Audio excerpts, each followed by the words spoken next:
Hello and welcome back to the Taiwan Open of Surfing. It's not welcome back, it's welcome for the first time. This is day one, round one, women's round of 56. 4 heats in action before we roll on into the men's opening round.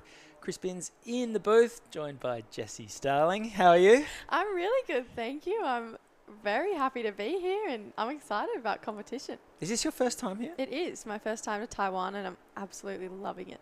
Yeah, it's pretty good. You came in from the Philippines, Cloud9? Yes, came straight from the Philippines. It was my first time there as well. And yeah, it looks like we're going to have the first wave of competition. This is Madison Parker from Cabarita Beach on the far north coast of New South Wales.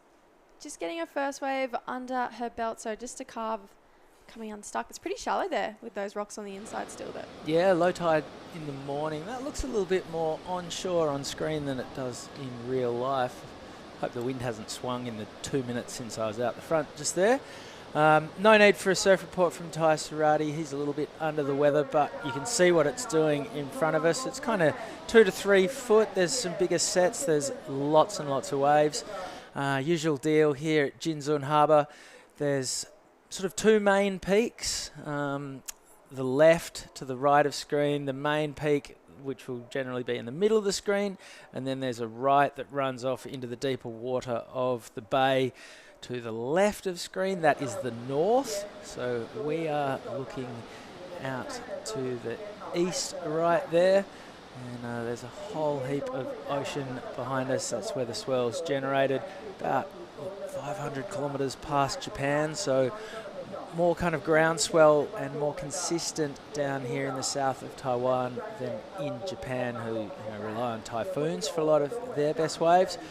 Beautiful part of the world. There is a lot of Japanese tourism here. A lot of the surf tourism is Japanese guys and girls who fly over to partake in this wonderful part of the world.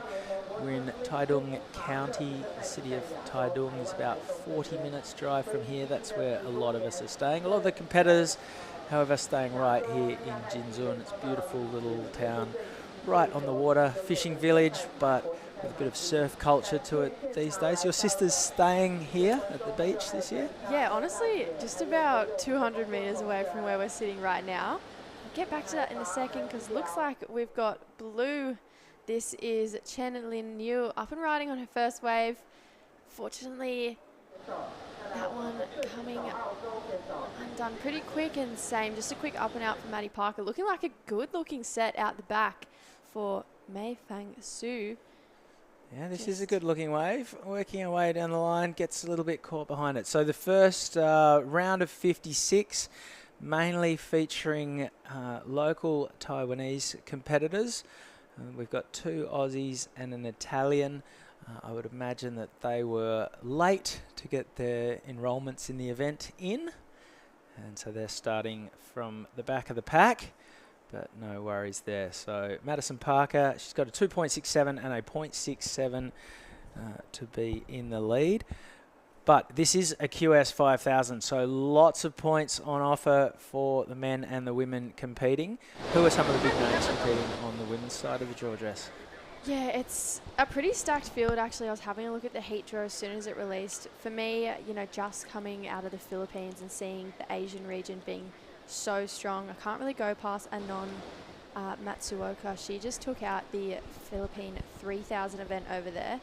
Sarah Wakita, she's always so solid in competition. But then we have, a bit of an underdog story coming through with Rosie Smart. She got 3rd in the NIAS 5000. She's only freshly 19 and she's kind of just been killing it lately. She recently won an Australian series at home, the Australian Open of Surfing, and she's been on a bit of a roll, and I saw her in the free surf and she's looking pretty on fire. And then I guess you just have your QS staples, your Philippa Andersons, Paige Harrobs. They've been doing it forever. They know what it takes to win here. And then you have Nixie Ryan, who's just come off her first year on the Challenger Series.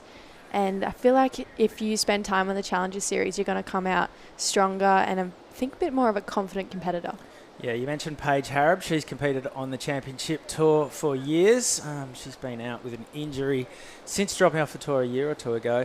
For mine, the big name in the field is Amuro Suzuki. She won a World Junior title here in 2019. So that was, well, last year was our first year back post-pandemic, but the year previous to that was 2019, and Amuro won a World Junior title. She did everything she could to qualify for the championship tour. She missed out by one spot, and then Carissa Moore announced she was going to take a year off. So Amuro was all set to surf in Carissa's spot for the year. And unfortunately, then the pandemic came along, and Carissa got her year off without having to miss any events. And it's been a bit rough going for Amuro since then. She's been on the challenges without much luck, and now we're seeing her back here at Jinzun Harbor to see if she can, surf her way back onto the Challenger Series next year. And she is an incredible surfer. She has surfed in a couple of championship tour events and looked right at home. And I expect big things from her in this event as well. Yeah, I feel like she's always so solid as soon as she gets to her feet. And maybe one thing that's always come with her name is how technically great she is with her surfing. You always watch Amuro surf and she's just phenomenal. There's never an arm or a leg out of place, and I think we can all take a lot from her technique. Yeah, she's just ballistic on her backhand. The big re-entry that she's got on lock. That's how she won her World Junior title here. Just powerful surfing. And it was bigger conditions than we're seeing right now, the year that she won her final. But yeah, the one thing we like about Jinzun Harbor, this is about as small as it gets. I don't think we've ever really not run because it wasn't big enough. If anything, we've called off heats because it's too big and stormy here. So plenty of swell throughout the waiting period. We've got a lot of heats this year. Last year, first kind of round back since the pandemic, numbers were a little bit down, but it's a huge field this year. This is Madison Parker looking to push her way through to the round of 48. Yeah, I feel like that was a much better wave for Maddie as she actually goes as. And I really liked those first two calves. She looks really strong. Riding a bit of a local shaper from Cabarita Stacey surfboards and repping a lot of local brands from back home, Halcyon House. So a few Cabarita sponsors on her board. But yeah, I was a big fan of those first two calves, and she finished it off nicely. And 267 is her highest score right now, and I'm going to say she's definitely going to better that. So 25-minute heats in the round of 56. Have they made the call? Is it going to be the same? Yeah, I think it's 10 heats of the men's round as we see Chen up and riding. This is a better looking wave. Nice first floater and then pulls off. So she'll get a second score under her belt, leaving May out the back with priority. That last wave of Maddie Parker, 4-point ride. Here goes May pulling the trigger. Unfortunately, not really doing what she was hoping for. And a 1.3 for that last one of Chen. So the local girls just getting a few waves under their belt. Heat number 2 will be a walkthrough, only 2 competitors. Does that mean that we see them in the water for heat number 2? Absolutely. Yep. It's a walkthrough, but they'll still be surfing because obviously first and second determines the seeding going into the round of 48. Will they surf for 25 minutes? I would imagine so. Really? I would have thought it might have been a shorter heat. Oh, you have to take that up with Tai Serati. But Yeah. No, I think that's the way it goes. Yeah, well, almost 10 minutes gone by. I feel like in these opening heats when there's 3 people, you can kind of just have a bit more fun, and just take advantage of the conditions because you kind of get a little bonus heat under your belt moving into the harder rounds because the next round is extremely stacked and then the one after will be harder again. So I feel like this is a little kind of advantage for whoever makes it through this heat because they get to figure out the lineup in a heat before any of us do as well. I know this is Maddie's first time here to Taiwan. I know it's a lot of the girls' first time here. Like you said, it was a much smaller field last year. I remember seeing Charlie Hirsch. She got 3rd in the semi-finals. Mia Huppets was here last year. Ellie Harrison, who I believe has secured a spot on the Challenger Series for next year. So we won't see her coming to these events as much. She's already set in stone. So 14 and a half minutes to go. We'll have an all locals heat next heat. Chen Wan Yu taking on Tsai Kai Yi. 2 local girls. And then again in heat number 3, Zhang Yan Chang taking on Naijian Luo and Sumin Wang. And then a bit more of an international affair in that last heat. We've got Logan Dalton with Chen Ben and Anasia Filippini, who's a name I haven't seen in the draw before, actually, from Italy. Yeah, it's a long way to come for an Italian, and they can't garner any points, so possibly just travelling, and felt like jumping in for a heat or two. Why not? Why not exactly? Maybe a paddle for blue.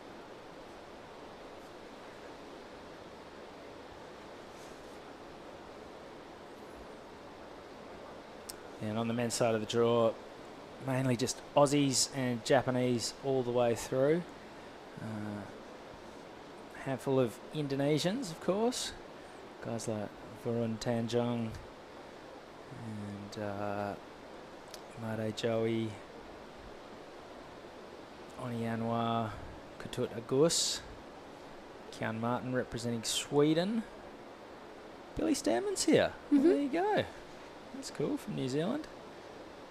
And John Mark Kong from the Philippines.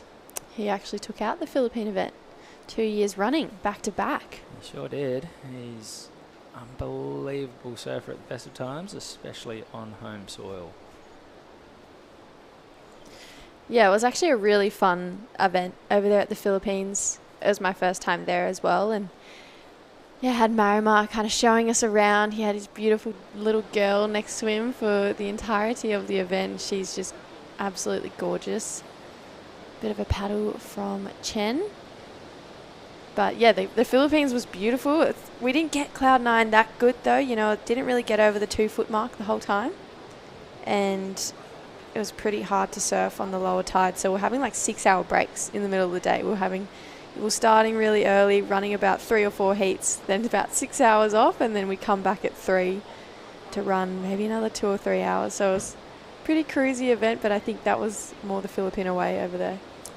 Yeah, it makes it a long day though when you do that. Yeah, but we would go out on the boat and go for a surf out to sea in the middle of the day. Come back, work a few more heats, go get some dinner and do it all again the next day. Sounds terrible. Yeah, it was a hard life. And you worked on a pretty cool project before you came here as well, I believe, if you can say too much. Yeah. Kicking around on a movie that was being shot in WA. That was pretty cool. Selling yourself short, Binti. Alright, this is Chen Lin Yu. Oh, she got a section here, cracks it, and hangs on to that one. Nicely done. Smattering of applause from the beach. Here goes Maddie Parker on her forehand.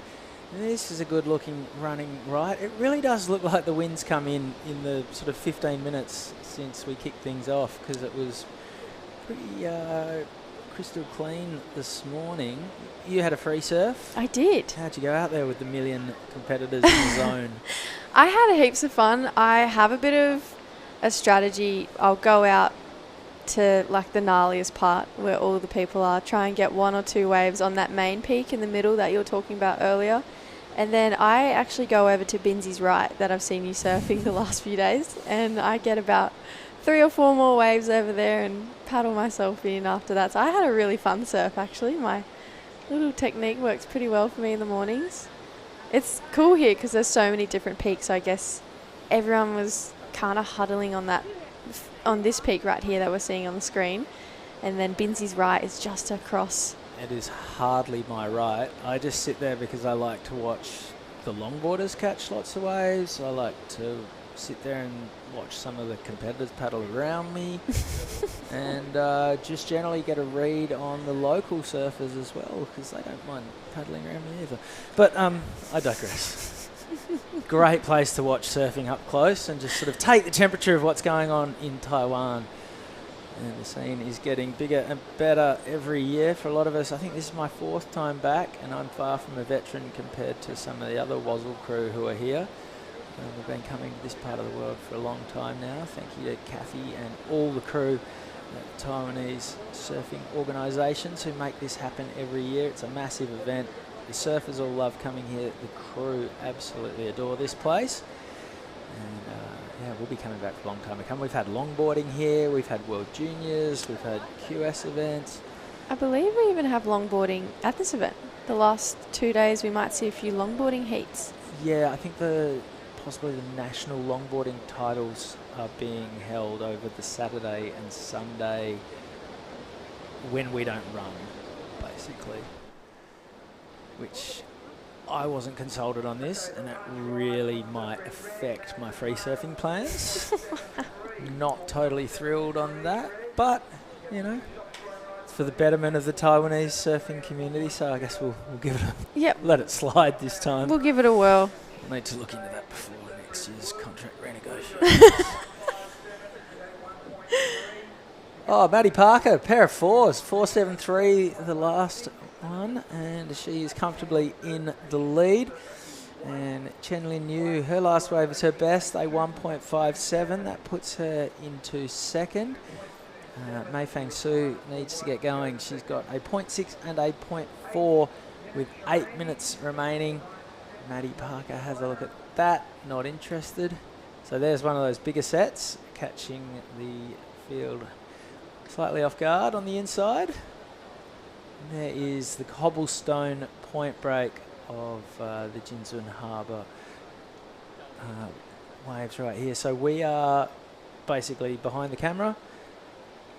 Lots of tetrapod kind of rock wall set up. Directly behind us is a fishing harbour full of the local boats that take off early in the morning to go out to sea and ply their trade. To the right is the mouth of the harbour that has a little wave that runs off on bigger swells that the longboarders love getting into. And out the front there is this, facsimile of lower trestles, cobblestone peak that rarely barrels. Yeah, it's a pretty sick little setup, especially for a comp. I think I had one of the best surfs I've had in ages out here. The first day we got here was about 3 foot. So it was probably, I'd like to say double what we're seeing today on the sets. And it was so playful, and I think there was way more consistency with waves coming through. As we can see some competitors making their way out for that next heat. So this is the 2-man heat that we're going to see. So those 2 ladies will be making it through no matter what, which is a pretty good way to start the event. No pressure, no worries. But yeah, I've really enjoyed surfing this wave. I didn't think it was going to be as fun as it was. It's just, I think the term that all of us competitors have been using is playful. Yeah, and this is an average day right here.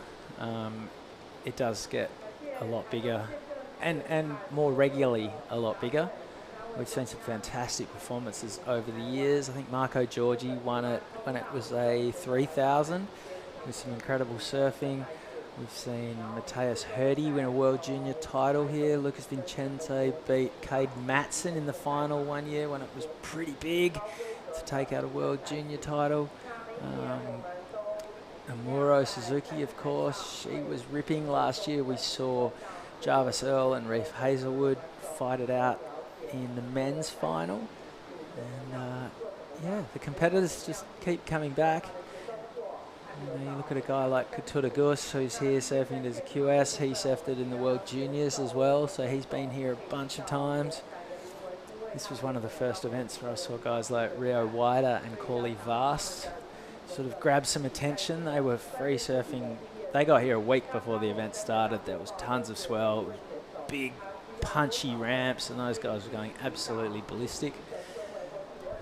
So yeah, a little bit more swell over the next few days, and with the names we've got in the draw, expect to see some fantastic performances. Billy Stamond on his backhand. If we get 3 foot running lefts, dynamite, watch out. Yeah, he'll be pretty tough to pull in the draw if you get Billy Stamond. I mean, yeah, his backhand's pretty lethal. That's why we saw him win Cruy not that long ago, 2 years ago, I think. Yeah, he's pretty next level. We've seen Safi Vedi making a return to competition after tearing her ACL or the MCL, one of the two, at Chopu. She was practicing for the Olympics and second session in. Ripped her knee apart, had about 4 months out of the water, and now she's back for her first competition. Get the fire under her belly again before the Olympics next year, and I believe she's going to head back to Chopu soon again. Yeah, there's been lots of crews making their way over to Tahiti in preparation for next year's games. Ethan Ewing just went back there, which is incredible. He, fractured a couple of vertebrae 3 months ago.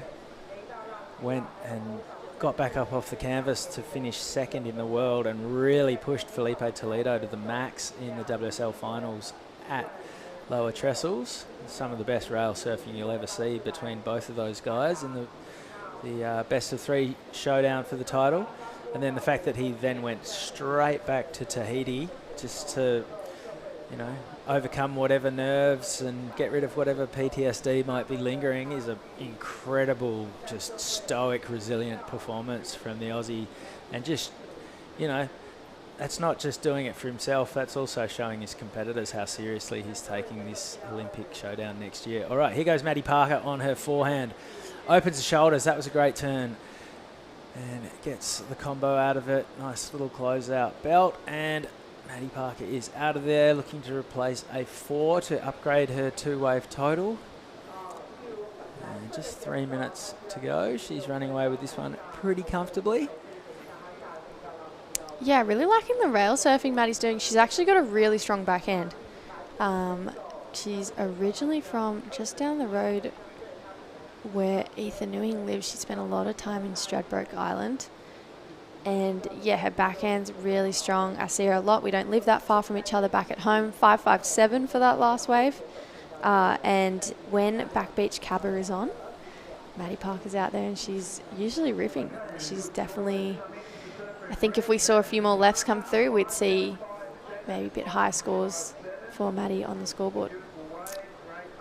Wave of the event so far, 557, 2 turns. And that's a good lay of the land. They're probably the competitors in the next heat. You can see on the left of the screen making their way out. They would have paddled off the beach. In front of us, you can see those cobblestones. They're not treacherous, but they definitely roll around a lot underfoot as you're making your way out to the lineup. So you do have to be slightly on guard, and then coming in with wet feet on the slippery rocks. It's a bit of a tap dancing ice rink scenario. Yeah, I learnt the hard way this morning to not go out via the rocks on low tide. You should go from the beach. I learnt that the very hard way this morning. And I actually stacked it on the rocks coming in yesterday afternoon too. So I've had a really good encounter with the rocks. Cut my foot on them this morning. Yeah, I was coming in yesterday and went skating across the rocks and managed to catch myself, but instantly flashed to the fact that I've spent far too much time lately on Lennox on the rocks on Instagram, laughing at the misfortune of others, and I was thinking, this is going to be my karma coming back to bite me on the basalt. Yeah, but that Instagram page is definitely one of the funniest Instagram pages I think going around on the internet right now. But if you're a sadist and you enjoy laughing at the misfortune of others, go check out Lennox on the Rocks on Instagram. That's Maddie Parker putting together the 2-turn combo that netted her a 5.57 and the best score of the heat, therefore the best score of the day, the round, the event so far. We're just finding our feet. Opening day of the Taiwan Open of Surfing. We've got a big week in front of us. Forecast shaping up to be pretty good. The names in the draw are incredible, and we've got a big week headed this way. The very first heat is in the books. It's Madison Parker taking the win. She'll be joined in the round of 48 by Chen Lin Niu. Don't go anywhere. We're going to throw to a quick break as Madison Parker makes her way into the beach victorious. We'll be back with more action from the Taiwan Open of Surfing right after this.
of the round of women. 3 surfers, Jung Young Chung, Naijin Liu and Su Min Wang. And this is Jun Young Chung on her backhand getting things underway. So Heat 2 was a walkthrough. That was Wan Yu Cheng and Kei Yi Sai. And so they are both automatically through to the next round. So we have skipped Heat 2. This is Heat 3. 3 Taiwanese surfers in action. Oh no. Hang on. What's going on here?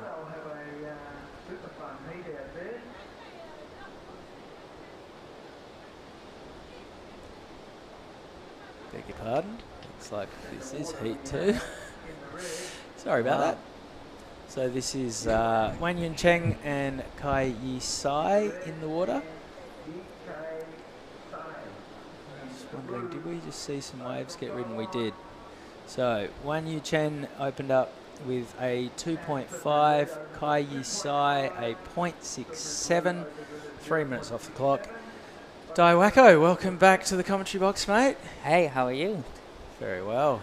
Is this your first time here in Taiwan? Well, actually, this is my 3rd time here in Taiwan. I was here about 10 years ago. Wow. Actually doing exact same event back then. Competing in the QS event, and That's I really love being here, and it's fun surf and good food and good people. How'd you go in the event? I think I made few heats, but not that great. It's a pretty fun wave. It is, yes. It's fun, kind of beachy type break, but yeah, it's fun. Did you get to surf this morning? I didn't surf this morning. I surfed yesterday. Pretty fun early, and then high tide through the middle of the day is a little bit tough. Slows down a little bit. Probably better in the early morning. Probably early in the morning. And actually this morning I went for a surf and there's no wind, but now it looks like a little bit of wind coming up. Pretty much as soon as we called the event on, the wind came in. I don't think it's going to be having too much of an effect. If anything, there might be a little bit more of a crumble on the lip to play with. But yeah, we are ploughing through the round of 56, so 4 heats. And this is Kai Yi Sai.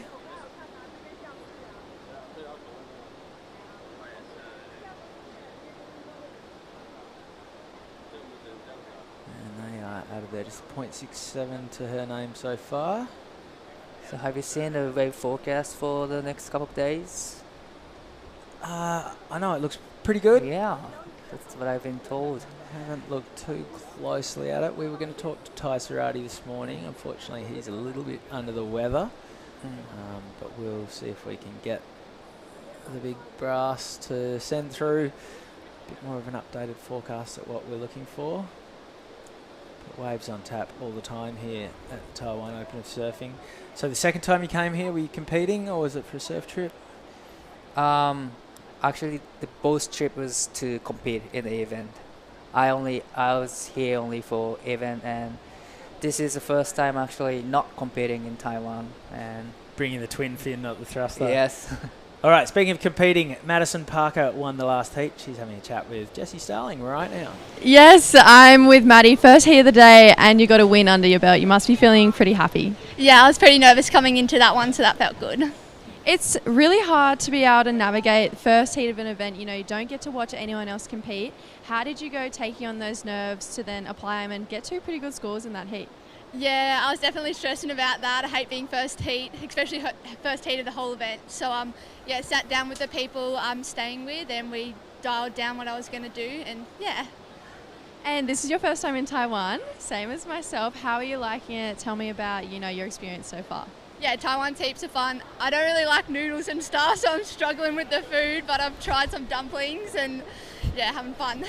And I know you have a few people watching at the moment. Is there anything you want to say to anyone back home? Yeah, big thanks to my family, boyfriend Eli and his family for supporting me, G-Shock and Lee Stacey, Wallene and Housing. Yeah, thanks heaps for all the support.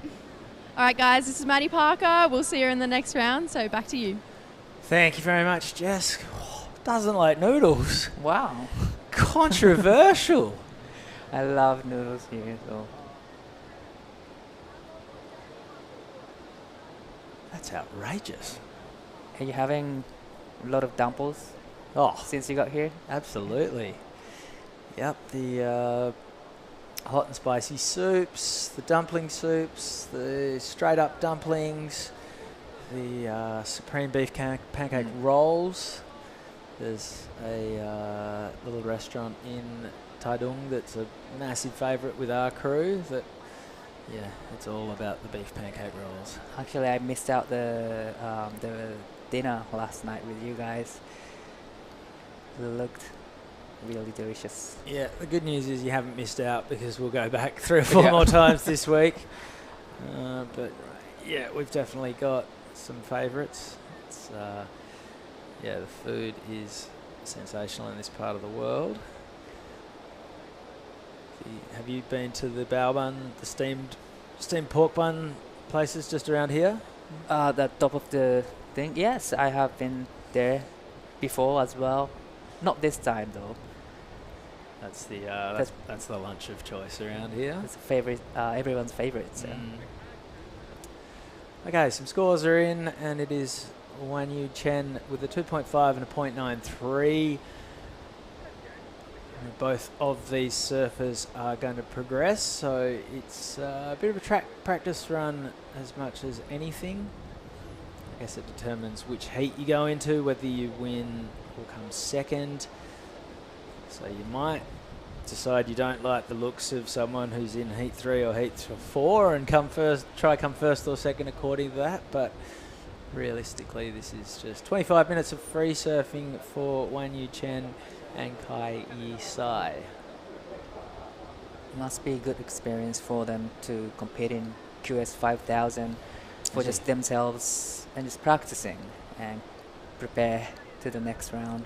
Yeah, I mean a QS5000 is a very high level surfing event, so massive experience for the local surfers to get to see the standard firsthand.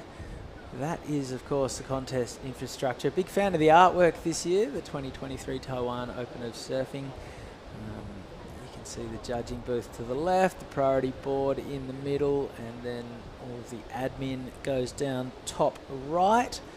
Underneath is the athlete zone, lots of board racks, and there's Red Bull fridges and plenty of water, and that's where all the food's served.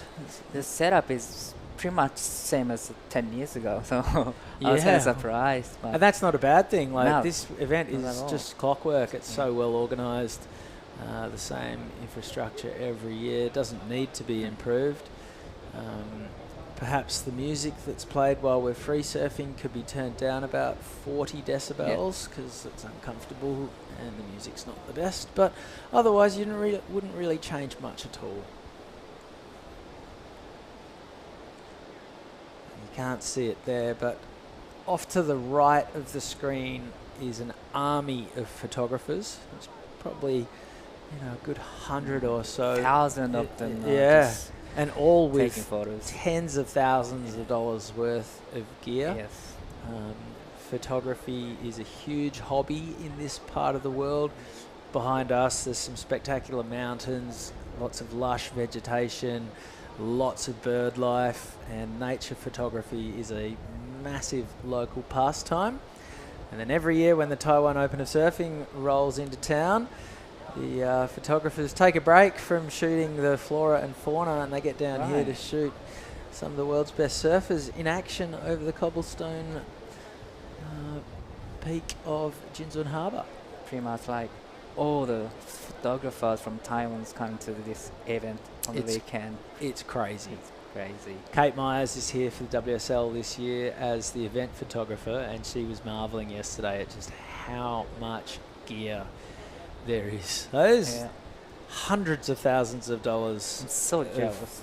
camera equipment parked on tripods lining the foreshore. A lot of it camouflage, because obviously when you're up in the valleys trying to shoot as in take photos of. There we go. That's just a small smattering of the crew in attendance. Obviously, it's a little bit foggy today and the light's not bang on, so some of the photographers might have decided to have a lay day. Yep. But everyone was out in full force over the weekend. We had some sunny weather. There's quite a few sunburnt competitors getting around today. A few too many people surf for a little bit long without enough of the good stuff on. Wow, they are onto it. It's like being on the beach at Pipeline. Someone takes off on a Yes, wave here. true. Doesn't matter how good the wave is either. That's Just you can hear the shadows going on non-stop. non-stop. But I kind of get it though, because in the water you can see all the beautiful valley from And the there's water. Kate Myers, bottom right. WSL superstar photographer. She will not be thrilled to be on camera. She prefers to be behind it, but she's a legend. And it's pretty great that we get to have her shooting the event this year. Some swell lines pouring in.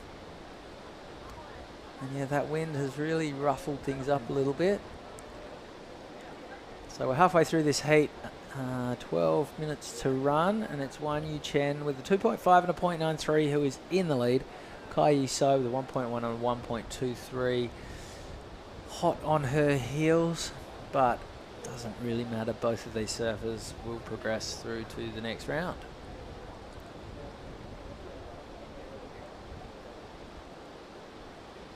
Have you had the chance to travel around Taiwan at all? Surf anywhere else apart from this region? Not actually, but I wanted to, but I only surf here and just some points near around here area. So I haven't experienced a lot of the spots around here. Because a lot of the original surfing in Taiwan was done by Japanese surfers. There's quite a lot of Japanese surfers come over here on holidays to drive around and surf. Exactly, we have like a really strong connection to the Taiwan people. So they have like many people who can speak actually Japanese, and just driving around the town, see all the convenience store, and exact same as Japan. As I was kind of surprised, and it just feels like home. Yeah, so much. the common sort of description of Taiwan is it feels half Chinese, half Japanese. Do you agree with that, or bit more Chinese? Towards Chinese, I guess. But like the things they have at the stores, actually there's Japanese product as well, so Oh it's yeah, kind of the surprised. sushi triangles. So, don't let me loose on the sushi triangles at 7-Eleven. They have everything at 7-Eleven. Yeah, a lot of similarities, vending machines everywhere. Obviously a large chunk of our crew last night went to the local sushi restaurant, so there's some shared cuisine as well. Driving around, it feels a little bit like regional Japan as well. Lots of mountains and sort of rice paddies and the beach right there. Beach breaks, river mouth, similar kind of surf. I feel like Taiwan gets more groundswell than Japan, whereas Yeah, I think so. Yeah, Japan's a lot of little beaches, and then you get typhoons and you get all these crazy waves. Taiwan is more like exposed Yep. to the Pacific, so that's why I think Taiwan gets more swell than what we get in Japan. Is there any similarities in the language at all? Not at all. Not at all. Well, in the writings, there is a little bit of similarities, and we can actually tell what it is by, reading the writings. So it's called kanji, and we can tell, but we don't really use exact same formula. So Yeah, well, that's like a lot of Australians. They get tattoos in kanji thinking it means water, and really it says it's different. Says they're an idiot, And see, the kanji here in Taiwan, there's a kanji, right? As the stuff. That means spy in Japanese. So it's same, but it's not same. Yeah, right, okay. So you got to be careful. All right, here goes Kai Yi Sai on her backhand. And she's out of there, so a 1.23 and a 1.1. Threaten her top two, and yep, there it is. It's going to be her best wave so far. 8.5 minutes to run. And of the Japanese competitors in this field, I was just talking about Amuro Suzuki. She won a World Junior title here, in 2019. Hasn't been doing too well on the challenges. Is she here to try and ensure her place is on the challenges next year and qualify through the Asian region? And what's been going on with her surfing lately?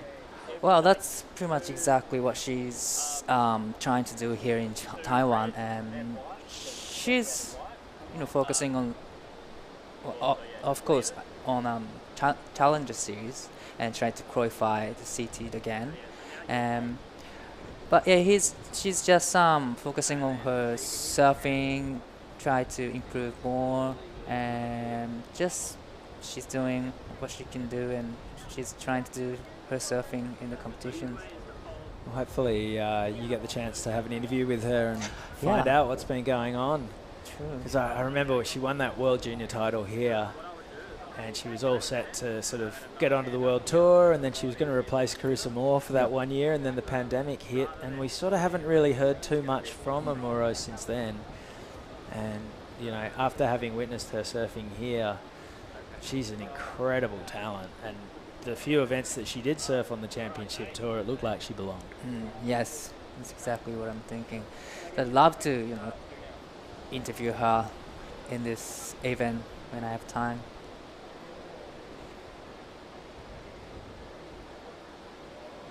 And what's going on with the rankings in the Asian region this year on the women's side of things? I think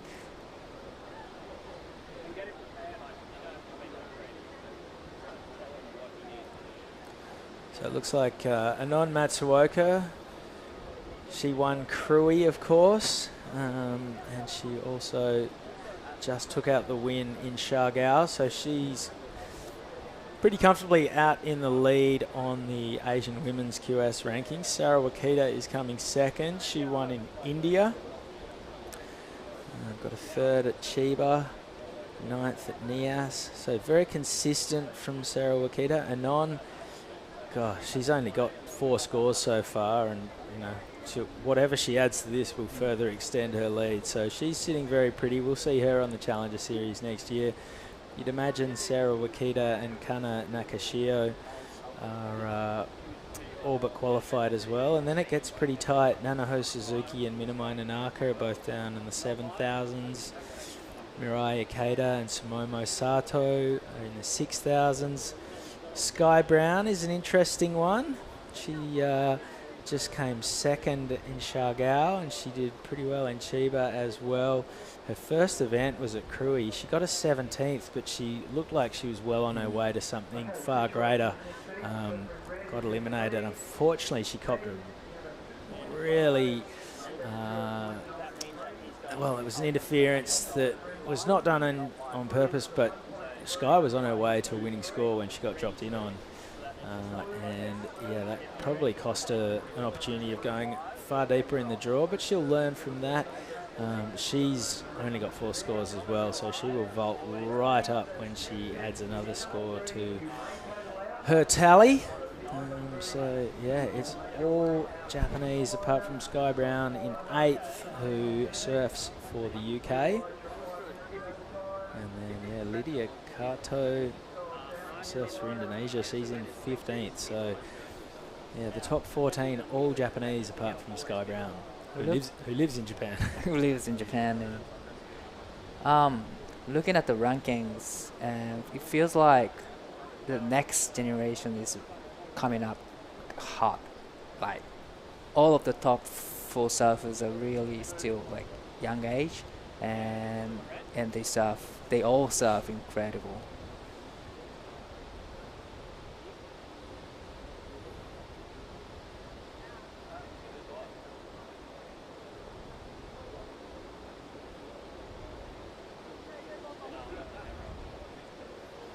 Okay, 4 minutes to go. Bit of a sleepy affair, this one. It's just a 2-surfer heat. It is Wan Yu Chen with a 2.5 and a 0.93, who's in the lead. Kai Yi Sai has a 1.53 and a 1.23. Needs a 1.91 for the lead, but that's kind of irrelevant. Both of these surfers have already book their tickets through to the round of 48. It's just deciding which heat they're going to surf in at the moment. And here goes Wan Yu Chen on her backhand. Those are nice looking waves. Yeah, and she's only young. And this is a great looking wave. 3 turns. She's found a runner and it rides out. So that's going to be, I'm going to say that's going to be the best wave of the heat. She's looking back out to sea, wondering with 3 minutes to go, does she bother?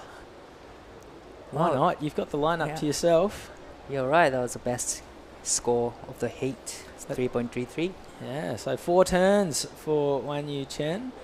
Very nicely done. I'm going to go down. I will try to have a chat with her. Fingers crossed. Wan Yu Chen speaks a little bit of English. But yeah, talk us through this replay. This was really nicely done. I love her bottom turn. She went gentle bottom turn and nice and throwing nice spray and finish off nicely. That would have been, that must feel great for her to take out some pressures maybe for her first heat.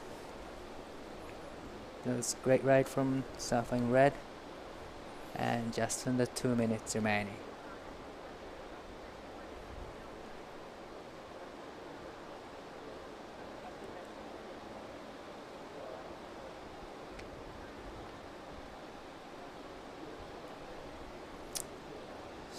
A bit of forecast, and yeah, today the smallest we're going to see, small swell as we see Kai Yi Sai through to the inside, a little bit of a nosedive. Swell jumps up considerably overnight. It's going to be sort of 2 or 3 times what we're looking at right now tomorrow. Wow. Fair bit of onshore wind with it as well, but if I'm thinking about some of the male competitors, they'll just be looking at ramps, and that's not necessarily too bad of a thing. And then it sort of drops off through the Thursday, Friday, and then back with a vengeance Saturday, Sunday. So we're going to have tons of swell. Wind will be a little bit funky from the north, which if you look at it, that's, you know, not bad for airs into the right. And with some of the names in the field, we might just see a crazy punt or 2 thrown down before this event is done and dusted. Plenty of swell to come, so big chunky conditions on our way. 30 seconds to go, and it's Wan Yu Chen with a 3.33 and a 2.5, who's looking like she's going to take the win.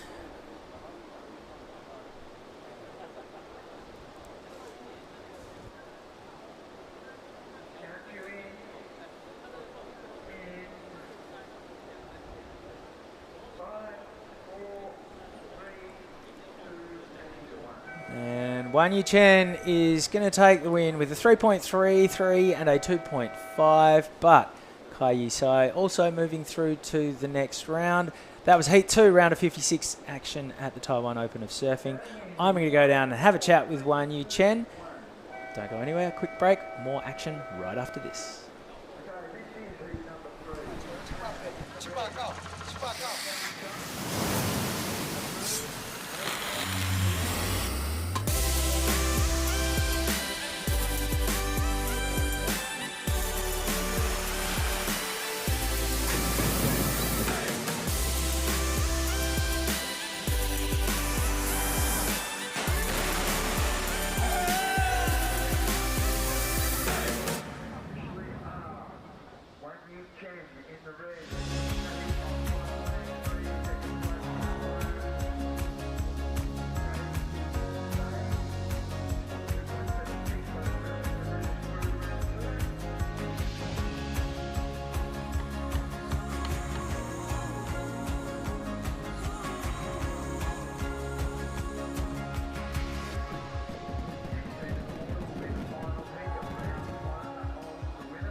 Welcome back to day 1 of the Taiwan Open of Surfing. We have the women's round of 56, Heat 3 out there. We have Jung Yong Chung Neijun Lu and Su Min Wang out there, all from Taiwan. I'm True Styling, joined in the booth with Dai Wako. Good morning, Dai. Good morning. How are you? I'm good. How are you? Good to see you again. I know, you Indeed. too. It's been a while. It's been a while. Yeah, it's nice to be sitting here in the booth commentating with you. And that looks like Kai Yi Isai from the last heat. Wan Yu Chen took out that heat for heat 2 of the round of 56. That was a walkthrough heat. So both women progressing through. A few small scores on the board for this one, but you know, how do the waves look? I had a surf this morning, but it looks like it's changed a little bit.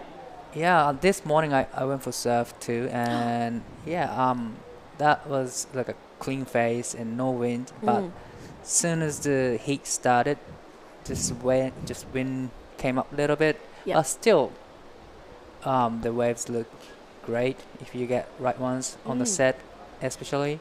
So you just gotta wait for the right ones to ride. And this is Su Min Wang up on this one, just getting a couple of carves. A local Taiwanese surfer. 25-minute heats for these first few rounds, and we're going to have the first 10 heats, I believe, of the men's round of 96. First 10 heats. First 10 heats. Yeah, we've got the opening ceremony today at 2 o'clock. 2 o'clock. Yeah, which will be exciting. That's the winner of the last heat on screen there. That is Wan Yu Chen. She's still super young. Yes, Next super. generation of Taiwan surfing. On a good-looking sharp eye there. Glass lab sticker. Yes. So got some good boards under her feet. A few small scores, 0.83 and a 0.73 for Sue. Has her in the lead. But I'm looking forward to, you know, the rest of the week. It's looking like we'll get some fun waves. Swells coming in. Yeah, I think from tomorrow. Yeah, today looks like it could be the smallest day, Yes. which will be fun. So I heard this is your first time in Taiwan? Yeah, first time. How are you liking it? Yeah, I love it. The waves are really fun. There's so much on offer here. This is Red up and riding. Oh, nice turn. Just doesn't get a finish, but looks like while there's a bit of a break in the action, we will have Chris Binns down there with the last heat winner. Thanks, True. All right, Wan Yu Chen, congratulations. Thank you. No worries. Hey, you were surfing really well. How old are you? 22. 12. 12. Wow, that was amazing. Thank you very much for having us here. You surfed really, really well. Thank you. Do you want to say anything in Taiwanese to your friends and family? Taiwan.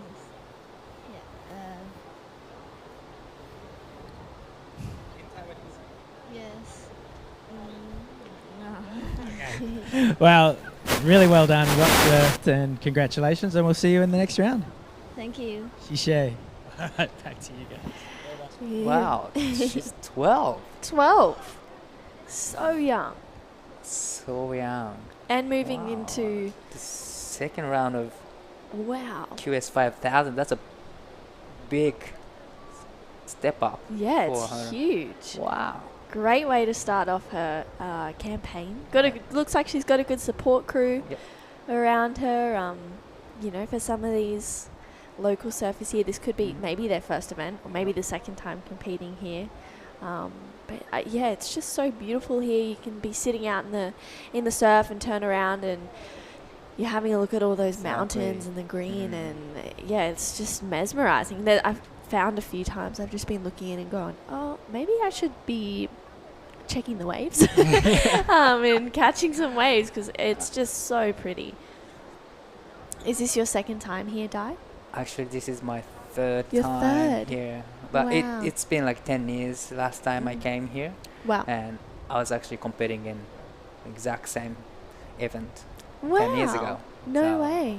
QS. That's amazing. And yeah, I love being here and love the food here. You've been loving the food? Yeah. Dumplings, Love the noodles? dumplings and the noodles and the buns. They're Yeah. so good. So much veggie. I'm vegetarian, so there's so much of a So much veggie. options around here. Yeah, so many options. Yeah, no, it's great. I'm loving it. How is the surf to you? Fun.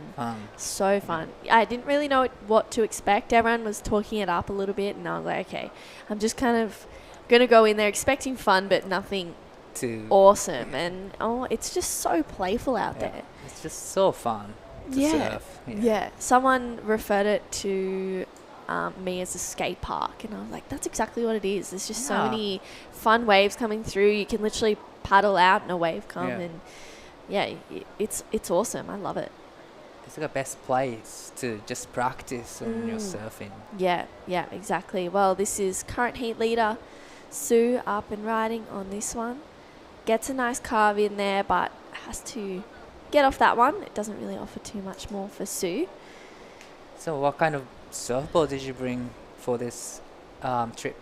I bought 2 PUs, and PUs? I've also got an epoxy as Oh, well. Box as Yeah. well. But the last few days I've been riding my PU because it's been a little bit bigger. And it's just been a little bit too big for my epoxy, so I was kind of like, okay, I'm gonna ride that. But if I was surfing heat today, I probably would give the Yes. epoxy a run. It's for kind of sure. like weak when it's small, yeah? Yeah, Especially on a high tide, yeah. it gets weak and weak, Yeah. and it's kind of a little bit hard to surf on PU maybe, so better on books, yeah. Yes. Yeah. That's actually everyone's using today. An epoxy. An epoxy. Well, this is Wow. Jung Yun Chung up and riding on this one. A couple of really nice backside carves.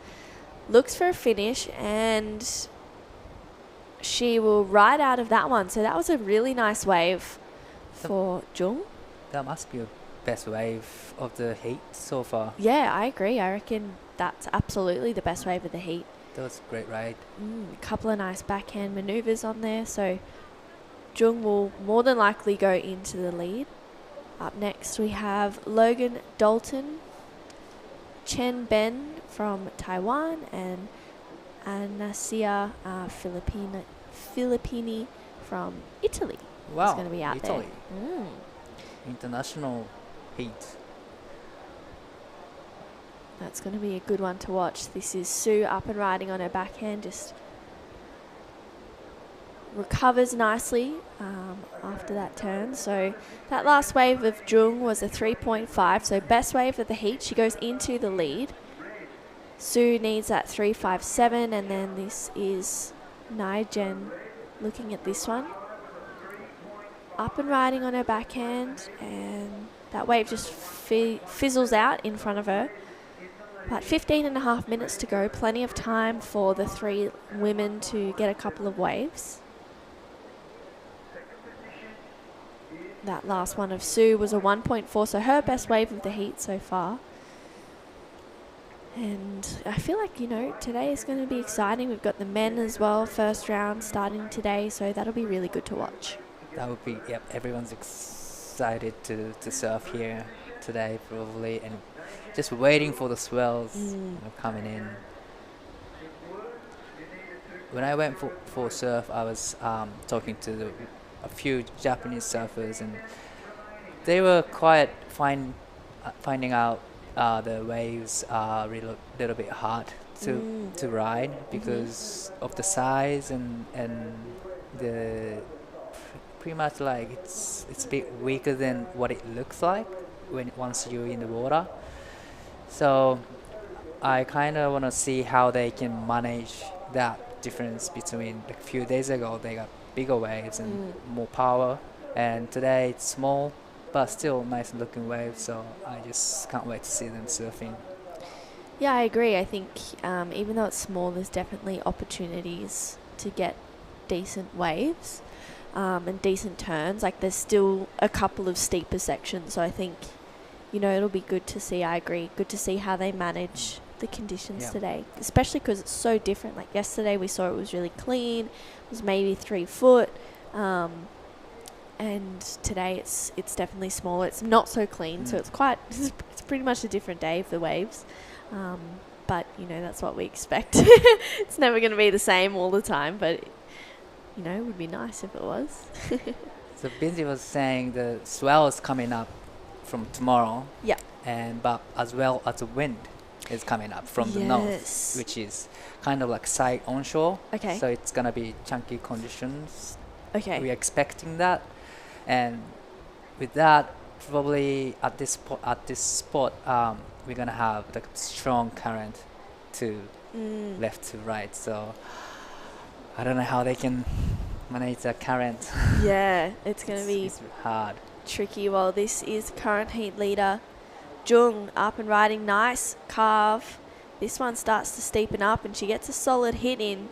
So that was a good two-turn combination for Jung. I liked that wave. I really love how she managed the bottom turn and connecting the two turns without any connecting really good, and she kind of feels like she's having good rhythm with the ocean. Yeah, I agree. It seems like she's just been getting the best waves and finding the best opportunities. That one comes in at her best score of 4.27. So she's just increasing her lead more and more. I feel like she's getting better and better throughout this heat. And for Sue and Naijen, they're going to need to get a couple of good scores because third does unfortunately get knocked out. This is a replay. Let's talk me through it, Dai. I love how she just going back to the white water and to gain the speed and finish off nicely, and that's really good connecting in between two turns, and that's good ride. That's white up and riding. Doesn't offer too much. Unfortunately, didn't put any actions in. Yeah, that was unfortunate for Sue. That wave looks like it was going to be good at the start, but kind of just faded out a little bit. That happens here a lot. Yeah, it looks good, like A-frame, but once you once you get on the wave and just dies out and nothing to do on the wave. Yeah. So Yeah, you expect it to kind of have more opportunities, and then it just, I agree, dies out and not much happens. But then sometimes you can find waves that hold up and run for a long amount of time, and this is Jung up and riding again on her backhand. Oh, solid hit there. And she's trying to find another connection, which she will. This one looks like it's running really nicely for her. Just comes unstuck, but that was a nice first turn for Jung. that was the best turn so far of this heat, and she knows where to sit and what kind of wave she should ride on. Yeah, she's identifying the best waves out there for the heat, which is great to see. That last wave was a 3.5, so it did go into her top two, but she's also got a 3.5, so not extending her position. But for Jung, she's having a really great heat. 4.27 and a 3.5 are some good numbers. So 10 minutes to go in this heat, and then up next we'll have the last heat of the round of 56. Logan Dalton from Australia, Chen Ben from Taiwan, and Anasia Filippini from Italy, I believe, which will be awesome to watch. Good to see an Aussie in there. So 10 minutes to go in this heat. And Naijen hasn't really had too much opportunity. I think the waves she's had have died out pretty quickly. And Sue, she's had some nice rides. But Jung has just been dominating this heat from the beginning. And looks like Sue just can't quite handle the takeoff on that one. She tries to pull through it. Manages to hold onto her board there, so she'll get back out. And you're staying in the city, Dai, so, how's the city like? Well, it's a great little city, so you can just walk around and see all the buildings and stores and shops and restaurants. And last night I was just walking around to see what kind of restaurant do they have, and it was fun. Just fun to walk around, see all the things. Yeah, yeah. I stayed there for one night, and it looked so like it was so pretty, and there was so many shops, and so much going Yeah. on, which was so cool. It wasn't busy as much as I expected, so it was kind of chill vibe, city. So I really loved it, and yeah. Yeah, I agree. It was super cool. That was the surfer in blue, Naijen Lu, just coming unstuck on that one. She needs a 2:03 to move up into second. 8 minutes to go. So we are staying in city, but pretty much all the competitors staying around this area, yeah? Yeah. So pretty much most of the I think a couple might be staying in the city, but most of the competitors are staying here, either just behind here with walking distance, or maybe a 5-minute bike ride away, just in like the little local town, which is super cool. Are there like many hotels in here around this area, or more like surf houses, dorm rooms and things like that, which is really cool. So many restaurants. Low Pressure has a really good burger place there. There's so much. I think there's a dumpling place which is great, a bao bun place. 7-Eleven's got a bit of food as well, which you can kind of grab some ingredients and make something. It's really cool. Nice. For sure. Well, 7 minutes to go in this heat, and Sue is out there just trying to build on a second position. So more like here's like surf town area. Yeah. There's a lot of surf shops, and like there's a hostels for surfers. Yes, yeah, exactly. Yeah, hostels, places really close by. There's surf shops here as well. So I agree, more like a surf town, maybe a bit of a fishing town as well.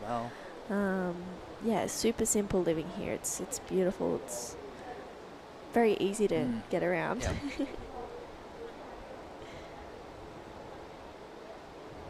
Has it changed since you've been here last? I don't think has changed at all. Yeah. Wow. And same setup of the event.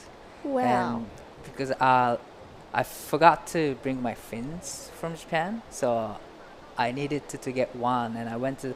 Here is the live action from the red. Nice turn there, and tried to finish off. Nice cutting back. You can see. Get a nice finish. Unfortunately, the wave dies out, but still, that was a good ride from Surfer Red. So you forgot your fins? Yes, so I needed to go to the surf shop. Yeah. And there's a lot of people waiting for the surf lessons. And that changed a lot, I think. 10 years ago, there was a surf industry here, but I think it's growing. It's amazing. We'll have a look at the replay of that last wave of Jung, though. Nice connection there.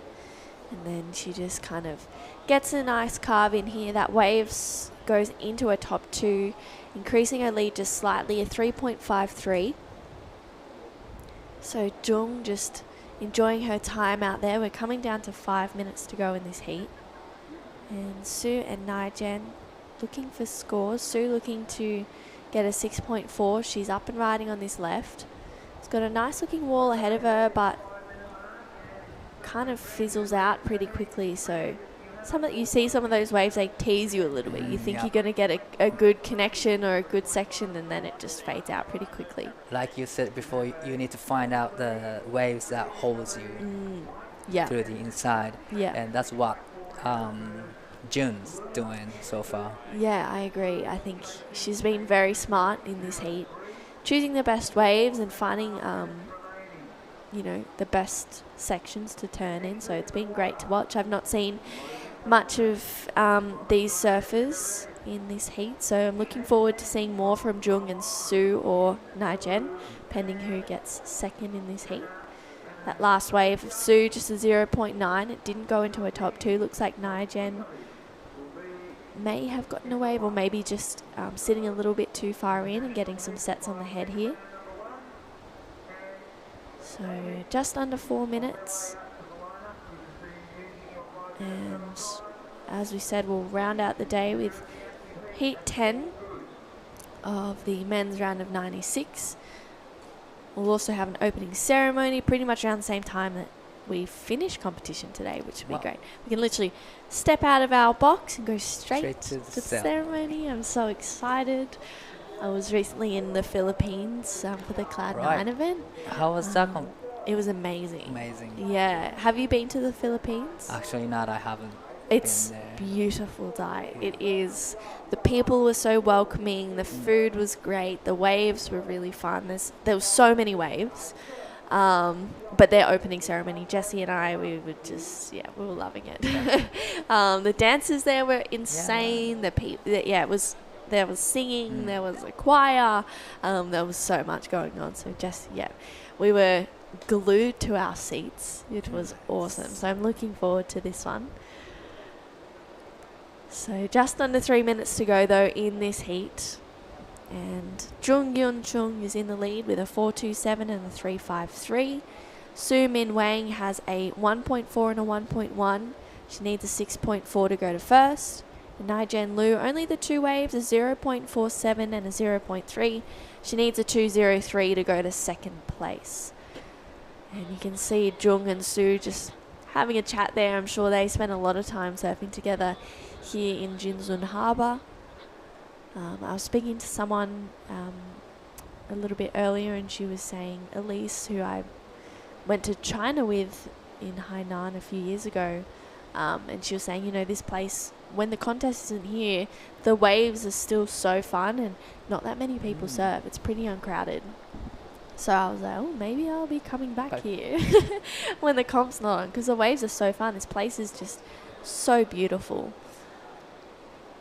We can see Jung on screen there, having a solid paddle at this one. She has first priority, so she gets to go this wave and just gets a little bit caught up, so she knows to kick out of that one. So just under 90 seconds to go in this heat, and she's going to make her way back out the back for maybe another wave. Well, unfortunately she got stuck, but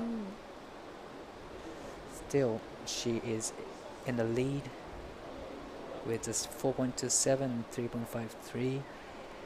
3.53. Must be a good feeling right now for Jun. Yeah. Sitting the first place in the first heat of her QS5000. Third heat of the morning as well. Sometimes those first few heats can be a bit daunting, because you're like, where's everyone sitting? What are the judges thinking? So I think for Jung, she's ticked every box, a 4.27 and a 3.53, some good scores for this morning. I'm sure we'll see some good surfing come throughout the rest of the day as well. I feel like this would be an indication, but 30 seconds to go. That was Naijen Liu having a paddle at that one. We're coming down to 20 seconds to go towards the back end of this heat, and it looks like Jung Yun Chung will make her way through to the women's round of 48 with Su Min Wang as well. 10 seconds. I don't think Naijen Liu will get another opportunity. So it looks like Jung Yun Chung taking out that heat with a 4.27 and a 3.53. Don't go anywhere. We'll be right back with the women's round of 56, heat 4, right after this quick break.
Welcome back to the Taiwan Open of Surfing. We have the women's round of 56 heat 4 out in the lineup. We saw Jung Yeon Chung take out that last heat.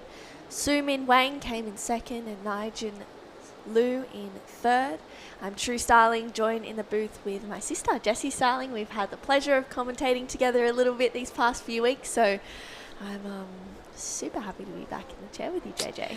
Yeah, and especially for a pretty cool event here in Taiwan, you know, QS5000 and getting underway with the ladies, which has been really exciting all morning, seeing all the local girls kind of show us what they've got. We saw Maddie Parker out there as well this morning, and now this lady, another Australian, this is Logan Dalton on a good-looking opening wave for Logan. There's the third turn there, and she's up against another local lady, Chen Ben, and Anasia Filippini from Italy. Yeah, a bit of an international affair in this heat, so all three surfers are battling it out to make their way through to the women's round of 48, which we'll probably see tomorrow or maybe the next day, depending on what's the WSL tour manager Tai Sarati chooses. We do have 10 heats of the men's round of 96 coming up later today, and then the opening ceremony, which I was talking about with Di earlier, which I'm super excited for. But we got Logan Dalton, her last wave locked in at a 2.5. Her first wave, just a quick one, a 0.5, and first of Chen Ben, a 1. And you can see Logan having another look at this left. The lefts are definitely really fun this morning. I felt like in my free surf, the rights kind of faded away, but I do feel like throughout the day it kind of goes lefts are really good, and then rights turn on, and then lefts come back on, and then rights. So you just got to be really adaptable out there. Yeah, I feel like there's that one main peak that we see most of the competitors sit on. And yeah, I feel like all day there's good lefts and rights. You know, I don't think you will not find any good waves out there. There's always 2 or 3 turners. And yeah, we see the ladies sitting on that main peak as well. There is a predominant right peak, which is to the left of the screen, and a predominant left to the right of the screen. But that main kind of A-frame peak in the middle, you'll always find a pretty good wave. But yeah, being adaptable is always needed. This is the Italian, just putting it up there for a second turn. So really nice opening wave from Anasia with 20 minutes to go. So that last one of Logan, a 2.5. We'll see what that one comes through at for our Italian surfer. Yeah, she looks really young as well, so it's good to see a range of ages as well as nationalities in this event. First wave of Anasia was a 2.27. We were speaking to Tai Sarati a little bit earlier. Today's probably going to be the smallest day for waves, but then the swell starts to pick up tomorrow from the north.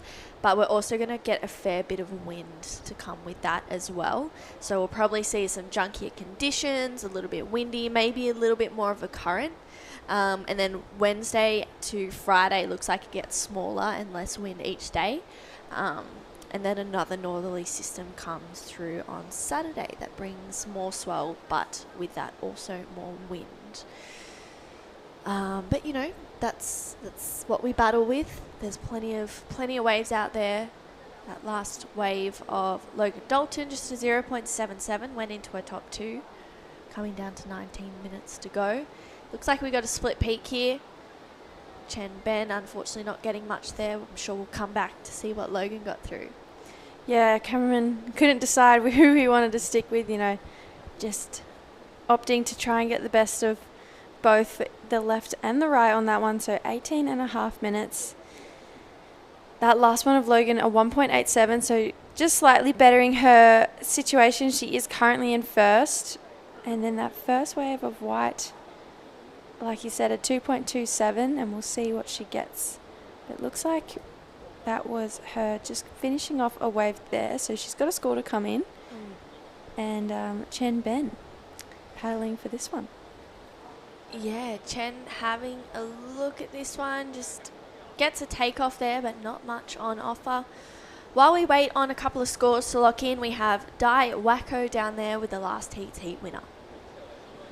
So looks like you had a good rhythm in the water. So how was it out there? This wave, I feeling it's good, but this wave different to last three days, so a little difficult. Do you surf here every day? Yes, I surf here every day. I live in Taitung. Nice. So any messages to your friends and supporters in Taiwan in Chinese? OK，希望台湾的亲朋好友，然后大家这几天一同来帮台湾冲浪选手加油。然后之后还会有很多台湾男子组的比赛、女子组的比赛。那希望大家一起来为台湾选手加油。Thank you so much and good luck in the next heat and back to you guys. Thank you so much, Dai. Looks like Logan got another score there, a 1.87. And Chen just a 0.43. So 17 minutes ago, that was Jung Yun Chung, who took out that last heat. Had a great heat with a 4.27 and a 3.53. So it was good to see her capitalising on some good waves and using that local knowledge as well. Yeah, I actually didn't get to see that heat. I was chatting out the back to so many people. I actually did a little interview with Taiwan TV. Oh. Out the back there. So I missed that last heat with Sarah Wakita. We were out there just chatting away. But there we have Charlie Hurst, Piper Harrison, Kobe Clements and Saxon Reba all having a look at the conditions, because I believe we have Saxon coming up in heat number 2. So he's only 2 heats away. Kobe's caught on to the camera.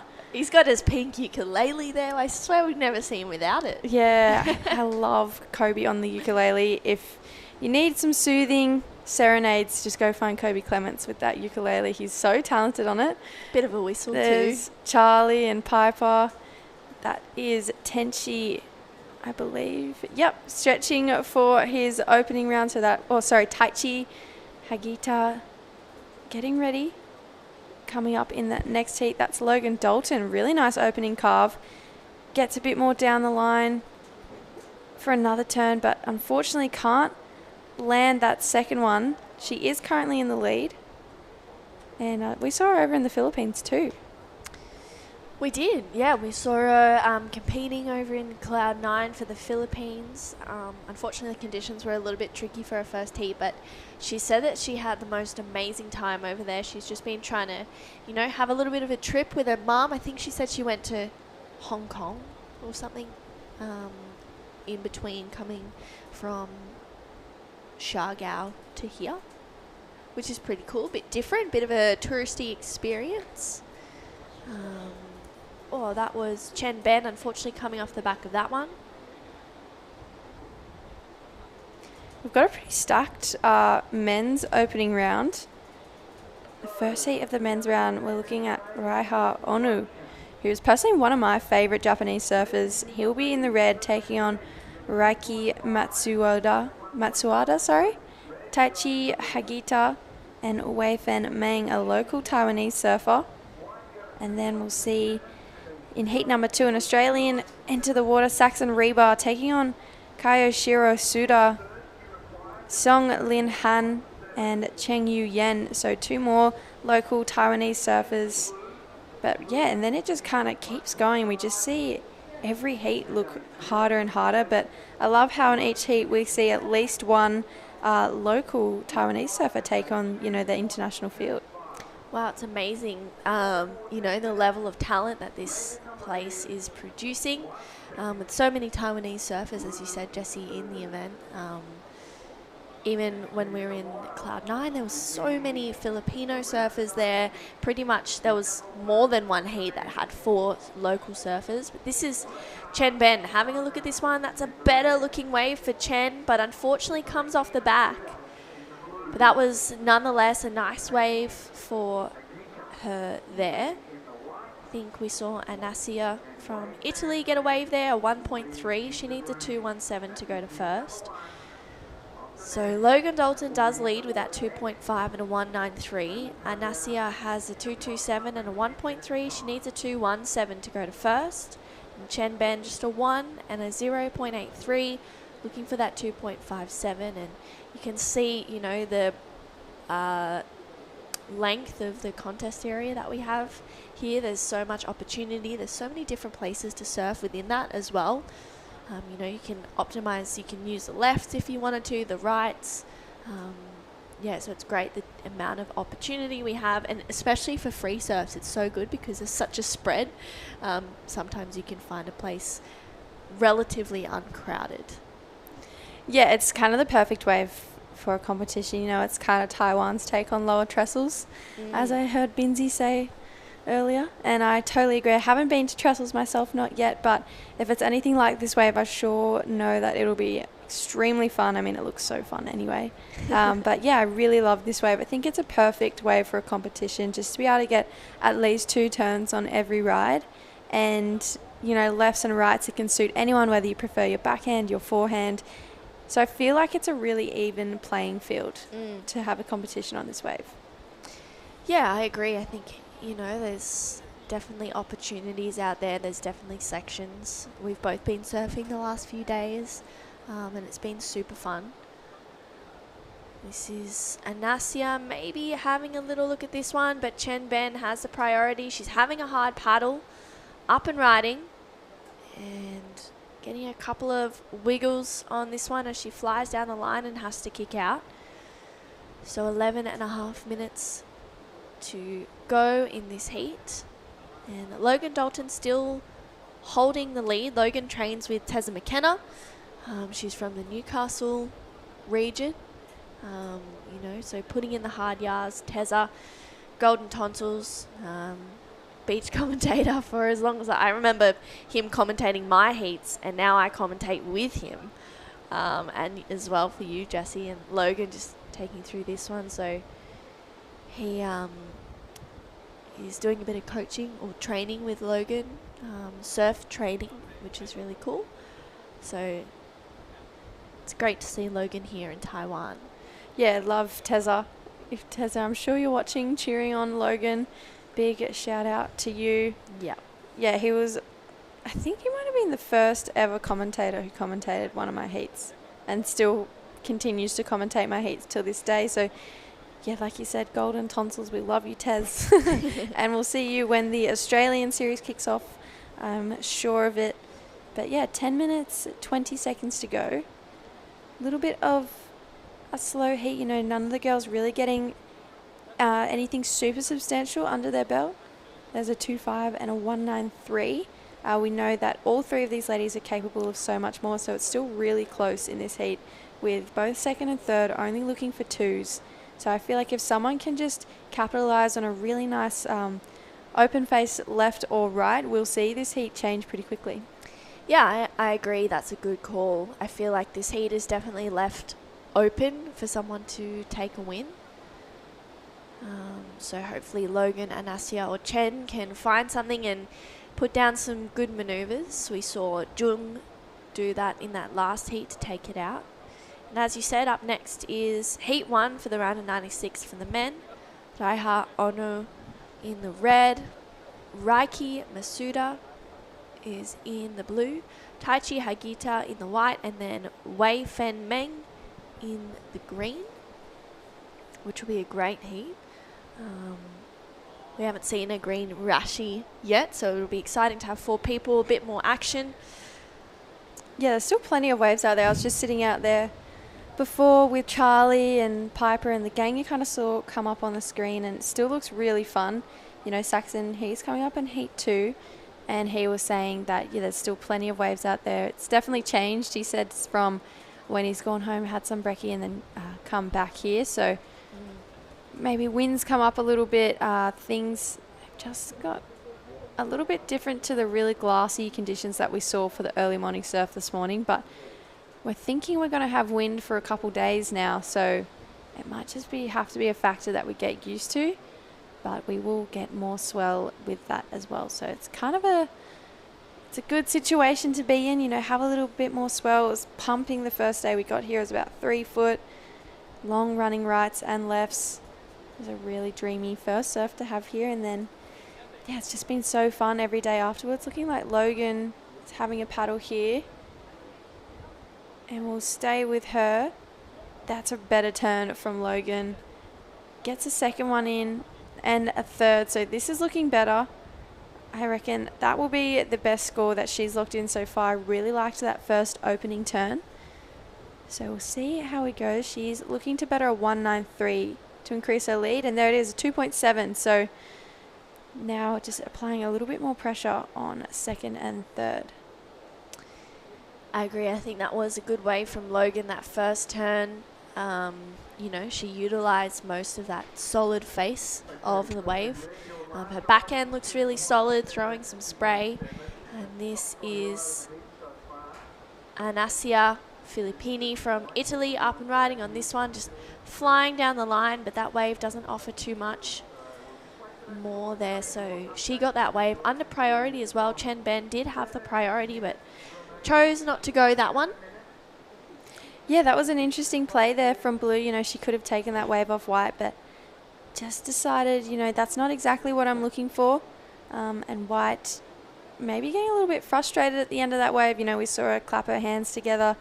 Didn't get the turns that she wanted to get done. Kind of in on that wave, so looking in to see support on the beach. From what I can see, though, she does look still pretty young, I'd say. So it's pretty cool just to see her in a 5,000. Yeah, I agree. There's so much opportunity for her and so much time for her to grow as a competitive surfer and a surfer in general. So it's awesome to see her in this event. And for Chen Ben as well, I'm sure, you know, 2.61, not a solid score. So I'm sure that she can get something underway. Here she is up and riding. Nice carve there. That's a better looking wave for Chen. And that's all she's going to get. But nice wave for Chen. We'll see what that locks in as. Solid looking carve.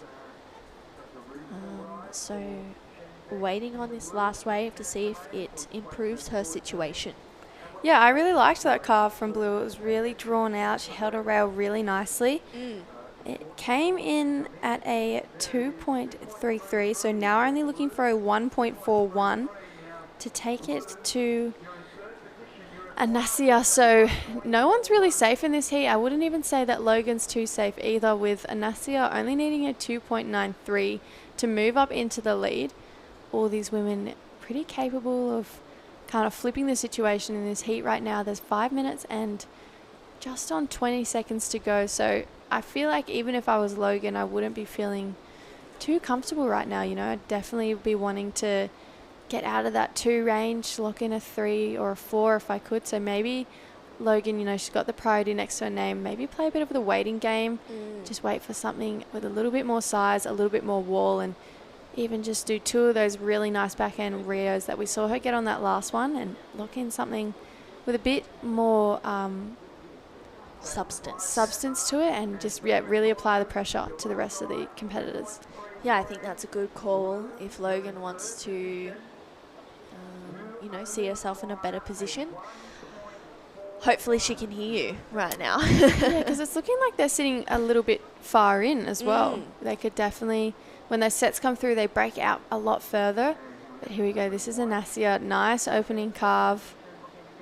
Gets a little bonus section here for a second one. Just driving off the back foot. Can't get there for a third, but that was a nice wave. Looking to better the 1.47 or even get that 2.93 to move up into the lead. We're still waiting for that score to come in. And there it is. It's a 1.83, so narrowly improving her scoreline. Still looking for a 2.93 to move up into the lead. Get that first place off Logan. But yeah, now Chen needing a 1.77, not a big score for the surfer in blue. And if she can just link together 2 carves like we saw in that last wave, she's absolutely there. Yeah, I agree. A 2.33 for just that one turn is a good looking score for today. We haven't seen too much, you know, be put down score-wise. I saw Jung lock in a 4.27 in that last heat. I know Maddie Parker won her heat. I'm not sure what her scores were looking like, but I think, you know, if someone can lock in a 5 or a 6, then that's a really good score on a day like today. It seems like that's, you know, 5s or 6s today are like 7s or 8s. You know what I mean? So it's they're a keeper. They're a keeper score. So 3 minutes to go. This is Logan from Newcastle having a look at this one. She's up and riding. Nice first turn in the pocket. And again for another one. This is a better looking wave. Like you said, Jessie, trying to find a score of substance. And I think that Logan just did that with those 2 nice looking turns. I liked that wave. Yeah, I did too. That was definitely better from Logan. I feel like, yeah, she got something with a little bit more wall on it.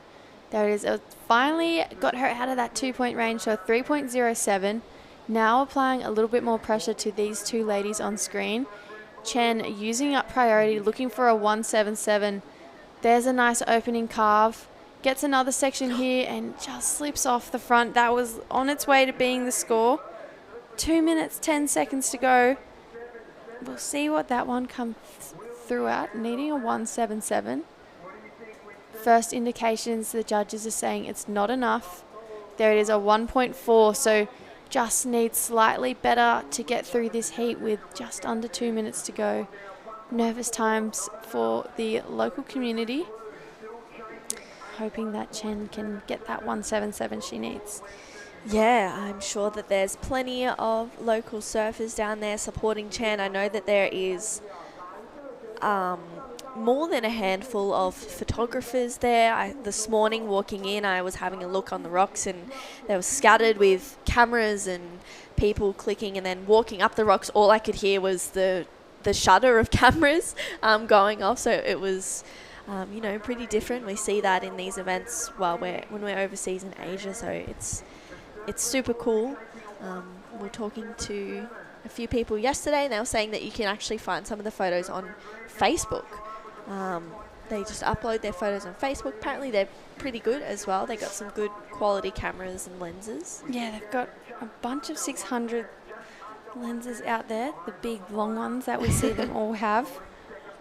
Definitely have the equipment, so the shots should look beautiful with lenses like that. And there's so many of them, so I feel like, every wave will at least be photographed at least once. Logan, 30 seconds to go. She's going to take this one in. It is a bit of a trek to get up the rocks on that low tide. It's very slippery, especially when you have kind of wet feet coming in. Adds for a bit of an extra challenge. 20 seconds to go. Can Chen find herself a 177? Yeah, it's not a big score for Chen, but it looks like the clock is going to be the enemy here with 10 minutes to go. 10 seconds to go. And for Chen, I don't think she will get another opportunity, but she put on a really great fight, a 2.33 and a 1.4 for Chen Ben. Unfortunately, coming in third. Anasia Filippini in second. Logan Dalton taking that heat out. Don't go anywhere. We have the men's round of 96 starting right after this break.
Hello, welcome back to the Taiwan Open of Surfing.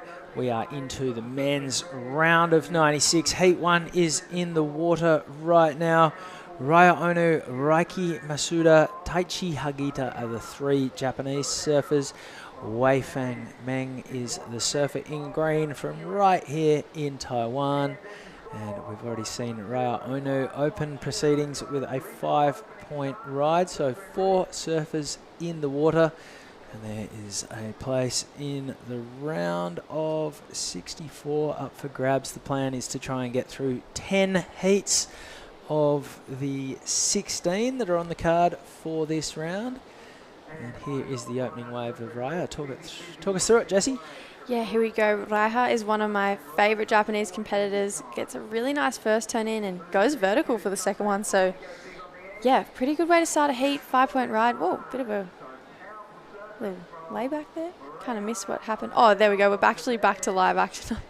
Missed what happened there, but yeah, 5-point ride is a pretty good way to open up your campaign. Raiha did really well over in India. I believe he got a semi-final or a quarter-final. That's where we kind of saw him break out and have a pretty impressive event. Here we go. This was his second wave, so he gets a carve on that first one, and that is what we came back to. So really nice kind of lay-back progressive maneuver, and that's 2 waves pretty quickly back-to-back. So Raiha is here, and he means business.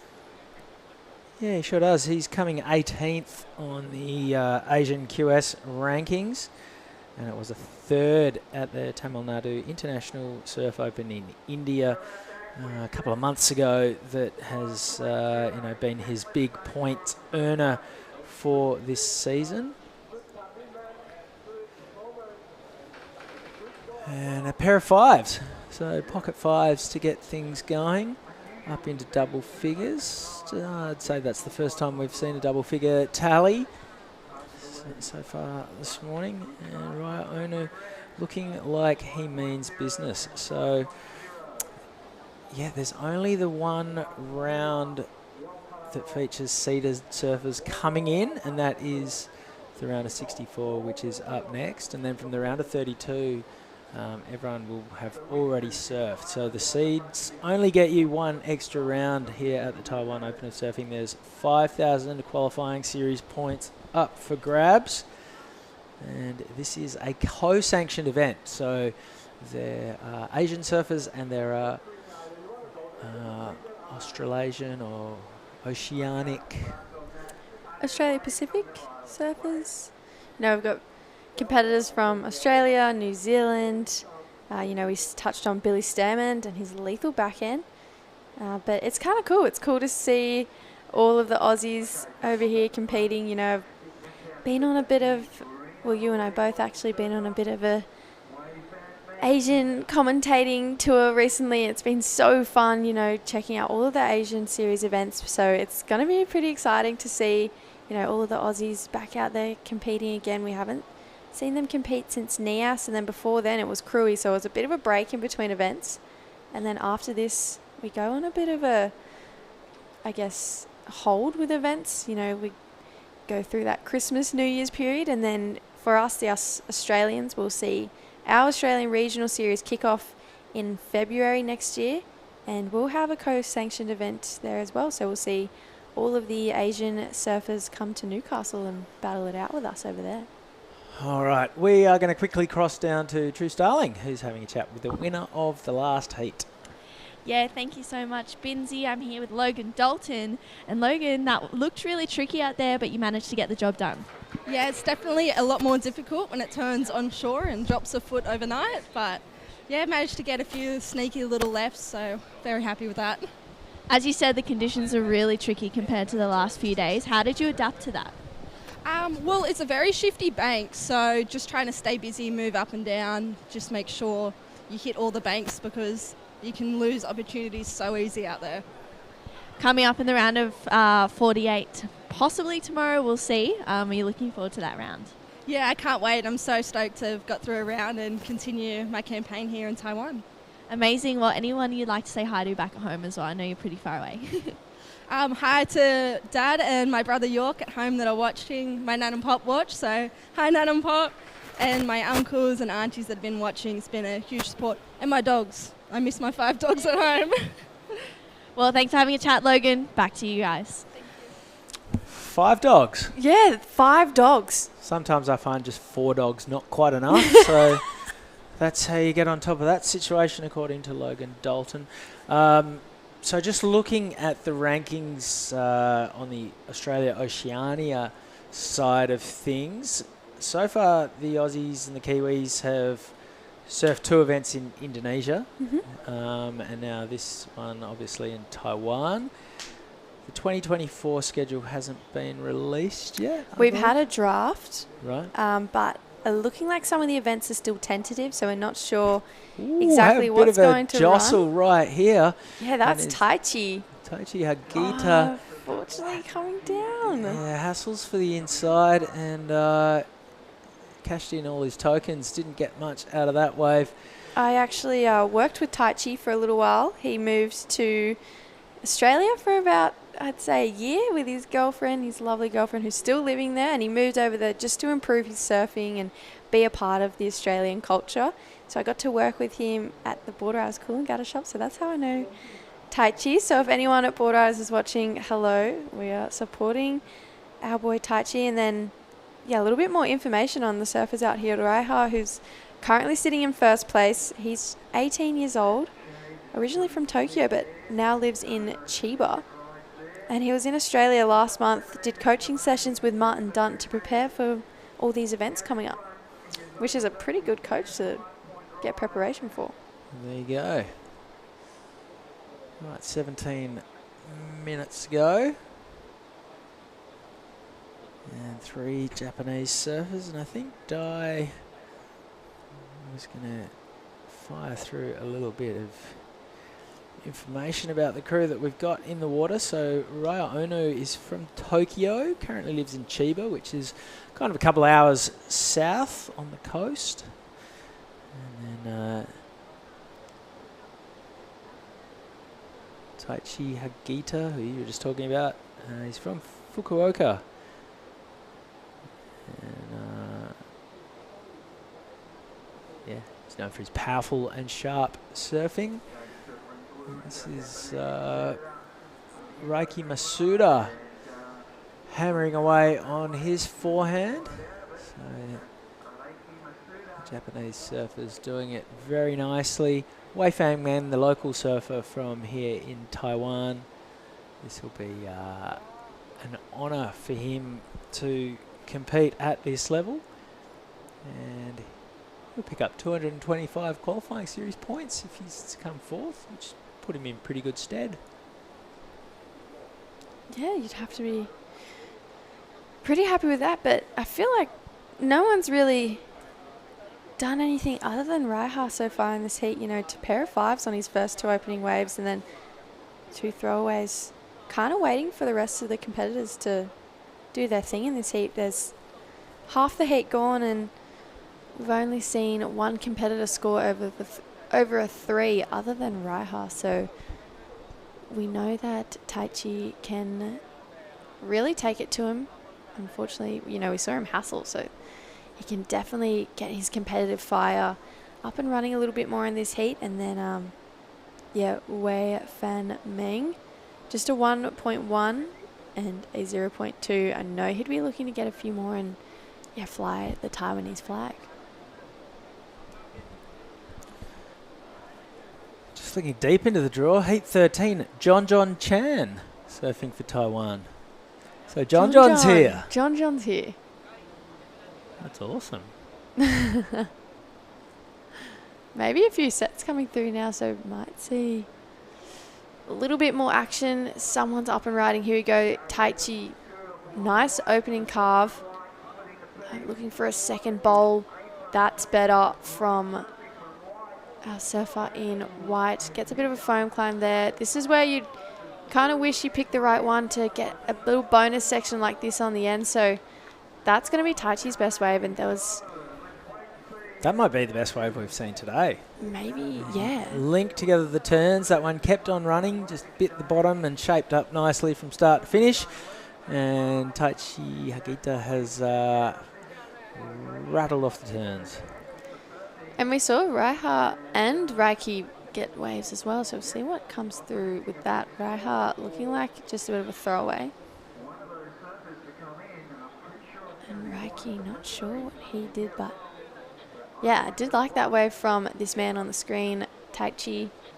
22 years old, like we said, moved to Australia for about a year to better his surfing so that he could progress further in the drawing to events pretty much just like this. He's recently moved back to Japan though, and he's thinking he'll come back to Australia early next year, so he must have loved it. Don't blame him. And waiting for scores still for blue and white. Blue's indicating maybe his best wave of the heat so far. Just waiting for one last score.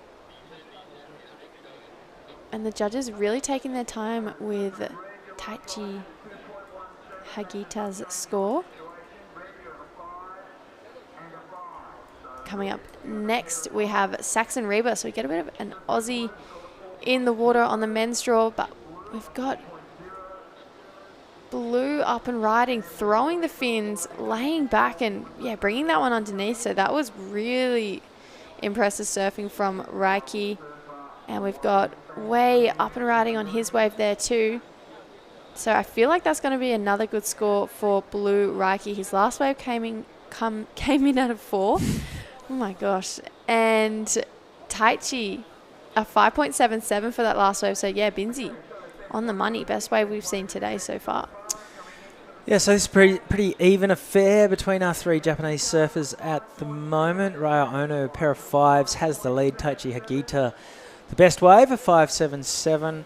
He's sitting in third, doesn't have a backup just yet. And Reiki Masuda, he's got some work to do. He's got a 4 and a 3.43, which sees him in second, but he will not be feeling comfortable there at all. Yeah, still waiting for that last one of Blue. I'm wondering if we might get a replay because it was pretty impressive. We saw it from a distance. Looked like he was going to fall. Managed to bring the board back under him, but the judges saying it's similar to his last wave.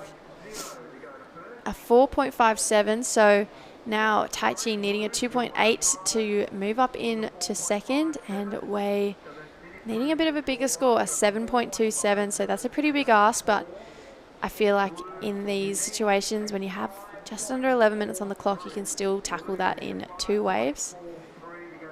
But Raiha definitely be looking to improve on at least one of his 5s in this last 10 minutes, just extend his lead just that bit further.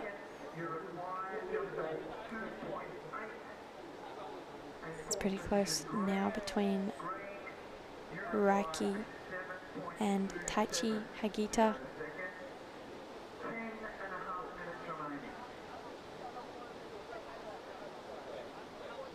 And we're looking at the main peak right now. You can see that little one on the inside kind of replicating Binzi's right.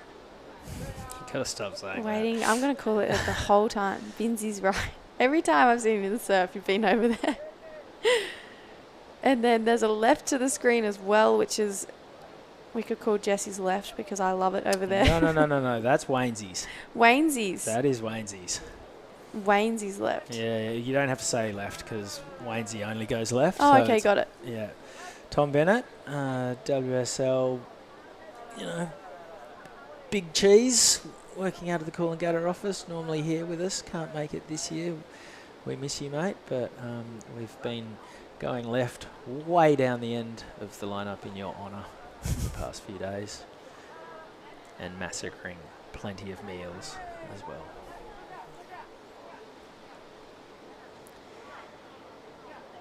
Yeah, it was interesting. Maddie Parker touching on she didn't like noodles as well. I've been loving the noodles over here. A, that's crazy. B, C point A. C, just don't admit it. Like, she volunteered that information. She self-reported. Like, just move on. Say something else. Yeah. Deary me. Deary me. There's not much more to eat over here, though. It's noodles or dumplings. Who's a media advisor? And that's about it. Yeah. Who doesn't like noodles? they're so harmless. And you can get all the, all the froofy options in your gluten-frees and everything else these days. Like, yeah, that's bizarre. I feel like they'd feed, a third of the world if you consider pasta noodles as well. Yeah. Anyway, let's not go back there anytime soon. 8 minutes to go. Heat 1, round of 96. Raya Onu, pair of 5s. Narrowly shading Reiki Masuda, who's got a pair of 4s. Taichi Hagita has a 5.77. You'd almost say he's in the box seat. And then Wei Fan Meng flying the Taiwanese flag. He's sitting in 4th, but he will be far richer for the experience getting to compete in the QS5000. And we say it every year, the standard of the local surfing gets better and better every time we come back to the Taiwan Open of Surfing. Here goes Taichi Hagita looking to move his way up into one of those 2 advancing positions. He only needs a 2.8. I think he's done it. But the 5 wise men and women in the tower next door to us have the ultimate say. So let's see what they come back with. I liked it. I really liked it. 2 really sharp backhand turns. Used to see him do that out D-bar all the time in his short time living overseas.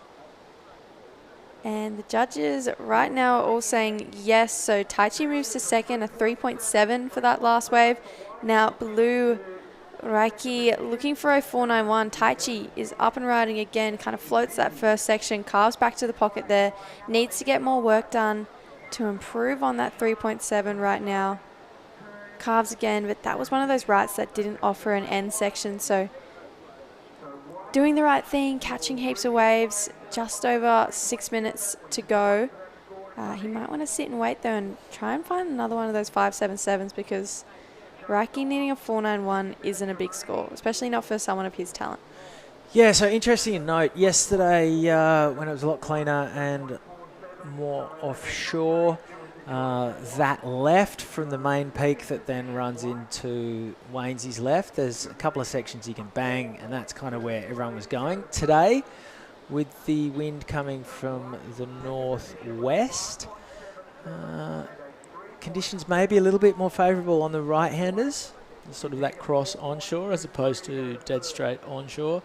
And that was Taichi Hagita on that last wave, finding that right. He got the 5.77 earlier on a running right as well. His previous score was a 3.7, so that does put him up to 2nd. Reiki Masuda is now chasing a 4.91, 5.5 minutes to go. Yeah, I feel like it's also kind of nervous times right now for Raiha because Taichi only needs a 4.23 and Reiki isn't that far behind Taichi. So pretty close right now between our 3 Japanese surfers. And then Wei Fan Meng needing an 8.17, which would be the best wave that we've seen today. If he can find that, that'll be extremely impressive. But I feel like 5s are kind of 7s and 8s today in comparison. So if you have a pair of 5s, got to be pretty happy with that. But tomorrow, hopefully we'll see a bit more swell filter on through. But I hear a bit of wind, but I'm not sure if it's good or bad wind that's coming with it. So we'll have to report back on that. We'd hope good wind. But I can't imagine it being too strong. Everyone in the Philippines was like, oh, it's going to be windy tomorrow. And it was like this. It was so mellow. No, it looks like we've got some fairly gale force conditions heading our way. Yeah. It's strong shore. In the wrong direction? More of the northwest that we're seeing now. Sorry, northeast. Which isn't like atrocious. I think we'll see really peaky, rampy kind of rights. So there'll be big sections for big turns. Maybe the lefts will run with the wind at their back. It's going to be big and chunky. I think it'll be fun. Just very, very strong though. Like 25 knots. Oh, okay. Kind of situation. Not the Philippines strong. No. But like by my West Australian standards, pretty run of the mill. Yeah, I actually followed your surf aid challenge. Some of the conditions you surfed in looked awful. I was like, wow, that looks awful out there. Yeah, September was rough. All right, here goes Wei Feng Meng on his forehand. This is a good-looking wave. Great hand jive too. Oh, steezy. And gets the bash on the end section. Dramatic kick out. I liked that a lot. I think that might be Wei Feng Meng's best wave. No, it's going to fall just short. Miserly judges not rewarding the hand jive. Oh, I beg your pardon. Last judge came in enough to budge it up, and it's a 1.37. That is his best wave. Yep. 137 and a 134 Wei. Got to be pretty happy with that. I quite liked the hand jive as well. Thought it was super fun. Bit of a style we haven't seen before, so I'm sure he's just having fun out there. Not taking it as serious as the other guys. But 2 minutes to go. It's kind of crunch time right now for Raiki Masuda. Needing that 4.91 has second priority, so Raiha will take the next best wave that'll come through. Maybe a bit of a lump starting to show itself right now. No takers. You can see the surfers in the next heat getting ready. We'll see Saxon Reba take on Kayoshiro Suda. Sung Lin Han and Cheng Yu Yen come up in that next heat. There is surfer on screen, Raiki, and Taichi sitting pretty close to him, knowing that. Yeah, 90 seconds to go. Raiki Masuda needs a 4.91, so it's really tight between Raya, Taichi, and Raiki. Less than 1.5 points separating those three surfers. And a 4.23 the requirement for Taichi to go from second to first. A 4.91 the requirement for Reiki to go from third to second. And a 5.14 the requirement for... no, that's wrong. My maths is way off. I'm going to say roughly 5.43 the requirement for Reiki to go from third to first. So that's definitely still attainable as well. Oh, what was that? So Raya Onu had priority there. He kept Taichi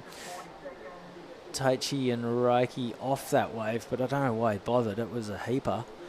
So 30 seconds to go. He's coughed up his priority on just a piece of junk, just trying to keep the other two off it, which I think he's just outsmarted himself a little bit there, played far too much of the priority game and just not looked at the conditions in front of him. But anyway, he's still winning, still 15 seconds to go. He'll probably watch the replay of this heat, and apologies if we've just cooked you there, but you'll learn from it. So there you go.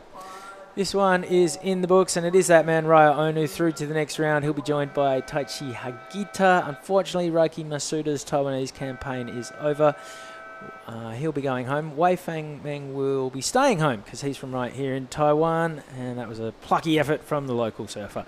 Don't go anyway. Heat 2 of the round of 96 coming our way right after this quick break at the Taiwan Open of Surfing.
Welcome back to Jinzun Harbor. This is the Taiwan Open of surfing.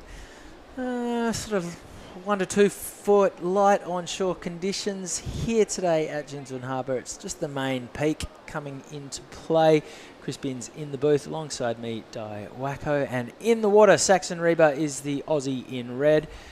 Kashiro Suda is in blue from Japan, and then Su Lin Han and Cheng Yu Yan are two surfers from right here in Taiwan. And Dai, what do you know about Kashiro Suda? Kyoshiro Suda, he's from Tanegashima Island, which is a part of Kagoshima Prefecture in west side of Japan, a really small island. He's a replay surfer red, Saxon. Nice open up with 4.0 surfing red. That was a good ride.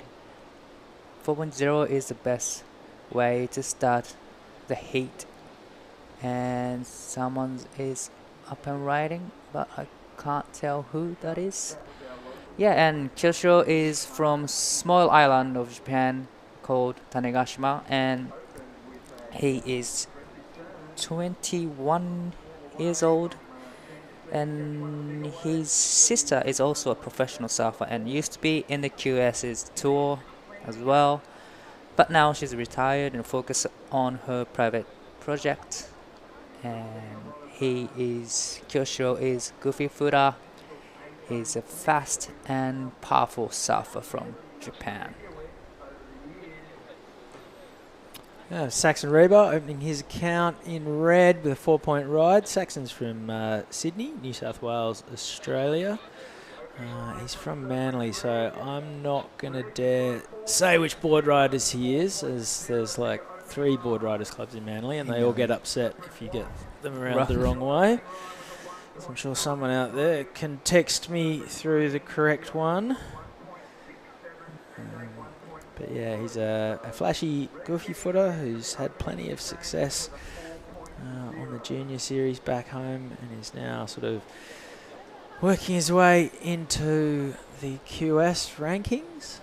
This is the 3rd qualifying series event for the Aussie surfers this year. We started at Krui, moved to Nias, and now we are here in Taiwan. So yeah, interesting situation. The Australian surfers so far have surfed 2 events in Indonesia, now 1 in Taiwan, to gain points on the Australian qualifying series.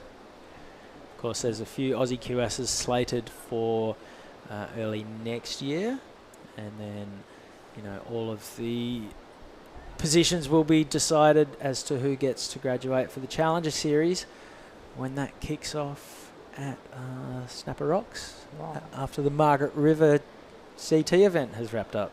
So 3 tours in operation. And so next one will be on Gold Coast Pro. Yeah, it's tentative at the moment. Nothing quite locked in. All right, we're going to cross down to Jessie Starling, who is having a chat with the winner of the last heat. Yeah, thanks, Binzi. Raiha, congratulations. A really quick start and then a little bit slow, but you must be feeling pretty good to get the win in that last one. Yeah, thank you. Like, I'm so lucky to get quickly. Yeah, 2 waves. Yeah, super lucky. And when you get 2 waves really quick and then have to sit and wait, how do you stay calm and make sure that you stay composed for the rest of the heat? Like, I want to just set, like, 5 points more. Like, I want a 6 points, 7 points, something. I'm waiting for set. And we were just talking, this is your first time here to Taiwan. Tell us what you love about this place and, yeah, just how you're enjoying your time so far. Yeah, I like this place. Like, good wave, good food. Yeah, I love it. And do you want to say anything to anyone back home in Japanese? Okay. とりあえず1ラウンド目勝ち上がれて、早めに2本乗れて落ち着いた展開でできたので、次もリラックスして頑張ろうと思うので応援よろしくお願いします。Awesome. Thank you so much. Congratulations. We'll see you in the next round. Back to you guys. Thank you very much, Jessie. That was Araya Onu through to the next round. So tell me more about this island that Kyoshiro Suda comes from. It's kind of 2 or 3 hours away from the mainland to the west, to the south side, by ferry from Kagoshima Prefecture, and in Tanegashima Island we have a lot of surf spots. They have beaches. Pretty sure they have river mouth, reef break as well, and it's a beautiful place and uncrowded. So if you want to go to Japan, and probably put it on the bucket list to visit. And probably halfway from Tokyo to Taiwan, really? Yeah, actually, yes, exactly. Yeah, So almost a local here in Taitung. almost. Kind of like near Okinawa Island as well, but different prefecture though. Gotcha. But because we have a lot of competitions in July to September, up and riding from the south of green, nice first turn, and kicked off. We have a lot of competitions in between August to July to like October, so he mainly stay in Chiba for practicing, and because it's easier to access to the venues. But otherwise, he will be in Tanegashima Island, and his parents actually doing the hostels in Tanegashima. Okay. So anyone keen to go there, just ask him for the place. And sort of directly south of Miyazaki. Yes, exactly. Yes. So would you fly from Tokyo, or would you fly to Miyazaki and Fly- catch a ferry, or? Fly from Tokyo to Kagoshima Airport, and there's two ways. Here is Kyoshiro on his backhand. Nice first turn, nothing special though. Nice second turn, and he wanted to finish off. Nice throwing big sprays. Can he get a finish? Now, unfortunately, the wave dies out. But still, it was a great surfing from Kyoshiro. Yeah, so you'll see that a lot with the right-handers here. They run deeper into the bay, and you don't have that closeout section. So then you paddle safely back out through the channel. If you go left, you're dealing with that sort of wider peak further down the beach, and then you've got a bit of duck diving to do, but you'll get those sections to hit all the way with the big end section finisher as well. So there's definitely some vagaries to be picked up in the lineup as to whether you're going to go left or right. Also, obviously, the wind comes into play with which way that's going, as to whether it's onshore or cross-shore.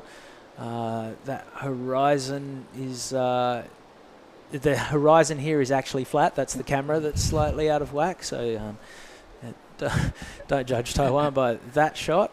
But that's our three competitors on screen right now. Here is the replay of Koshiro Suda's last wave, and it was a 4.5, so the best wave of the heat so far, and why not?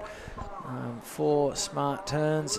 Wasn't the biggest of waves, but he surfed it fluently from start to finish, and that puts him into the lead. Saxon Reba is now sitting in second, has priority, 15 minutes to run.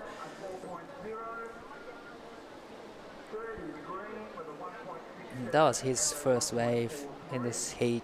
It's been like 10 minutes already, so probably a little bit of pressure he faced, but on his first ride, I think it's really good to start with 4.5 and to get a rhythm. Here is the live action from Surfing Red. Saxon, nice floater there, and nice pin out turn, and nice carving. And well, there's nothing in the end sections, but still nice connection through first turn to second turn and third turn. That's a great ride from Surfing Red, Saxon. That's going to be one of the best waves we've seen score-wise so far today. Bit of flair on those opening 2 turns, and looked really fast and fluent from start to finish, which always leaves a good impression with the judges, and they are ultimately the guys you are trying to impress.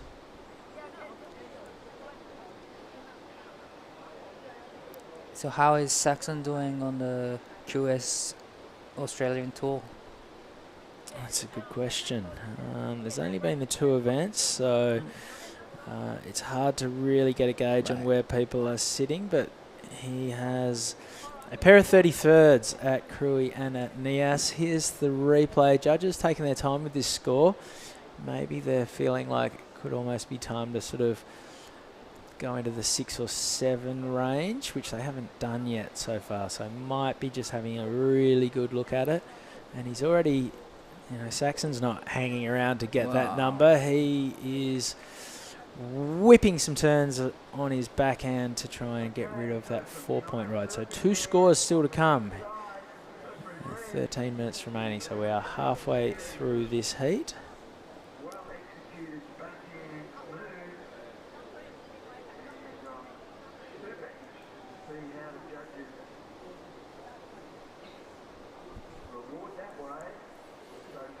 Still waiting on the previous wave of Saxons to drop in. Probably comparing to Kyosho's first wave. Oh, here's a replay of his third wave. Nice first turn, vertical turn, and second and third, and fourth section, a tight section. That's great ride from Saxon. And here's a live action from Kyoshiro and Surfing Green. That was a nice big carve from Kyoshiro, and this turn was great. So there's a lot of waves to be waiting to get a score. So we have 4.20 for the second wave for Saxon. So he has now 4.0 and 4.20 in the lead. Just under 12 minutes remaining. But we're still waiting for Saxon's third wave and Kyosho's second wave, as well as fourth wave from Surfing Green.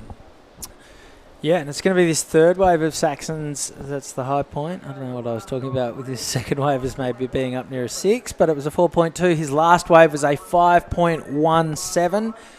Best wave of the heat puts him into the lead. And he hasn't really put a foot wrong so far. A 4.2, now a 5.17. So he's building wave on wave. And, yeah, that's already, close to what has been par so far for, getting through to the next round. Saxon Reba won't be happy with a 4 and a 5. He'll want to add something a bit more significant to his scoreline. It's Taiwanese surfer Sungling Hang currently sitting in second. He's got a 3.3 as his backup, but now Kayoshiro Suda has got a 5.5. Best wave of the heat for his last wave puts him into the lead. He's got a 10.2 wave total. Saxon Reba's now looking for a 4.84 for first. And the Taiwanese surfers have a little bit of work to do. A 6.04 the requirement for Sungling Hang, and 7.17 the score needed for Chen Yung Yang. And we're going to have a look at Kayoshiro Suda's last wave right now. Well, Kyosho got a 5.50. That live action from Surfing Brew. Nice first turn, nice cutting back, nice connection right there, and waiting for the sections comes up, and he's looking for the last section to put the good turn.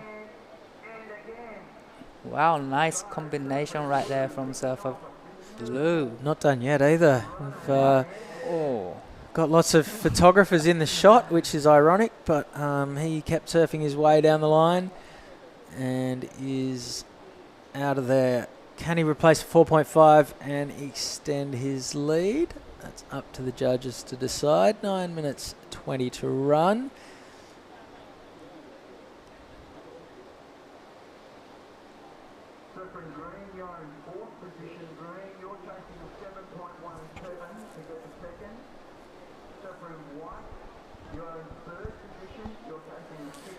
And the tide is incoming at the moment. It's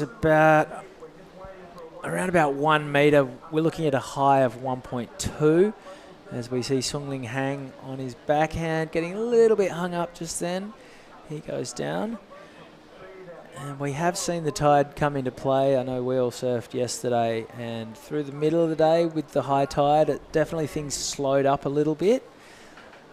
So, yeah, you really want to make your wave selection on point for the next couple of hours before the tide starts to drop out again. The high is at 12:55. It's currently 10:20 local time. So we're about 3 heats away from the high.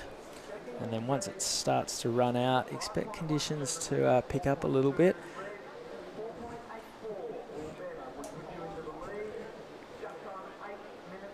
So last score for Kyoslo, third wave, 4.43. Didn't go to his best two scores. Still, he's sitting in the lead with 5.50 and 4.50 right now. Just under 8 minutes remaining. Yeah, I'm looking at the Surfline forecast for right here at Jinzun Harbor. They obviously know that the event is underway because their recommended attire for the water is a rash guard. And we've got 4 of them in the lineup right now. Okay, 7.5 minutes to go. That is the beautiful Jinzun Harbor lineup. Left and a right peak. A lot of the scoring. Well, the scoring's been evenly split today, but this is Sun Ling Hang on his backhand. Saxon Reba, the goofy footer from Manly, he seems keener on doing all of his work on his forehand, chasing the lefts. We've seen Koyoshiro Suda swing it both ways to put together his 10-point heat leading total.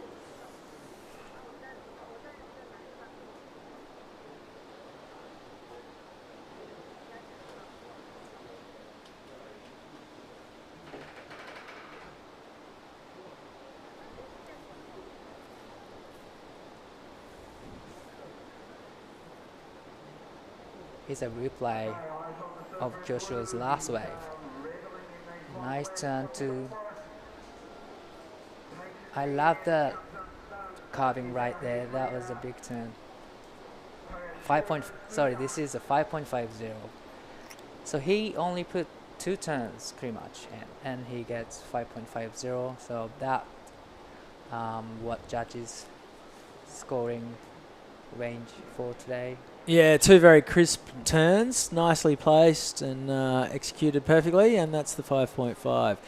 Yesterday, watching the free surf, obviously a lot of humans in the water. There were no lumps going untouched.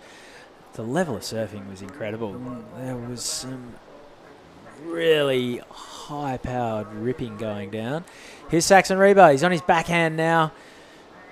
And 2 big turns. Linking this one through the inside, sticking with it. Guy's not leaving anything behind. He's milked that for all it's worth. He's looking for a 4.84 for the lead. Love to see the replay. Yeah, we kind of missed a little bit of the start, but a bit of noise from the competitors' area. Obviously, the Aussies will be getting right behind their boy. But yeah, be great to see what happens straight off the bat and how close Saxon Reba's going to go to chasing down this 4.84.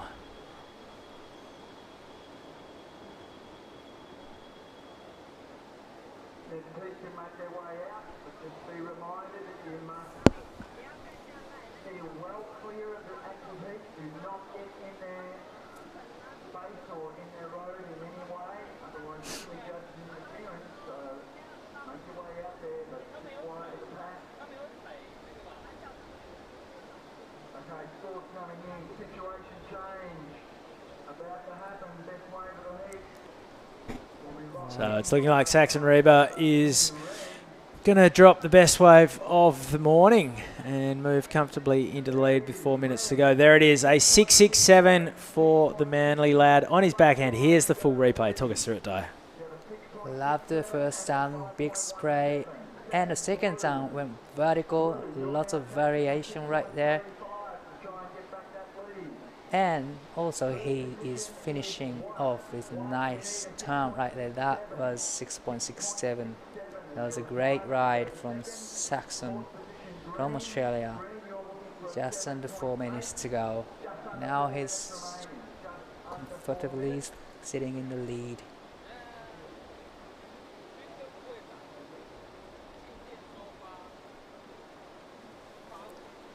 Yep, so Koyoshiro Suda is looking for a 6.35. And a fair bit of distance now between the Aussie and the Japanese and the two Taiwanese surfers. Sung-Ling Hang is chasing a 6.67 and Cheng Yu Yen is looking for a 7.8. Just over 3 minutes to go. Saxon Reba would like to get rid of his 5 and really, show that he means business here this week. He's already got the best total we've seen so far this morning. And that 6.67 was very smartly surfed on his backhand.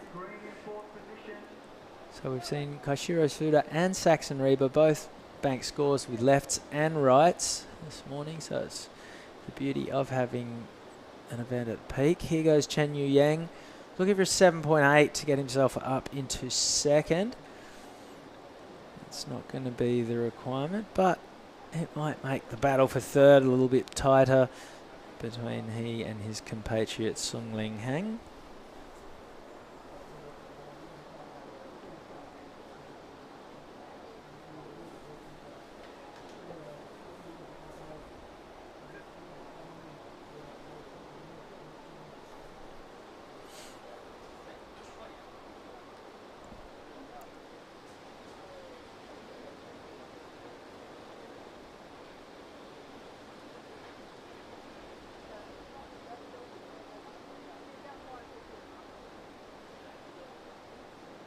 Here's a live action from Surfer Red, looking for the section coming up, and he went for the air but didn't make it.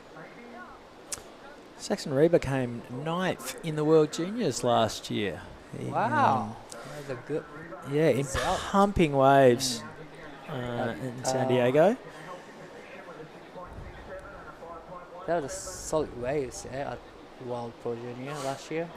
Yeah, I believe it was Seaside Reef, which is, anyone who grew up watching surfing in the 90s, like I did, that's where Rob Machado, right, normally surfing sort of waist to chest high lefts, doing finners and reverses and all that kind of biz with his fro blowing in the wind. But yeah, they got sort of 6 foot pumping conditions for the Worlds last year, and we saw Jarvis Earl take it out, and of course he just won here in Taiwan, so went from winning the Taiwan Open of Surfing to win the World Juniors in California, about 6 weeks later, on a bit of a roll. 40 seconds to go. Saxon Reba is, he won't be feeling comfortable because Koyoshiro Suda has priority. He's chasing a 6.35.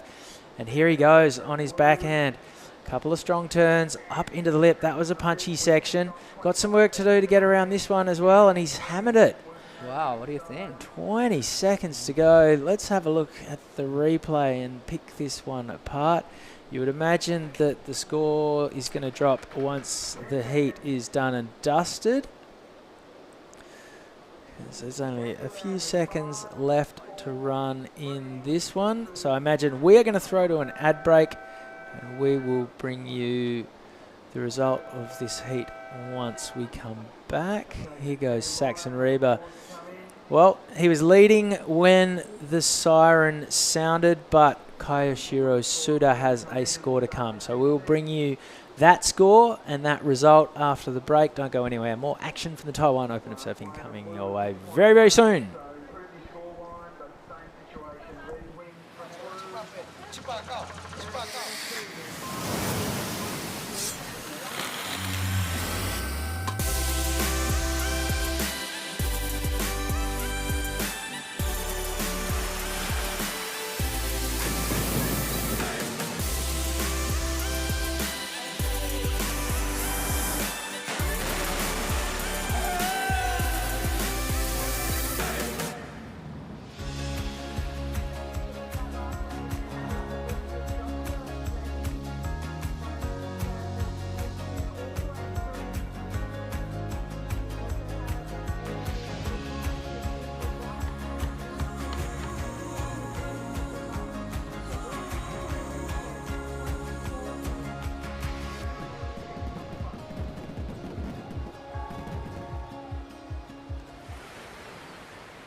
You want to embrace the true nature.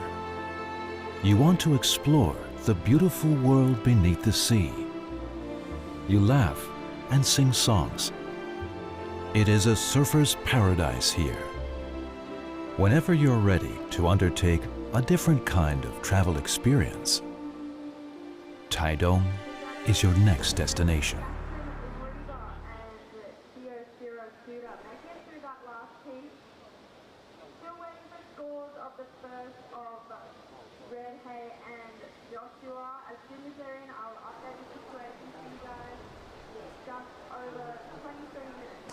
Welcome back to the Taiwan Open of Surfing. This is the round of 96 Heat 3, day 1 here. And we have men out there. Shohei Kato is in the red. Joshua Levy from Newcastle in the blue. Lin Xiang Yi from Taiwan. And how do you say that? Aoi. Aoi. Thank you, Dai. Aoi Oguri, sweet, from Japan. This is Joshua Levy up and riding. On this one, he's got some solid turns out the back, I'm hoping. So I'm sure we'll have a look at that replay. And he'll start off his campaign. I believe Shohei also has a score to lock in. This is Aoi as well. Just finishing that one off. So that was a nice way to start the heat for Aoi. Aoi. Yes. Am I saying it right? Yep. Aoi. Exactly. Right. Thank you, Dai. I'm True Styling joined in the booth with Dai Wacko. And Dai, that last heat looks like a good one, and I think, we'll see a couple more good heats coming through. Coming up, exactly, yeah. The wave's looking fun still. Yeah. Still remaining fun. And the tide's coming in, and there's a left towards the right side of the area, and towards the left side area, there's a good right coming in. Yeah, it's amazing, and the wind's kind of backed off a little bit, so it's a little bit cleaner as well. So it's good to see. We saw Saxon Reba take out that last heat ahead of Kayoshiro Suda. Sunlin Han came in third, and Cheng Yu Yen in fourth. First of Shohei was a 4.33. This is Lin Xiang Yi, just coming off the back of that one. But a few scores. Joshua Levy's first wave was a 3. And then I believe Shohei has another score to lock in as well. Wow, quick start for everyone for this heat. Shohei's got 2 waves already. 4.33.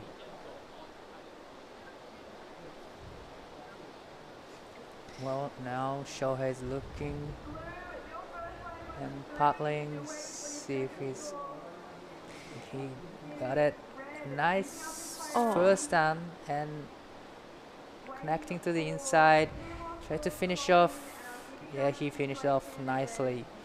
That was good ride from Shohei. Yeah, it was a good ride. While we wait for that number to lock in for Shohei, we have Chris Binns down there with Saxon Reba.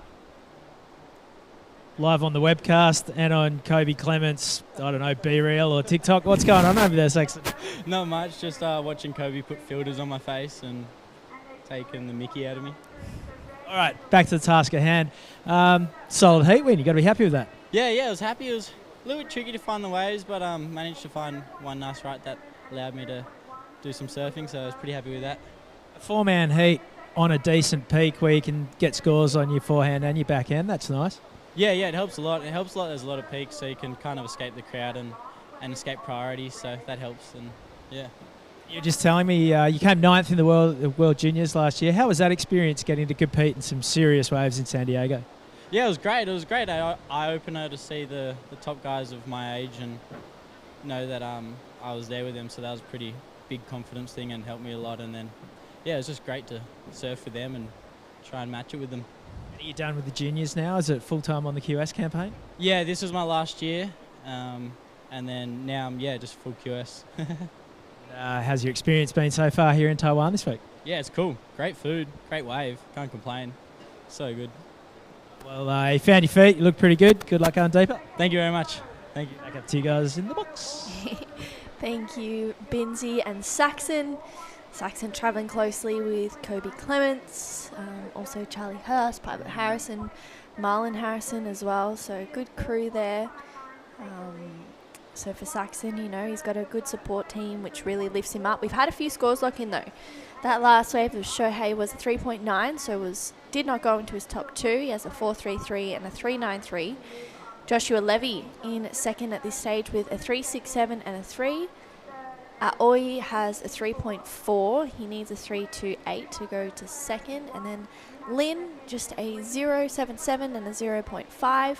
He's looking for a 5.9 right now to go into second place. And 18 and a half minutes to go. There's been a little bit of action to start this heat off, but has gone a little bit quiet now. But as I said earlier, the wind's kind of backed off a little bit, so it's a little bit cleaner out there. It's a lot smoother face now, and here's a live action from Surfer Green. Nice cutback, first down, and tried to connect, but unfortunately he couldn't connect to the inside. He needs to go back out and get small waves. And as the tide is coming in, the left's going to be hard to serve actually. There is not that much of the walls holding up, so you have to be careful with the left. Yeah, I agree. Oh, Aoi getting a nice turn there. Hopefully you got something out the back as well, because that looks like a good finishing connection. So 17 and a half minutes to go in this heat, and I agree, you know, there's sometimes the connections don't link up, but yeah, there's definitely opportunities. Seems like it's getting better throughout the morning. It's the women's heats this morning were a little bit tricky, but it's getting better now. Yep. That is Shohei up and riding on this one. Couple of nice backside connections. Links it up again for another nice carve, and eyeing off a finish. Wow. That was nice. That was nice. I love how he didn't rush the turns and just wait for the sections coming up for him, so that he can put decent scores in. Yeah, I agree. I think, you know, he surfed to the pace of the wave. He didn't try and over-surf it. So that's another nice score for Shohei, a 4.03, but I think that was his previous to last, so he'll have another score maybe to lock in here. We've got 16 and a half minutes remaining in heat 3 for the round of 96. Up next we have a 3-man heat. It looks like maybe we've got Hiroya Miwa. Yes. David Perry, and then Kai Wen Yu. Yeah. So, yeah, 3-man heat for that one, which will be exciting to see. As we said earlier, we're going to go up to heat 10 of the round of 96 for the men, and then we'll have the opening ceremony a little bit later today.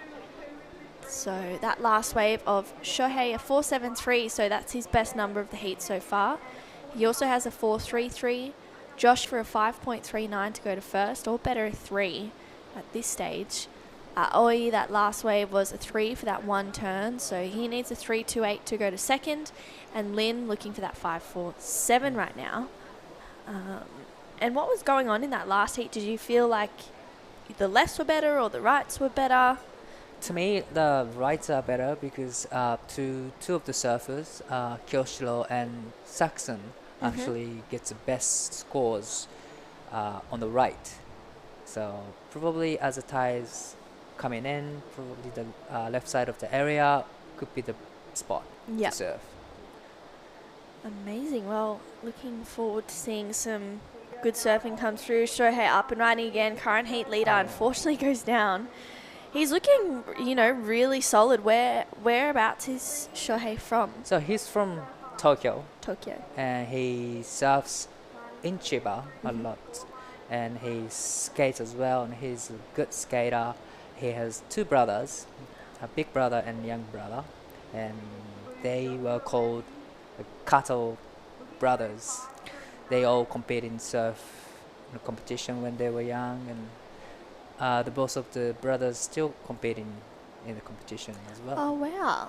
And I believe that he finished 3rd place in Philippines Yes, he did, I think. Yeah.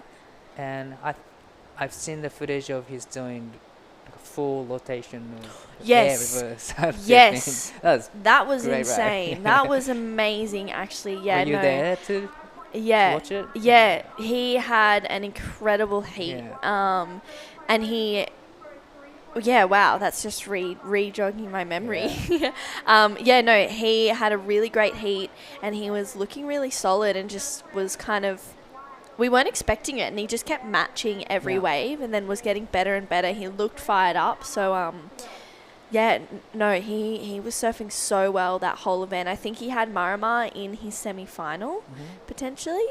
And Marima obviously went on to win the event, so he did get knocked out in the semis, but he had such a great run, and I feel like each heat he just kept getting better and better. And prior to that, I hadn't really heard too much about, well, I know who he is, but I haven't seen him a lot. So to see him do well there, and also, you know, go for really risky maneuvers and pull it off, I was pretty blown away. Yeah, it was great. That one maneuver was insane. That's great, right? So yeah. If anyone who's listening hasn't seen it, I'm sure it's up on his Instagram at some stage. Just check it out. Yeah, Shohei was surfing so well. This is Joshua Levy though from Newcastle, up and riding on his backhand. Nice whip there. He's got such a strong backside snap on him. And the man that we were just talking about, Shohei, up and riding on this one, flying down the line, goes for the air, just can't quite pull the rotation. But, you know, he's got a decent lead right now, so he can kind of go for those risky maneuvers to try and better his scoreline.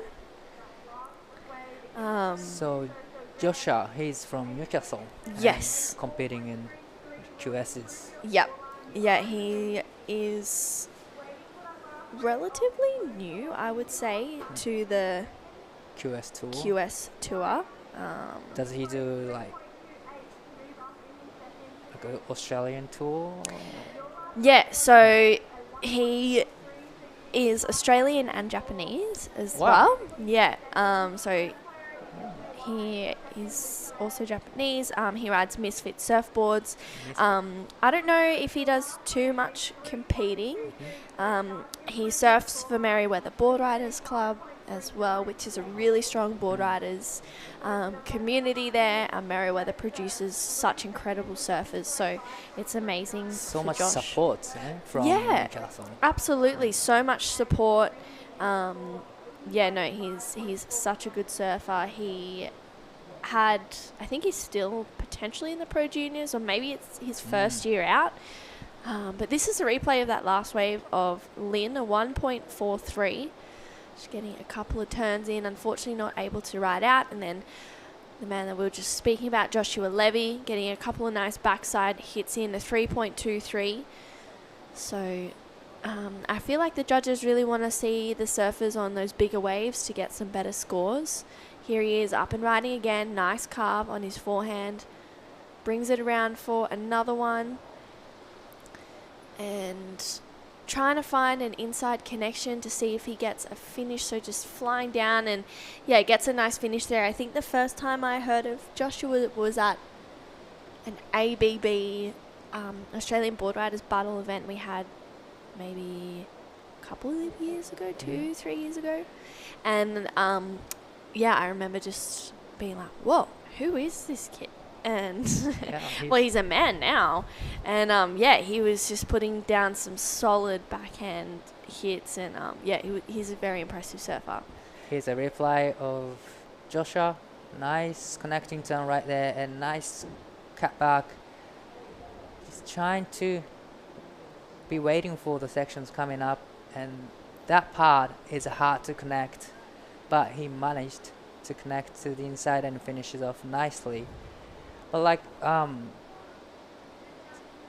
from the last heat, the judges gave good scores for the couple of turns, and they don't have to put so many maneuvers in on the waves. Just judges tend to wanted to see the good solid turns. Yeah.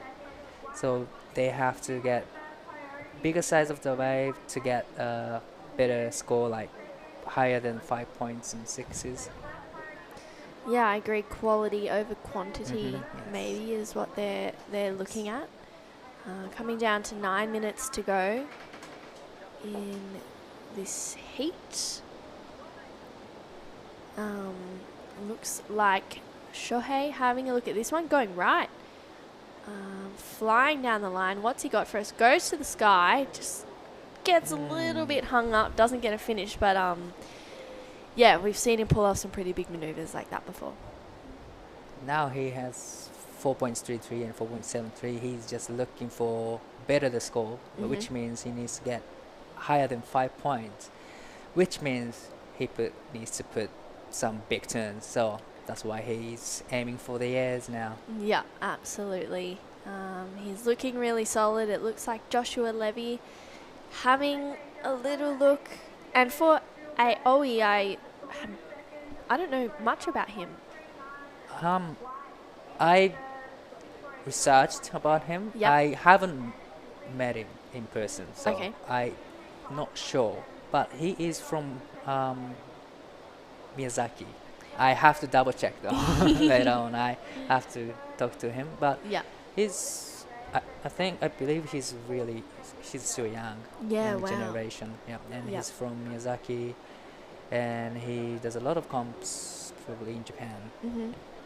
Amazing. So just new to the circuit for Aoi, which is amazing. He only needs a 3.8 right now to get into second, which is not a big score, and he has first priority. So he's in a position where he can try and get himself into an advancing position. This is Shohei up and riding on smaller inside left. Knows it's not going to do too much. Lin, and this is Aoi having a look out the back. Nice connection to start this one off. Comes back to the power source. A better looking carve there. And has to kick out because that wave unfortunately doesn't do too much more. So he'll get back out into the lineup. Joshua Levy now has that first priority. He's looking to better a 3.53 to make it harder for Aoi and Lin to move up into second place. Lin also got a wave on the other side of Aoi then. So we'll see. Locks in at a 1.27. Last of Aoi, a 2.83. Points short. But Yeah. probably he needs to wait for the bigger set to get. It's only 3.80. It's not a big score, but still you need to put at least one decent turns to get to reward that score. Yeah, I agree. You need at least one solid connection. We saw Joshua Levy get some good turns in, rewarding him those threes. It feels like, scores in the 4+ range are difficult to get today. Do you agree? I agree, totally. Especially this time of the day, the tide's coming in, and it's hard to get higher than 5 point, I reckon. So if you're getting 4s, you're sitting in a pretty good position. Yep. So 5.5 minutes just on to go in this heat. And Shohei Kato is leading this one. This is Joshua Levy up and riding on a good looking right. Another nice connection here. Brings it around again for another one. Just gaining some speed. Wow. Yes. Needs to finish that though for Joshua. That was a good looking wave. That was great surfing from Josh. Wow. Yeah, so Josh just firing up now. He needs a 5.39 to go to first. I wonder what he did, if he got any good connections earlier. But I really like the look of that wave die. That was like tight section at every turn, but still he managed to put every turn in the right pocket and right turn. So yeah, that's a great ride. That is Lin Xiang Yi, unfortunately not getting around that section. So waiting on a few scores, one for Shohei, one for Joshua. So Joshua, he needed 5.29. Wow, close. Do you think he'll get it? I think he get it. Yeah, for sure. It was a good looking wave. It was the best ride of the heat to me. So. Yeah, he's looking on point. We have Hiroya Miwa coming up next, and David Perry from Australia. Hiroya is from Japan, and then Kai Wen Yu from Taiwan. That last wave, wow, 5:17 for Joshua. As you said, best wave of the heat, but doesn't get into the lead. Although Aoi now needs a 5:44, and Lin that's 7.41. So he's bettering his position. Here's a replay of Oh. Shohei. That was a great turn. He managed to make it out, and wow, that was a great ride too. Yeah, that was solid surfing from Shohei on that one. I really liked that wave. That first turn, I thought maybe he kind of overcooked it at the start, but he regrouped and recovered really nicely. So Shohei getting better and better throughout this heat. Coming down. I think Shohei's getting good rhythm right now. And now live action from Joshua. Nice connecting turn. Oh, unfortunately, he couldn't make it. Yeah, so Josh just missing out on a couple more connections there. This is a wide angle. That is Aoi also getting a nice right. Couple of connections. Puts it up there for another one and gets a finish. Stands tall. That was a good looking wave. That was a good looking wave. That was a good, smoother face. Yep. And nice connecting turns in between first, second, and third turns. He finishes off nicely, so probably is the best wave for him so far. Yeah, I agree. I think it will better his position in third, probably lower that requirement a little bit. So waiting on that score for Shohei and Aoi. And this is Lin up and riding on his backhand here. Nice turn, just gets a little bit hung up, and Lin will lock in another score. That last wave of Shohei, a 4.2. Didn't go into his top two. Still, Aoi has a score to lock in as well as Lin. We're coming down to 2 minutes, so it's a pretty important last 2 minutes of this heat for Aoi and Josh. Josh hoping to better that 3.67. He only needs a 3.89 to go to first. And Aoi just has a score to lock in, and it's a pretty important number. Well, a lot of going on in less than 2 minutes remaining, and wow, Shohei's last wave didn't go to his top two scores. Maybe his first time was too much for judges, probably. Yeah, maybe seeing not much control. It was a good turn, but he kind of lost it a little bit, but regathered really nicely. That last wave of Aoi, a 4.63. So he needs a 4.22 now. He's in the game. Yeah, you're right. He's in the game, but there's only 1 minute, and sometimes you can get like this time can be the enemy. You can see Joshua just trying to stick to Aoi here in the final 60 seconds. Joshua has second priority and has priority over Aoi. If I was Joshua, I would just sit on Aoi for the last 30 seconds, but he got a wave. Wow. Nice looking turn. Nice first turn. And straight to the next. Nice carve. And another one. That was a great combination right there. And he finishes off. Wow. That was a great ride. That was... Wow. Just under 30 seconds to go. And he got another good waves. And he only needs 3.67 to go to the first place. And yeah, I think we will see Joshua move into first for sure. That was a great wave. We're coming down to the last 5 seconds in this heat. We've got some scores to lock in for that last wave of Joshua Levy.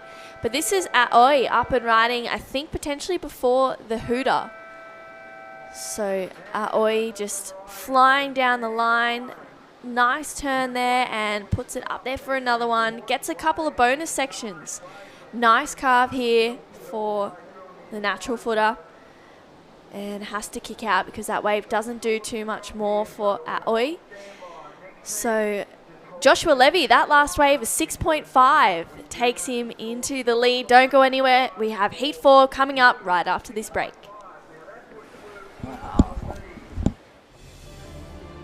You want to embrace the true nature. You want to explore the beautiful world beneath the sea. You laugh and sing songs. It is a surfer's paradise here. Whenever you're ready to undertake a different kind of travel experience, Taitung is your next destination.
To the Taiwan Open of Surfing. Welcome back. It's day one.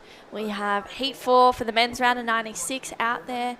And what a beautiful drone angle we have there of the mountains right behind the surfing there. I have spent many a time in the surf literally just looking in towards the beach, looking in that beautiful backdrop there. I'm True Starling, joined in the booth with my sister Jessie Starling. And Jessie, you know, it's been a great day so far of surfing.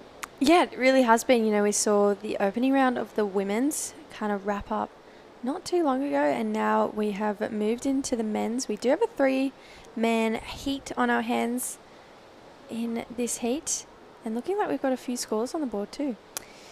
Yeah, it looks like Hiroya Miwa, who is in the blue, has a 4.17. David Perry from Australia has a 2.67 and potentially a score to lock as well.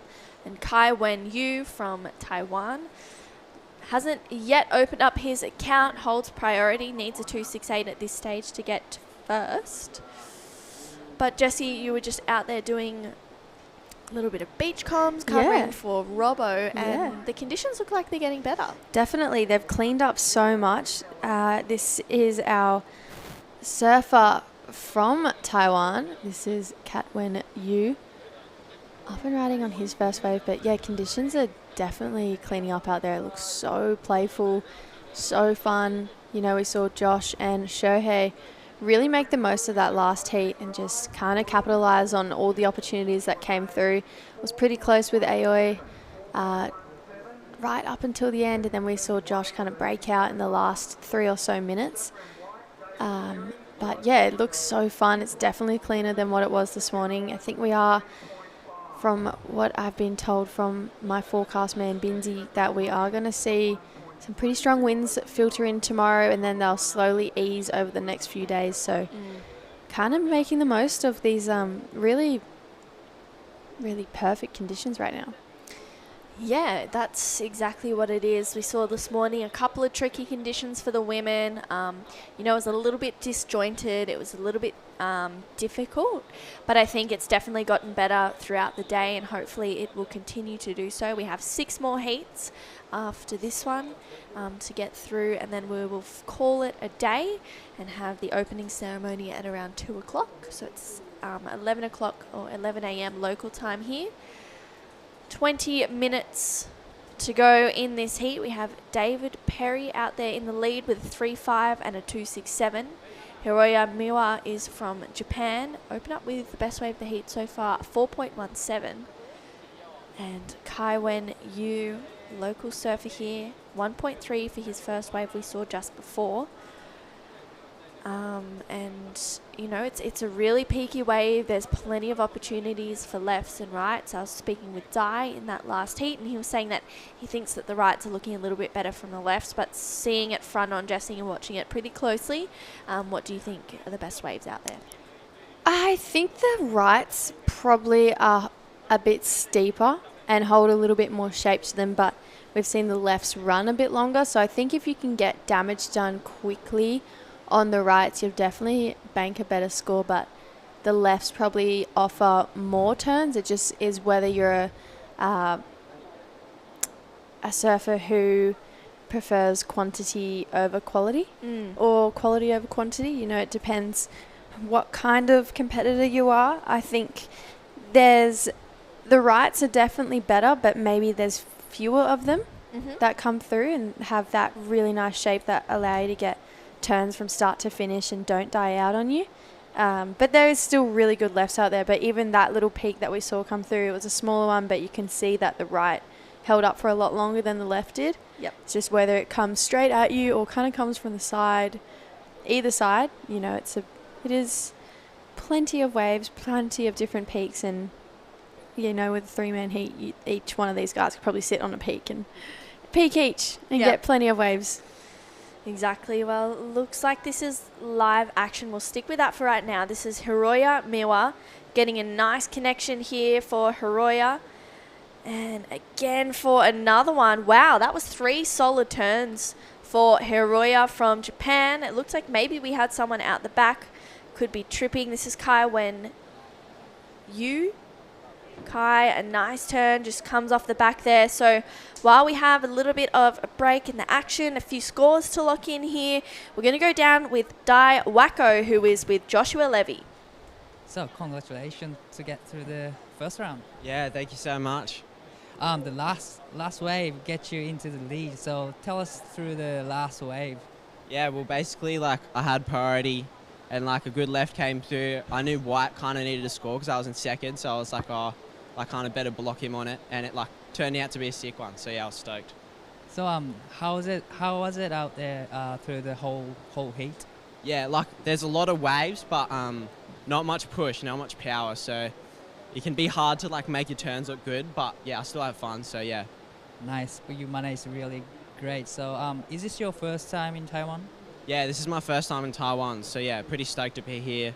Sick place, super fun, good people. Yeah. Nice. So I heard you're half Japanese, right? So maybe messages in English and Japanese as well? Sure. みんな日本でサポートしてる人ありがとうございます。頑張りました最初のヒートで、はい、ありがとう。Any message to the local supporters in Australia? Yeah, thanks to everyone watching, my mom, my dad. Yeah, it's actually like my girlfriend's formal today, so I'm missing it for this comp. So yeah, pretty stoked. Hope you're having a good day. Yeah, thank you. Right, thank you so much, and back to you guys. Thank you, Dai. I'm crying. Yeah. Wow. That was the sweetest thing ever. Oh, that wasn't. That would have hurt, unfortunately, there for Kaiwen Yu. Here we go, white out the back. This is David Perry, currently in second, looking for a 5. Oh, really nice finishing turn there, and manages to pull it under him to get the ride out. So, yeah, that was really a really nice interview there from Joshua Levy. Did not know that he was half Japanese, and or could he speak Japanese? So maybe we'll get him in the booth. Yeah, I know. Seems like a really great talker as well. So I'm impressed. Shout out to mum and dad, and shout out to his girlfriend. I know. I hope you have the most wonderful formal today. Yeah. Me too. What a sweet soul. I agree. I was shed a couple of tears there. Well, Joshua Levy taking out that last heat. But for this heat right now, we have Hiroya Miwa out there in the lead with a 4.83 and a 4.17. David Perry in second with a 3.5 and a 3.4. And Kai Wen-yu in third. Looks like Noah Arkfield and Zaina Sink on screen there. Noah Arkfield had a semi-final finish. Quarterfinal finish in the Xiaogyao International Surfing Cup. He was taken down by the event's winner of Marama Takong, John Mark Takong. So we'll see Noah Arkfield and Zaina Sink in the next heat. Along with... Sorry, keep going. Sorry. Along with Masahiro Sekiguchi from Japan and Chao Chun Chuang, Taiwan.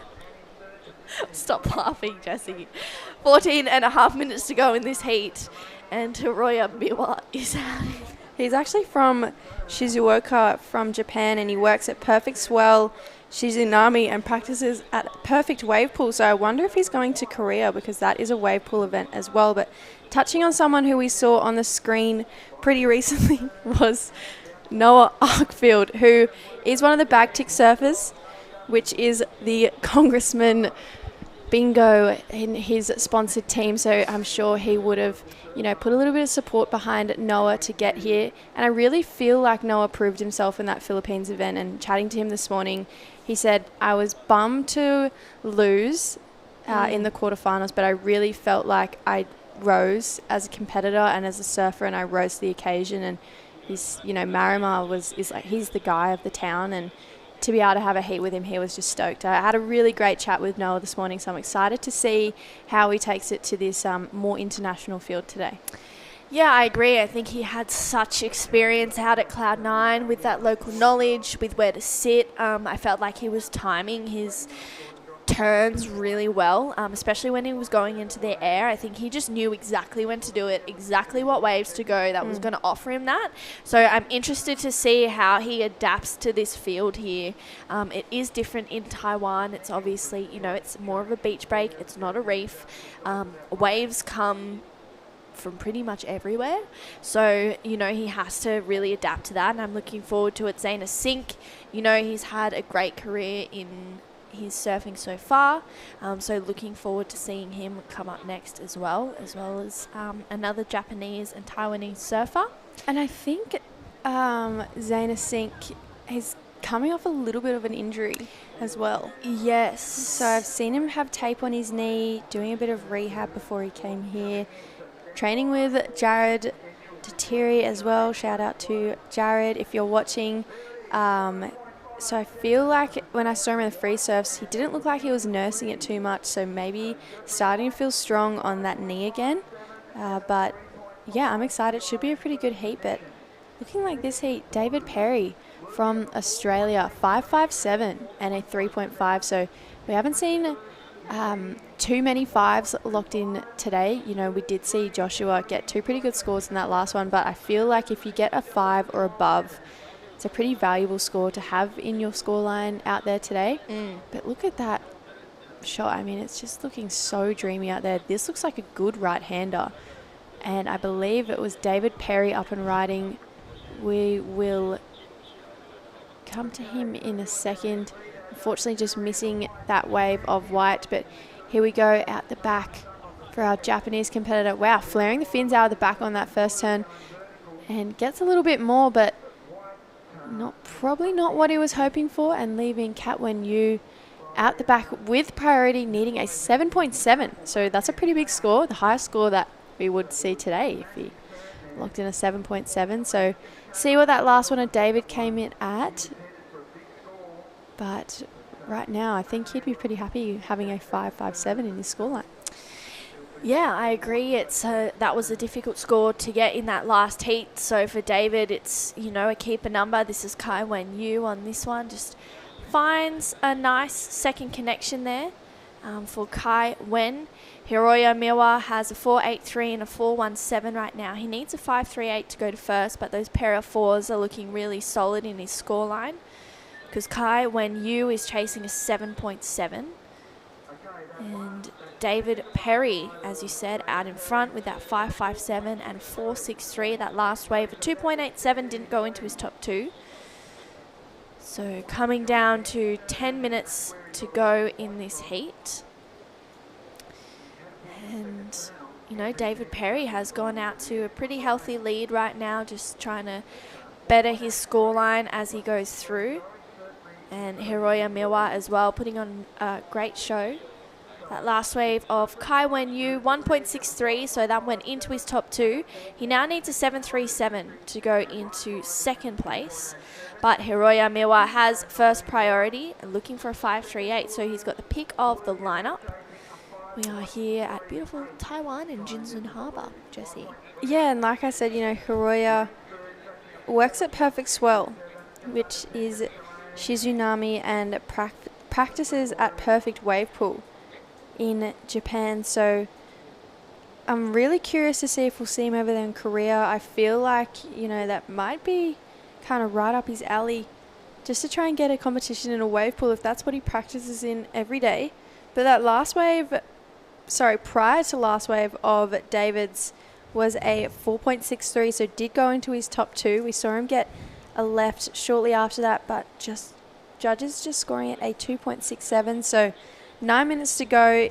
David's had a pretty good heat this heat. You know, we've seen anyone who gets above a 10-point total pretty much make their heat so far in this round. But I feel like conditions just keep getting better and better, and hopefully a little bit of swell might filter in with this high tide. Yeah, I agree. I think, you know, we've got a great back end of the day. Up next is Heat 5 of the round, and we'll finish the day off with Heat 10. So about 14 heats or so to run today. We'll leave the remaining 6 for tomorrow. 8.5 minutes to go. David Perry now holds priority with a 5.57 and a 4.63. He is looking really solid out there. I've seen him in the free surfs getting a couple of solid rides. So for David, you know, coming into this heat with a bit of confidence from getting some good waves, some good experience out in the lineup. And Hiroya Miwa is, you know, looking really good as well, a 5.38, but he's got a pair of fours right now, 4.83 and a 4.17, and speaking to Dai in that last heat as well, I feel like fours are keeper scores today. Yeah, I think fours will have you maybe through heats, depending on what heats you are. I feel like fives are probably more bank scores, you know. Fives should have you through the heats. Fours will put you in that nervous waters where it's like, I hope I get through. I'm not sure if I won't, because everyone is capable of a 4. So I feel like if you can get anything over a 5, I think if you can get in that double-digit total, you know, that 10 and above total, then you should be seeing yourself through to the next round. I think that's when you can be a little bit more confident. And then when you make it to the next round, you know, that's when you have to lift again, because in the men's round, you know, we've got names like Dylan Moffat, Ryaru Ito, who is number 1 on the men's Asian rankings, Tully Wiley, who recently got second, and then Challenger Series surfer like Kalani Ball, Geordie Lawler.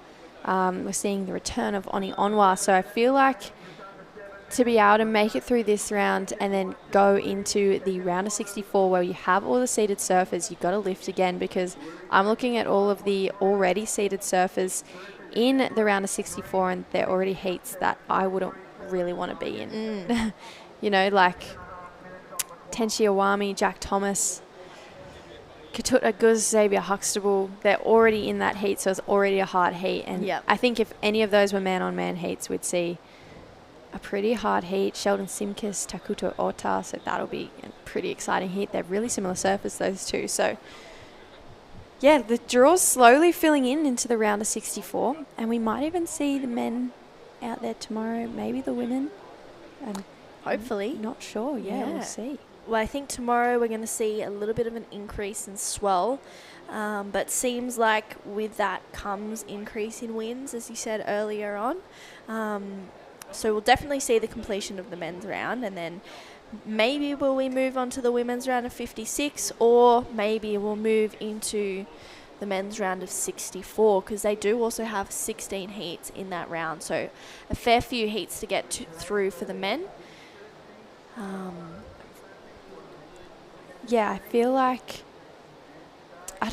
whoever goes out tomorrow, whether it's men or women, we're going to see exciting stuff no matter what. You know, the women's round of 56 is stacked. And then there's a seeded round after that again, so which is even more stacked. It's a really hard draw on both the men and women's side. I think we'll have 7 days is the event window that will have just really jam-packed action. Yeah. Just like this heat, 5 minutes to go. David Perry, a 5.57 and a 4.63. That's great scores for this round. And you know what? It probably would be enough to get him through maybe a second place in the next round. But I hope this gives him a little bit of pep in his step to raise the bar in that next heat and push a little bit harder, because he's a great surfer and he's definitely capable of more. Yeah, I agree. And this is Hiroya Miwa taking to the sky, gets the rotation for the Japanese surfer. He needs that 5.38 to go to first, so we'll see if that challenges for that score. If we, if you get third place in this round, you get equal 65th and 275 points. And then fourth is 81st place, equal 81st, 225 points. So the money round starts in the round of 64. But, it's all about those points. This is the current heat leader up and riding on this one, David Perry. Nice first connection. And puts it up there for a second one. Gets a completion. We'll see if that goes into his top two. What do you think? I think he probably was itching to be a half second in front of where he was on that last wave. That first time was great, but maybe kicked it a little bit too hard. So by the time he brought himself back around, he was a half beat late into that second section. So he didn't really get that exclamation mark he was looking for to better that 4.63. Nonetheless, great surf wave, but I think looking at him and the way he was just scratching to try and get round just to be in time with the wave, it's not as easy as it looks. And it didn't go into his top two, so I think maybe the judges slightly agreeing with me, and I'm sure that David felt the same way. But I really liked that first turn, but yeah, just a little bit caught behind. Yeah, I agree. Let's have a look at this replay, though, of Hiroya, Jessie. Yeah, this was really fun. He raced down the line, got to this section, and yeah, this is where we can see that wave pool practice come in, because that was really technically perfect, and I didn't even think it looked like he wasn't going to land that whole time. It came in at a 4.43, sorry. So his second best score, and the judges really liked it, rewarding that one maneuver and extending his second place over Green. Green now needing Kat Wen Yu, looking for a 7.63, which is a pretty big asking point. But look how perfect these conditions look right now. It just looks so fun. And here we go, Kat Wen Yu having a paddle for this one.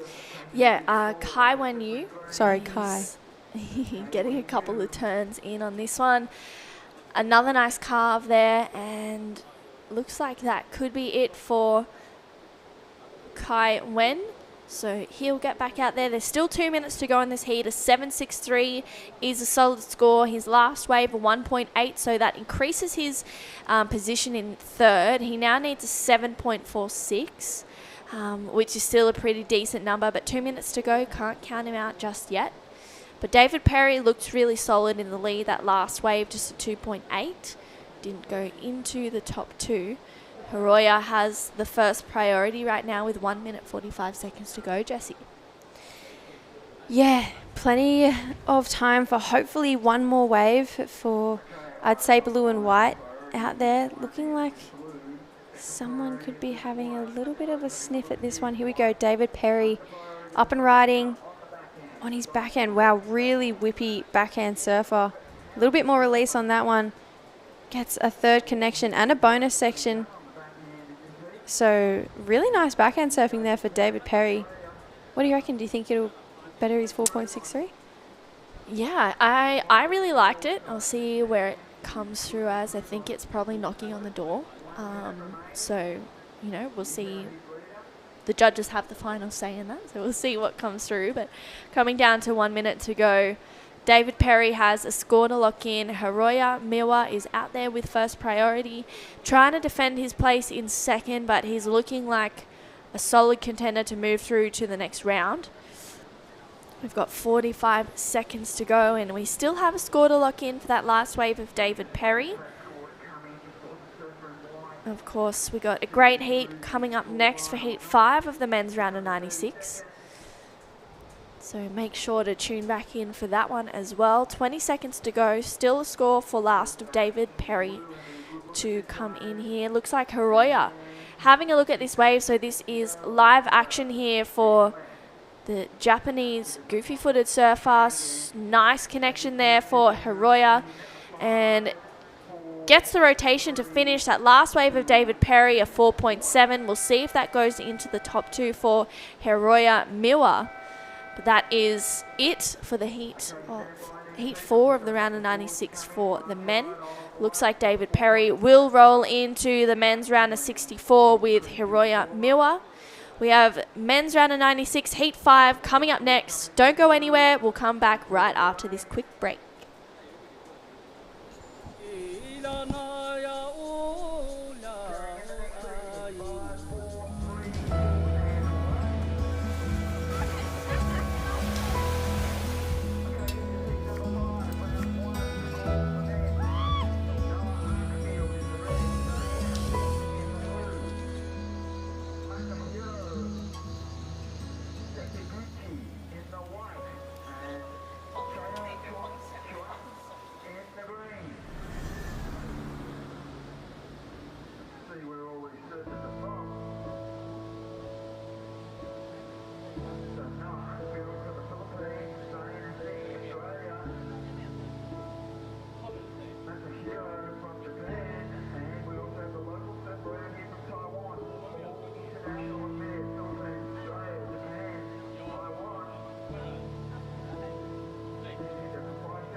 Welcome back to the Taiwan Open of Surfing. This is a QS5000 event here in Jinzun Harbor, Taitung, down in the southeastern corner of Taiwan. And it was onshore earlier, but the wind has well and truly backed off, and conditions are looking pretty glassy right now. This is Noah Arkfeld, Filipino surfer, opening proceedings in Heat 5 of the round of 96. Australian surfer Zane Asink is in the blue.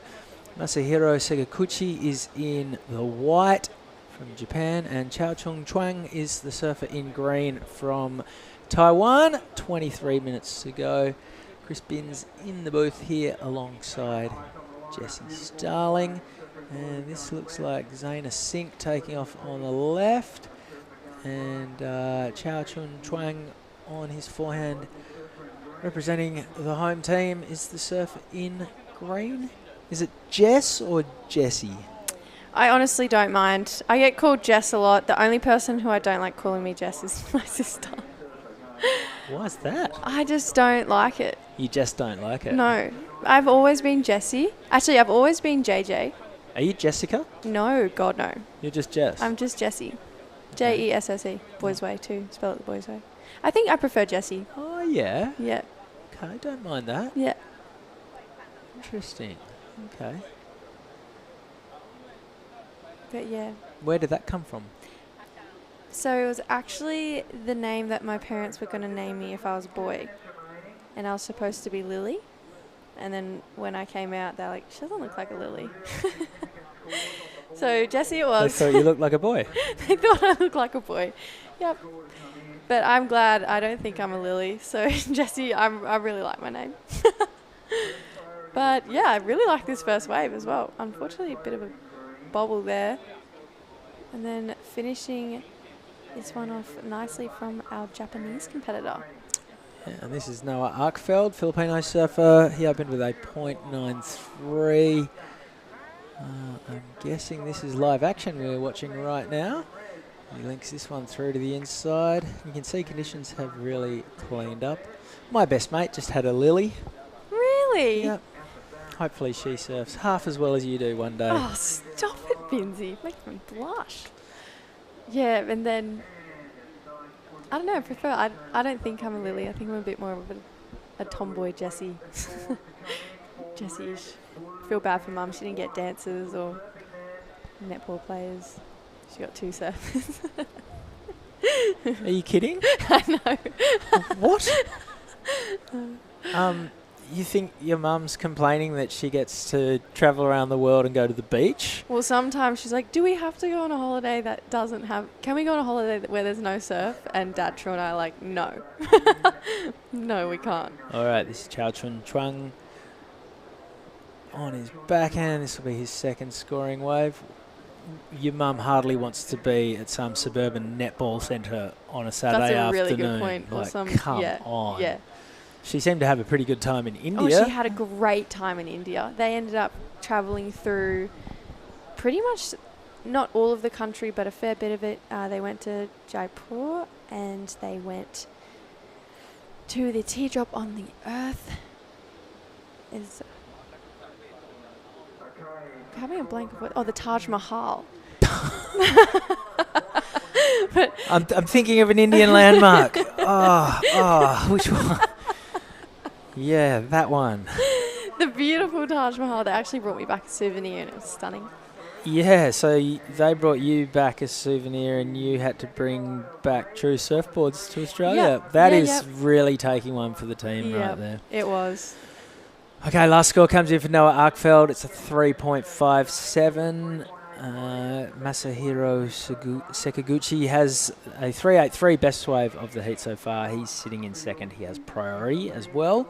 19 minutes to go. Third is Zaina Sink, the Aussie, just with a 0.8 and a 2.93. And Chao Chun Chuang has stayed busy. Couple of waves early. Nothing of too much significance. 19 minutes to run. And if I remember correctly, you did a little adventure through India on that last day. Oh. It was your grandparents. Yeah, it was a very minor adventure, but the comp finished a day early. We were flying out of Chennai, so I booked a driver for Sunday, which was the last day, because I was flying out about midnight to drive me around, show me Chennai. Then we woke up Sunday morning and it was absolutely pumping, so I had to put my driver back a few hours, and then finally got to Chennai, had a really good time, played some beach cricket with some locals. That was a highlight of the trip. Went and found the cathedral that my grandparents were married in 79 years earlier, and it turned out it was to the day. It was their wedding anniversary. No way. All right, we are now going to cross down to the winner of the last heat, David Perry, for a quick little chat. Thanks so much, Binsey. David, it looked like a little bit of a tricky heat at the start, but the conditions just seem to be getting better and better throughout it. Yeah, I was a little bit worried this morning when I watched a couple of girls' heats, but it seemed like in that heat exactly that it kind of switched on and cleaned up and maybe even a little bit bigger. So we've got a couple. And as well, being here in Taiwan, we were just talking before, this is your first time here. So how did you kind of adapt to the conditions and figure out, where to sit and what are the best waves to take? Oh, I'm here with Ty Coolis and Jobby, Matty Job. So they're basically on the beach, pointing me in the right direction from the beach because it's so glary you can't see them coming. But coming to Taiwan, I had no idea what to expect. I just grabbed a shorty and a groveler, and I had a hunch it wasn't going to be big, so I left the step up at home. You'll be able to rest and relax this afternoon, but do you think you'll go find some waves maybe a little bit further down or up the coast? Yeah, I think so. Just like a quick one somewhere. There's a river mouth down there and it doesn't get too busy. So, yeah, I don't know. We'll go have some food and see what happens. Would you like to say hi to anyone back at home who might be watching? Hey, Mum, Dad, all the friends, all the family. I just wanted to do a quick shout out to Starfish Deli. They actually helped fund me to get here. So go see them, everyone at home, and buy a pizza or a coffee. They do great coffee and support the locals that are supporting the locals. Yeah. Awesome. Thanks so much. David, back to you guys. You beauty. Thank you very much, True. So where does True come from? The very first day my mum and dad met, my they and it hit it off straight away, basically. And Dad said, I've always wanted to call my first daughter True. And from that day onwards, that was the case. Yeah, right. And then I think it comes from a TV show maybe that my dad watched as a kid, but I have a habit of getting that wrong, so I could be wrong. But I just know that he wanted to call his first daughter True from the get-go. God, that's wild. I'd have to call my child Humphrey. That won't be happening. All right, this is Masahiro Sakaguchi putting in some work on his forehand. And that's going to be a second score, and that will put him up into the lead with 15 minutes 40 to run. So Noah Arkfield, like we touched on, is from the Philippines, and he's actually supported by the Congressman, Bingo Bagtik, and they are the Bagtik surfers, which basically means unbreakable. They just have to, it's like the motto for the group that the Congressman supports, so pretty sure he would have helped fund him here, but whoa. This is Zaina Singh just... Wow, that was a going great wave. He laced together a bunch of great turns on that one. One of the more fluently surfed waves we've seen this morning. Loved that from Zaina Singh. Didn't even look like he had a bad knee. He's been nursing a bit of a knee injury, as you saw his knee brace on, but that was, yeah, like you said, like super fluid and powerful from start to finish. Hopefully we get a replay because that was really impressive. Yeah, look how clean the conditions are right now. Okay, this is Masahiro Sakaguchi on his forehand. Really driving hard off the bottom. Hugely powerful bottom turn for such a small wave. Regenerates a bit of speed there. Held his rail, got the rebound. That was a pretty compact, well-surfed wave. A 4.07 the result. And puts him up into the lead, but Zaina Singh still has a score to come. That looks like... Is that Axel Kuroda? It is Axel Kuroda just reading his journal, getting a little bit psyched for that next heat, taking on Thai coolest, fellow Australian, Yu Chia-Chi and Ju Stuan Pan. Sion Pan. I couldn't see from that far away. Okay, here goes Chow Chun Chuang on their backhand. One turn, he's out of there. Last score for Zaina Singh comes in at a 4.57. Here goes Masahiro Sakaguchi on his forehand. He's staying very lively in this heat. And this one's running way deep down into the bay. Really liked that first turn of that last one. It was really powerful when he's moved himself up into first, so now Noah gone into third. I thought that last wave for Zane might have gone a little bit higher. I thought it was pretty nice from start to finish, but the judges... Yeah, I'm there with you on that one. Maybe just getting marked down a touch because it wasn't the biggest of waves, but he was very fluent from start to finish. It's funny seeing the Jack Robinson Synergy model Sharp Eye in action because it's not just the board, it's the full spray. And straight away you think it's Robbo. Yeah, I know. Obviously Zane's, a goofy footer and, it's not Jack, but it's straight away the visual cue you start thinking of Jack. It's not often you see the signature board come with the signature spray as well, but Sharp Eye have just released the Grom version of that, and I think you are going to see those boards in the 4.8 to 5.6 or 5.4 region on every beach in Australia over summer. I know that JS and DHD are both releasing a Grom range of both of their highest selling models as well. I know that the DHD one comes with a spray too. I'm not going to give too much away about it. I'm not sure about the JS, so I'm excited to see. There could be a little bit of competition in the Grom market coming in, but I think that spray is iconic, and Sharp Eye did such a great job at releasing that Grom range. Yeah, that spray's got a lot of history. We saw, I think Munga Barry was one of the first guys to have that back in the day, and then Taj has had it over the years. feel like Parko's had a version of it. Julian Wilson had a version of it. So it's like that X-Wing fighter kind of Star Wars deal. But yeah, Jack Robbo has well and truly made it his own. Zane Sink pulling off, looking at better at 293. I liked that wave, but again, kind of a smaller wave for Zane. Probably hoping to get a little bit more. But Noah, who's usually quite a busy surfer, being pretty quiet this heat. He had a quarterfinal against Marima, who ended up going on to win the event for the second year in a row. But Noah was kind of like the underdog story going into that event, and it was right at the end. He needed a 6.5, took off on this set, did an air reverse, and then went to go for a carve afterwards and came round and looked like he was like, yep, I've got the score, so let it go, and then came off the back of the wave and just came short of the score, and it was like, oh no.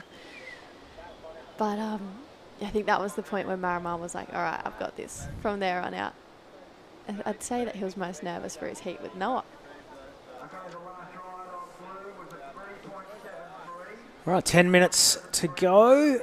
Up next in Heat 6, we just saw Axel Carrota on screen. Tai Koulis, fellow Aussie, will be in blue. Yu Chia Chi is the surfer in white, and Zhu Xian Pan is the surfer in green. And Masahiro Sekiguchi, current heat leader, is from Miyazaki, which is one of the hubs in Japanese surfing.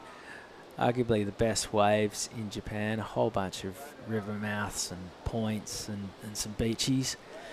And talking of Julian Wilson, I was lucky enough to go to Miyazaki with Julian on a Surfing Life Hot 100 trip all the way back in 2007 when Julian did the sushi roll. And if you pick up a copy of the latest White Horses magazine, you can read all about those adventures, because the whole magazine is dedicated to the photography of Andrew Shield, who is one of Australian surf photography's biggest legends. And that Japanese trip features heavily.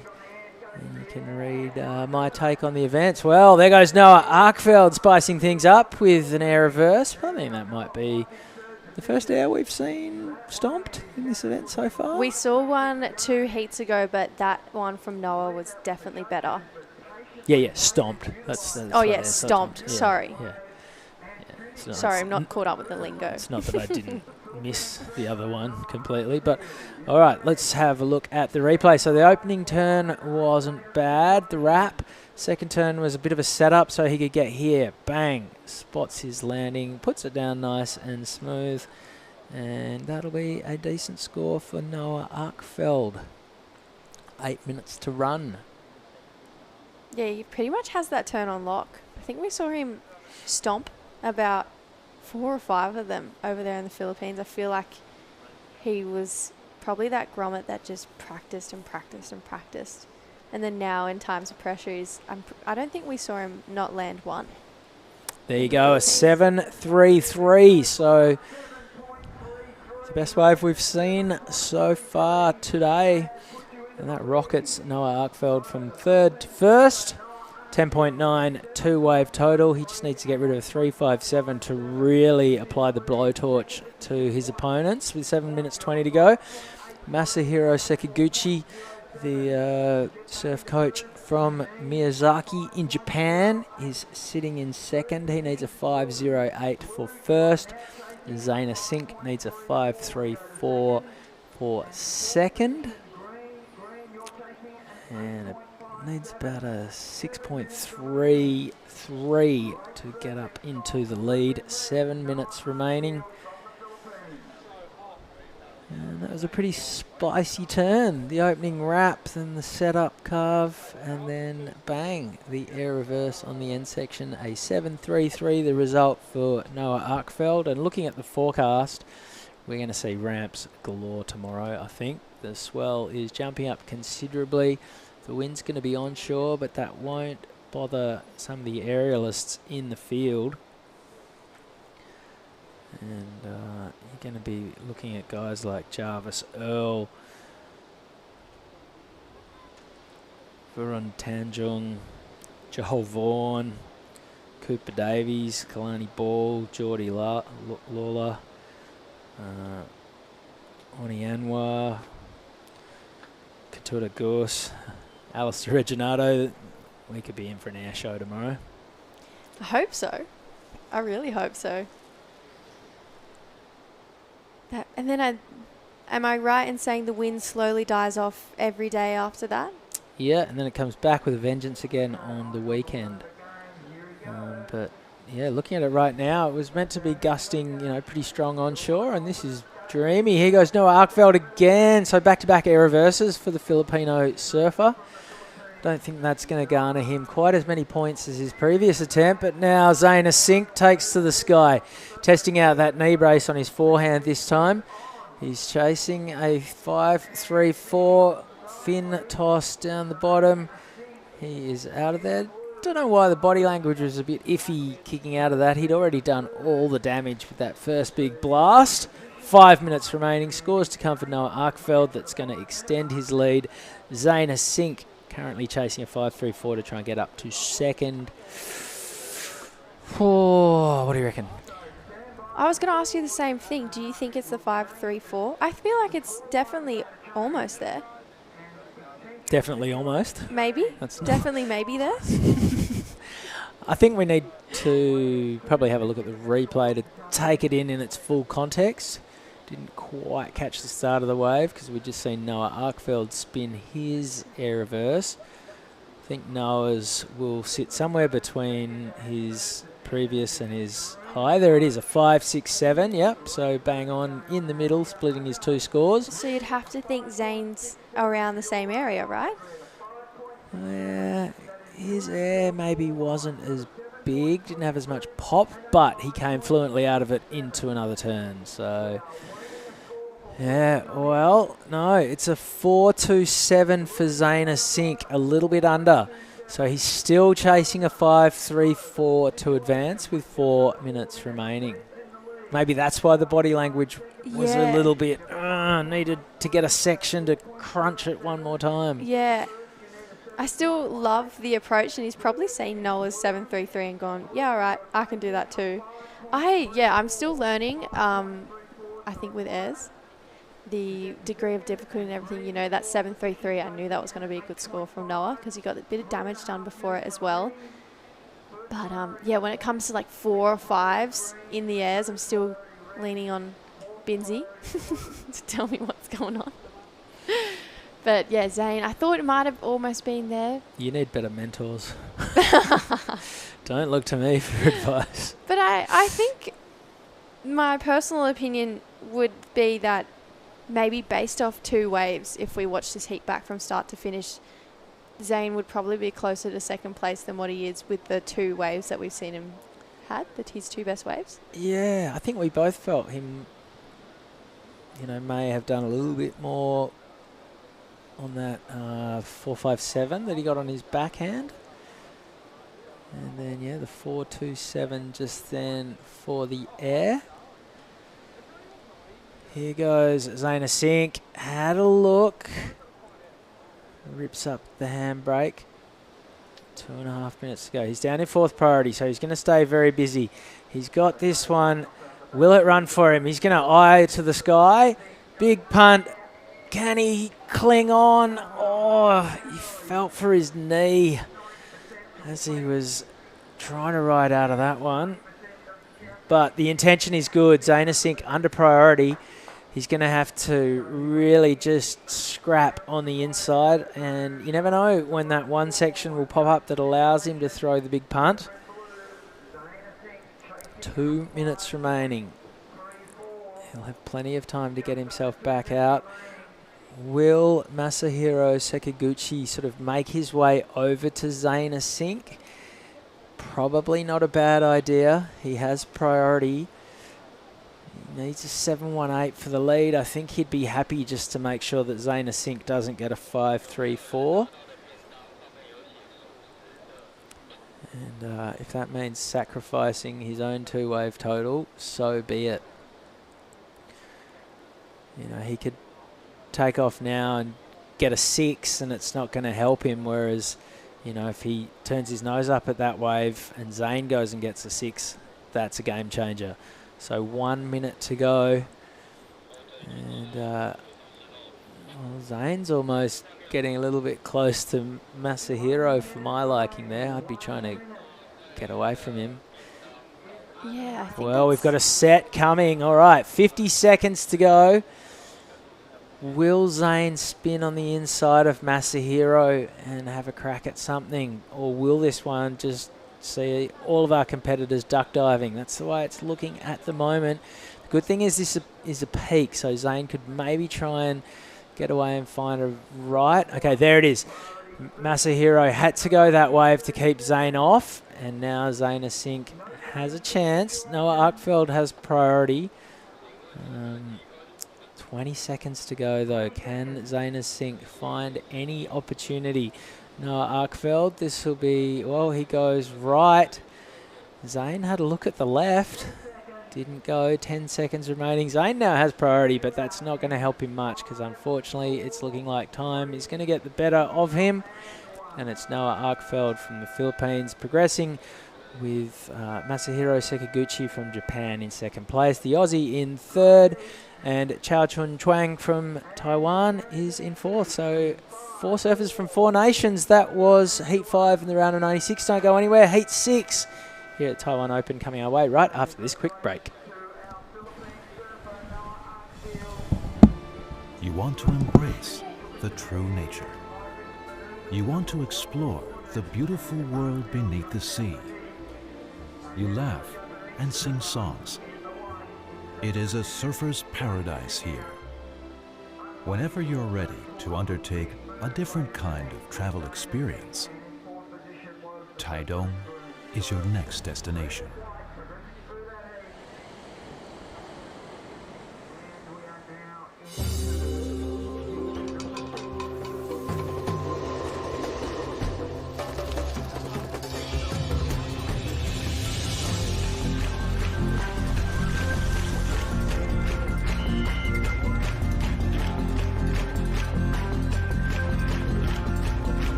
Welcome back to the Taiwan Open of Surfing. Heat 6 of the round of 96 is in the water right now. Yu Chia-chi and Jushun Pan representing Taiwan up against 2 Aussies, Axel Kuroda and Tai Koulis. And this is Tai Koulis. He's found a good-looking wall. He's hooking into it on his backhand. Unfortunately, slips off and can't get the ender he would have liked. Now we're seeing Axel Kuroda skating through to the inside. He's got a bit of a section heading his way. Look for the big finish. And there it is. Throws plenty of water and he is out of there. Well, unfortunate for Surfing Blue Thai. The first turn was looking really sharp and great turn, but unfortunately he slipped his back foot probably and he couldn't make the last turn. But still, he was for the good first turn.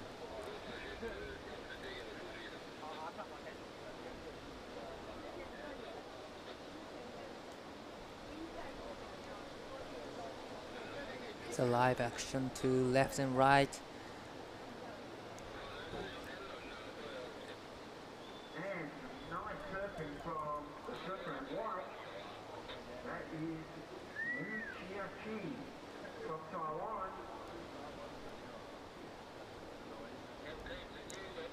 The first wave for Surfing Blue, that was 2.97, that is just for the first turn.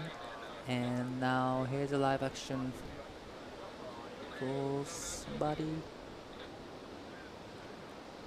We are waiting for the 3 waves to lock in.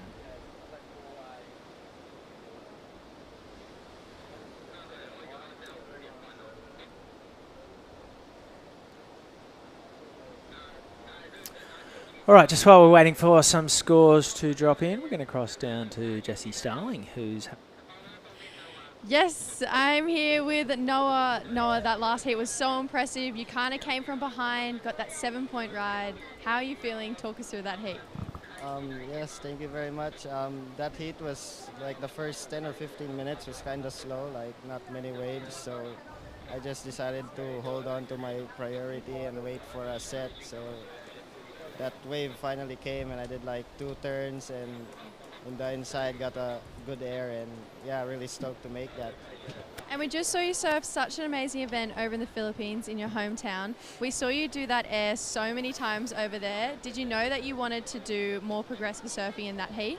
Oh yeah, I just love doing airs and this wave here is like a perfect wave to do like everything, especially airs. And yeah, so that's what I'm gonna keep doing here.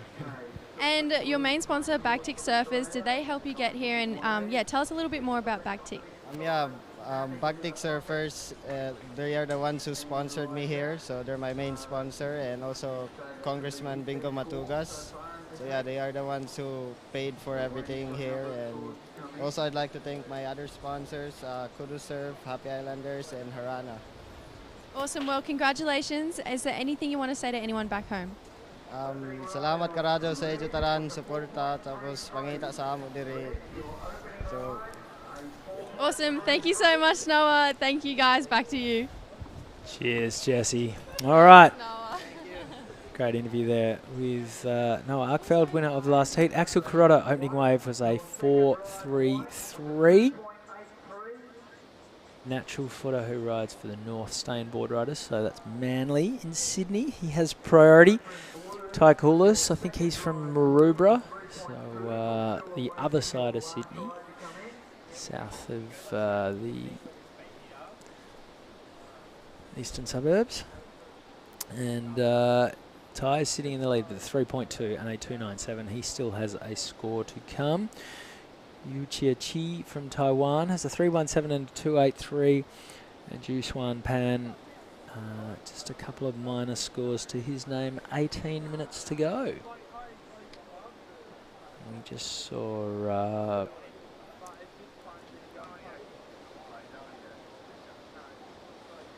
who was the Aussie in action earlier?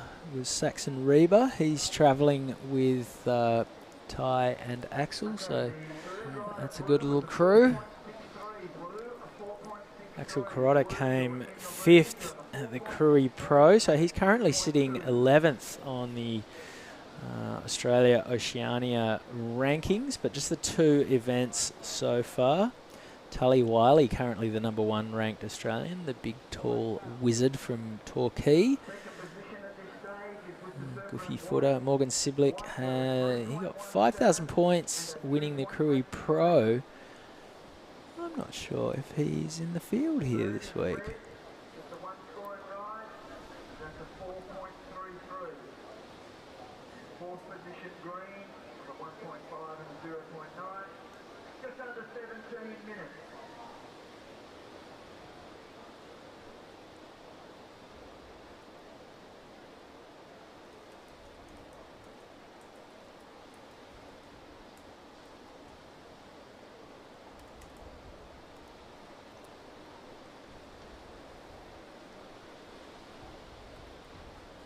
here's a live action from surfer in white, looking for the section and go for the air. Unfortunately, he couldn't ride out. Are they new to the tour, or have they been following the QS tour? Who's that? Last few years. Ty and Axel. They've been doing the QS the last couple of years. Just sort of graduated from the junior program and are now giving the QS a shake and seeing if they can't qualify for the challenges. Yeah, I was just trying to figure out. There's a couple of Aussies who aren't here, but obviously if you finish in the top 20 on the Challenger Series, you automatically re-qualify for the following year. So, yeah, Jackson Baker came 12th on the Changers. Morgan Siblik came 16th. Reef Hazelwood, who made the final last year, came 19th, as did George Pittar.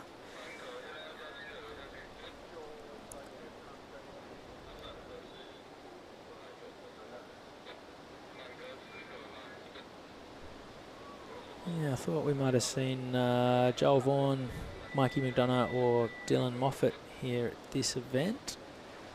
But they're not here. No. Wonder what they doing. I mean, it's November. So traditionally everyone would have been in Hawaii this time of year, and I believe that regardless of the schedule, the waves still pump in Hawaii this time of year. So yes. Maybe that's... You'd like to think that everyone still goes to Hawaii every winter as their rite of passage to, you know, surf the most challenging waves in the world, in surfing's spiritual home. Oh, you could just be sitting back in Australia watching the cricket. Yeah. Can't imagine any of the English surfing fans out there would be watching the cricket at the moment. Can't imagine any of the English cricket fans would be watching the cricket at the moment because they're terrible.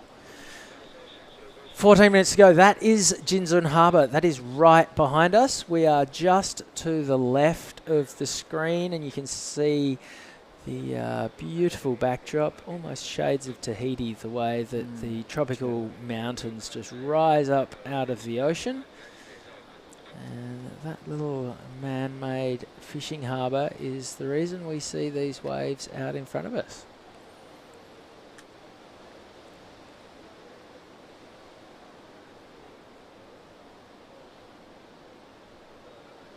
It's amazing how many of the best waves in the world are man-made. And often, you know, created a long, long time ago. That fishing harbour there would have been built, you know, 100 plus years ago. And I don't think anyone would have surfed it until probably 20 or 30 years ago. Well, this spot is really young still. That's the lineup of nations. So every flag there will be representing a representative of a nation that is competing this week. That's not just a random selection. Okay, here goes Axel Kuroda on his backhand. He only needs a minor score to move up to second. He's done that. And may have gone close to doing enough to get up into the lead. Needs about a 3.5. I think that's going to be very much in the ballpark. 12 and a half minutes to go.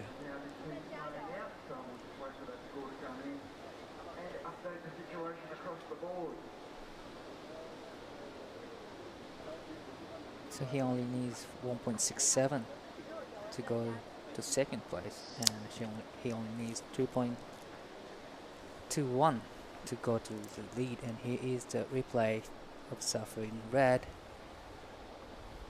That's a nice connecting turn right there, and the second turn and the third turn is probably the money turn, so it's not gonna be the best score, but still it's gonna be his top score. And his action from surfing white, riding through to the inside and try to finish off in the end section, and unfortunately he couldn't finish off. But the last score for Axel was 5.50. That puts him into the lead, and now he's in the lead. Second place blue, he needs 5.21, and white needs 4.17, and green needs 6.33. And the last score of white is 3.67. Here's a live action from the surfer. Red, nice connecting turn, floats the section, and put another one in and tried to finish off, but it didn't quite finish off. But still, it was a great ride from surfer Red Axel. Yeah, so Axel's only looking to replace a 4.33 to extend his lead. It's going to be ballpark. Lineup's pretty as a picture right now. Fishing boat in the background. Well, that might be the Coast Guard just having a good look at what's going on. It's kind of just been parked out there for a long time this morning. Just over 10 minutes to go. Waiting on the last score to come in for Axel. And he has narrowly upgraded his two-wave total. A 4.43 replaces his previous 4.33. So just a tad shy of double figures. Taikulis has priority. He's now looking for a 5.31 for the lead. Yuchiachi needs a 4.17 for second, and Zhu Xiupan needs a 6.33 for second. 10 minutes to go. So, yeah, we're still, where are we with the tide right now? Pretty close to... Pretty much full high tide right now? Yeah, high tide's in less than an hour. Another half an hour, we get to high tide mark. And I wonder what's the surf going to do on the high tide and the tide stops. Well, hopefully once the tide starts running out, things will get a little bit suckier. All right, that was that Taikulis with priority, having a paddle and failing to find his feet, so he'll be bummed about that. 9 minutes to go. Never mind, he's still sitting in second with his mate Axel in the lead. The two Aussies would love to build a bit of separation between themselves and the two Taiwanese surfers in Yuchiachi and Zhu Xiupan. 9 minutes to go.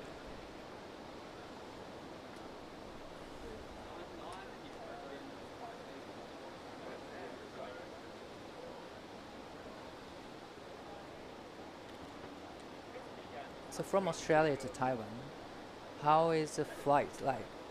Do you have to transit from anywhere, or is there like a direct flight from Australia? There is a direct flight from Sydney to Taipei. Oh, Taipei.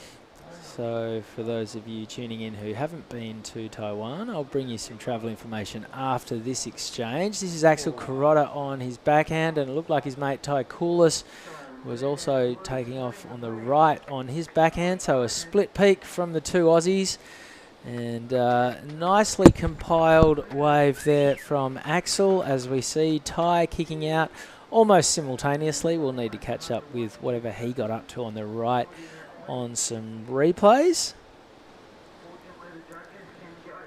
But yeah, good split peak from the two Aussies. They'll be happy with that. 7.5 minutes to go, and numbers to come in for both of those men.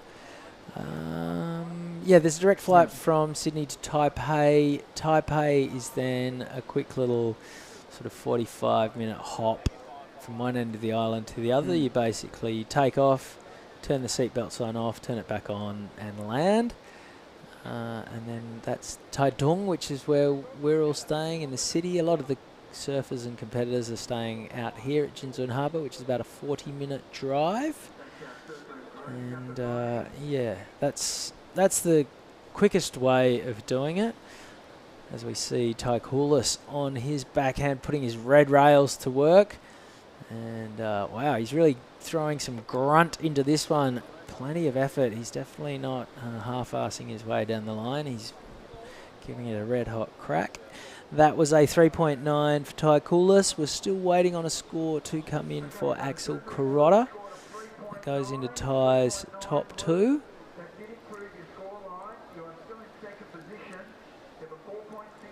Yeah, Yeah, some of us are going straight to Korea. There's a QS3000 event at the Wave Park in Seoul. And to get the jump on the long trek home, I actually flew here via Korea. So I flew Perth, Singapore, Seoul, Kaohsiung, and then it was a 3-hour drive from Kaohsiung to here.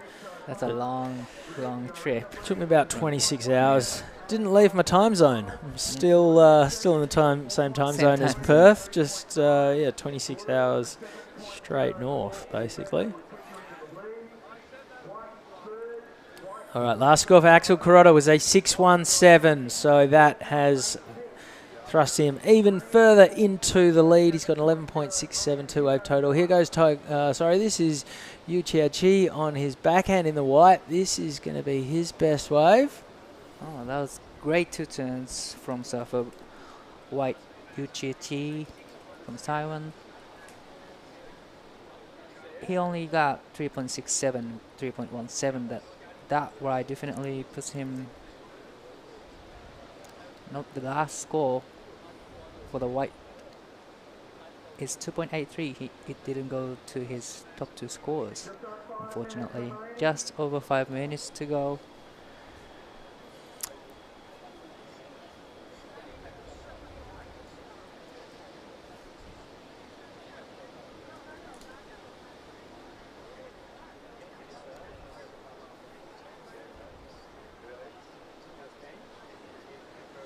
I think Yu Chia-chi also goes by the name Devlin, and he might be half French. I remember him surfing last year. He was he's a really fantastic surfer.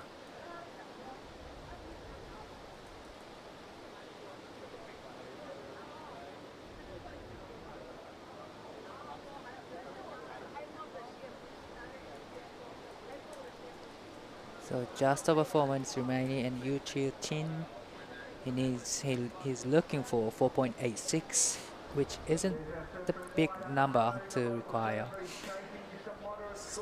Plenty of time still, so just waiting for the right ones coming through. And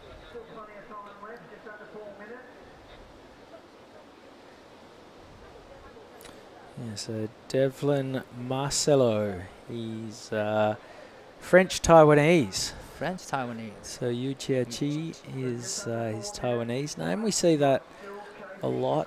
We've had plenty of competitors in the past who have a Taiwanese name and a Western name.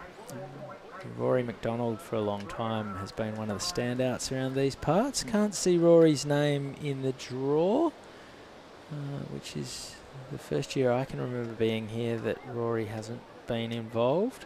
So Rory is half Taiwanese and half English. Spends a lot of time in Bali. Incredible surfer. Also a very good longboarder. So maybe he'll be competing in the longboarding that kicks off over the weekend here.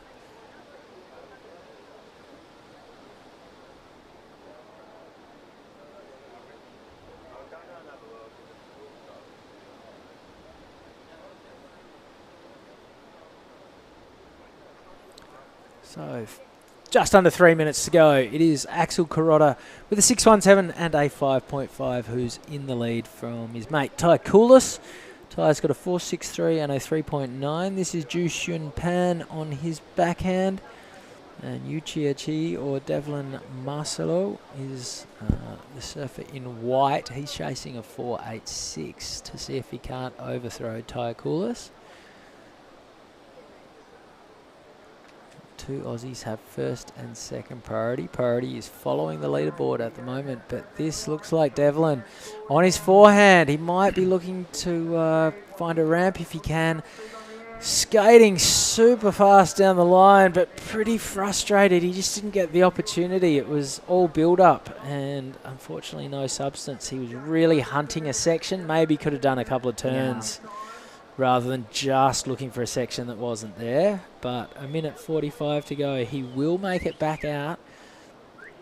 Tai Koulis will be definitely keeping an eye on him. We've got some lines on the horizon. So, battle stations for our 4 surfers in this last heat. 90 seconds to go. Axel Kuroda is on the move. He'd be feeling pretty comfortable and confident at the moment. Here he goes. This will basically be a victory lap. Throws his fins to the beach, rides out nice and smooth. Just over a minute 15 to run. Where is Devlin? The surfer in white. Yuchiachi is his Taiwanese name. Devlin Marcelo is his French name. He's looking for a 4.86. He has second priority. 1 minute remaining. A little bit of corduroy on the horizon.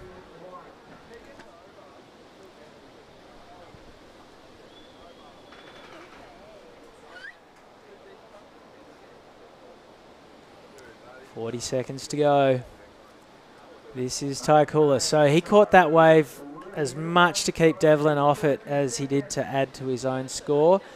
He'd love to upgrade his 3.9 and make the requirement that little bit tougher for Yuachi. As this is the surfer in white on his backhand. If he'd stuck that, he would have asked a real question of the judges, because he only needs a 4.86. Well, only. That's a reasonable score so far this morning, but 10 seconds to go.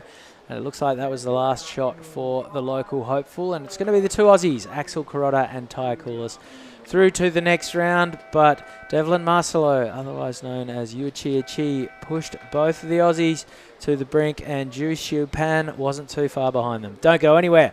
Heat 7 of the round of 96 Taiwan Open of Surfing action coming our way right after this quick break.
Welcome back to the Taiwan Open of Surfing. We have Heat 7 out there for the round of 96 of the men.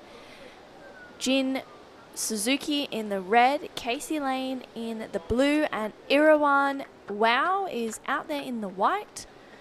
I'm True Starling, joined in the booth with Dai Wacko. We can see the winner of that last heat, that was Axel. From Manly, no? Yes, yep, yeah, exactly. From Manly, North Stain, travelling a lot with, we can see there Jack Thomas, Tully Wiley, Xavier Huxtable, Tully and Zave from Victoria, Jack from over in WA, West Oz.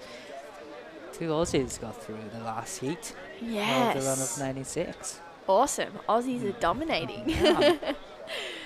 Well, we have a Japanese surfer, another Australian surfer out there, and an Indonesian surfer in the lineup. Irawan Wow from Nias, from the Gundry Bay there, which is, you know, that epic right-hander. So looking forward to seeing him when he's there on screen. We saw him in the Philippines just getting knocked out in that one of those first rounds. But, you know, he's got here, and it's amazing to see him. That is Jinzun Suzuki and Casey Lane. Casey from the Sunny Coast, and Jin. Sunny Coast. Yeah, do you know much about Jin? Yes, he's from Kanagawa.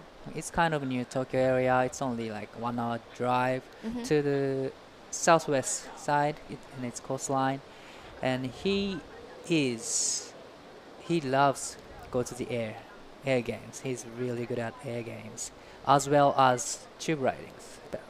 He charges as well, and he's actually selected for backdoor shootout Japan team 2024 season coming up in December. And he was in that competition last year as well, and he's charging. Oh my goodness, I did not know that. So that's some pretty insightful information.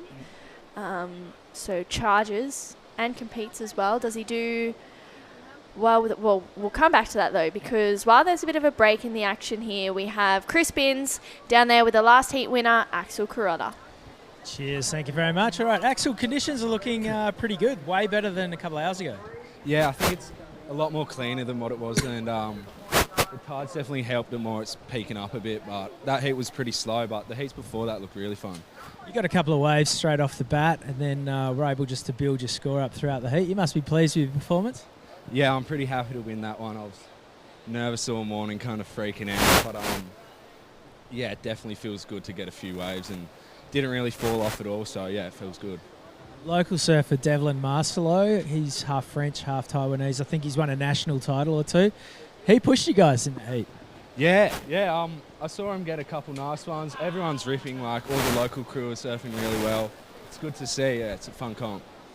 What are your first impressions of Taiwan so far on this trip? Yeah, we came last year and we all loved it so much. It's so different to everywhere else we've been.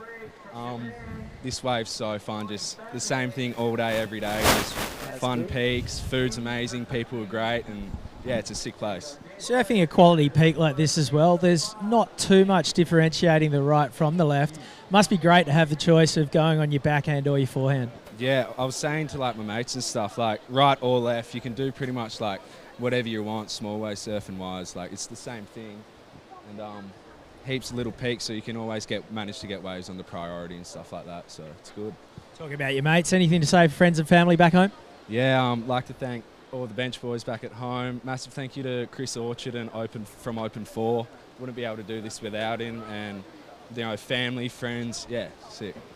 Well, you surfed really well. Congratulations and good luck going deeper in the draw. Perfect. Thanks heaps. Cheers. All right, cheers, and back up to you guys. Thank you, Binzi. Axel, a very humble surfer, a humble guy. Always has a smile on his face. Good human to be around in general.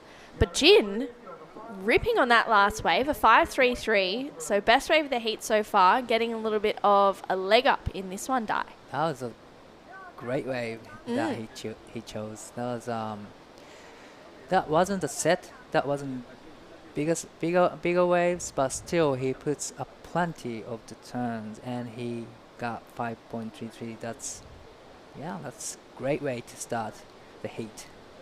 Yeah, I agree. I think we saw maybe in the last few heats 5s coming in towards the back end, but anyone who had a 5 pretty much deemed themselves a spot in the next round, I think, or progressing through.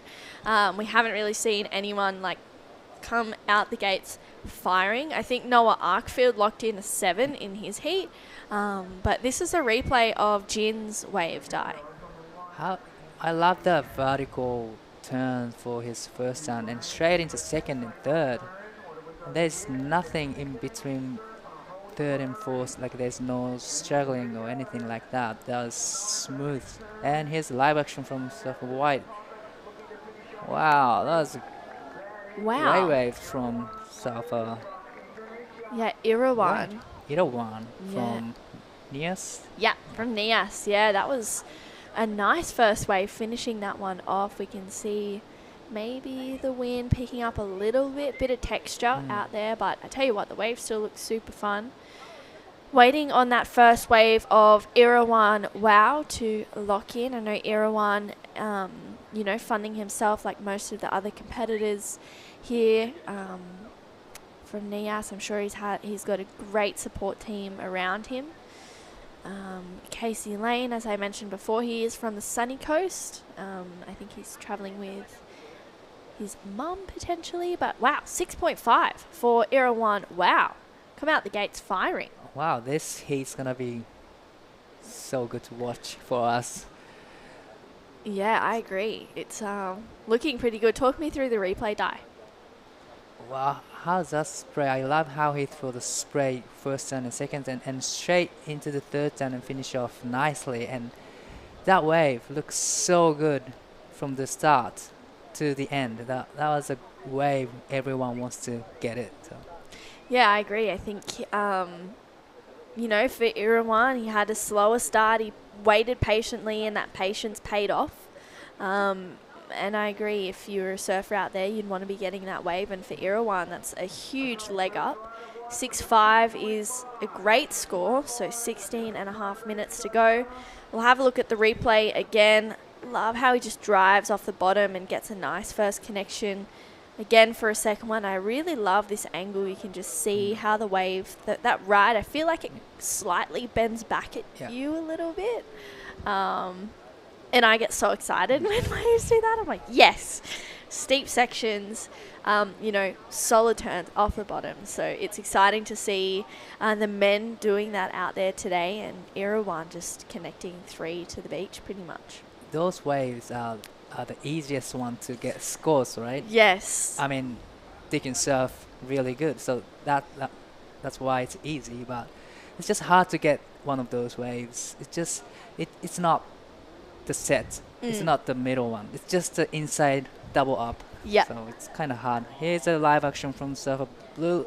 Unfortunately, just quite couldn't ride off the first time.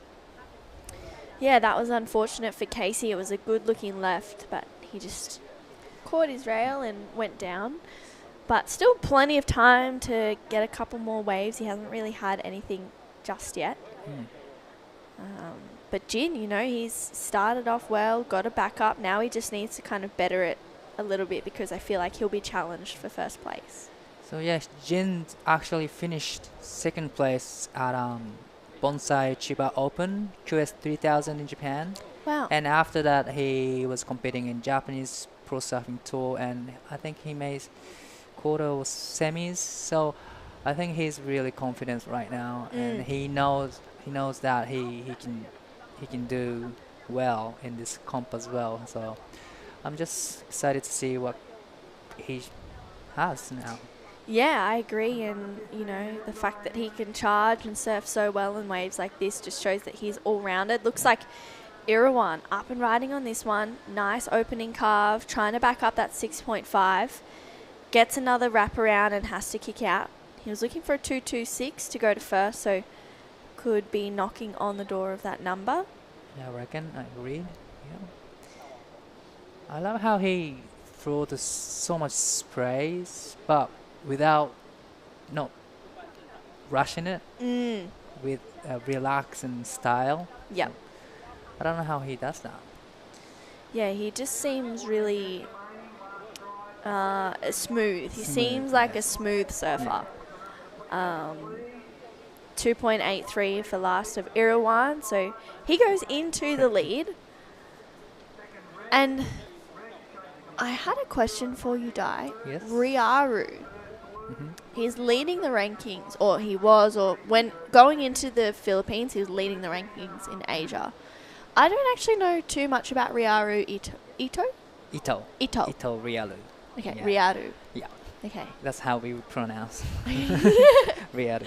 Ryaru. But yeah, he was very famous from he was kid. Wow. He was like upcoming next generation surfer, and he charges as well. He was invited to the Pipeline Masters last year and this year as well. So he charges. He's really good at air game as well. Oh, here's a live action from Jen. Nice combination from the surfer Red, but unfortunately he caught the rail in the last turn. But yeah, Ryaru, he was dominating in Nias, I think. He was up against Rio Waida in semis, I think, and that heat was fantastic to watch. It was amazing to watch. Like a back and forth. They got like 18 point total. Wow. In the heat. Yeah. Wow. So Ryaru's got skills in the barrels too. Well, he was coming first on the rankings, and now he's second by 100 points. Joe Azuchi is leading the Asian QS at the moment.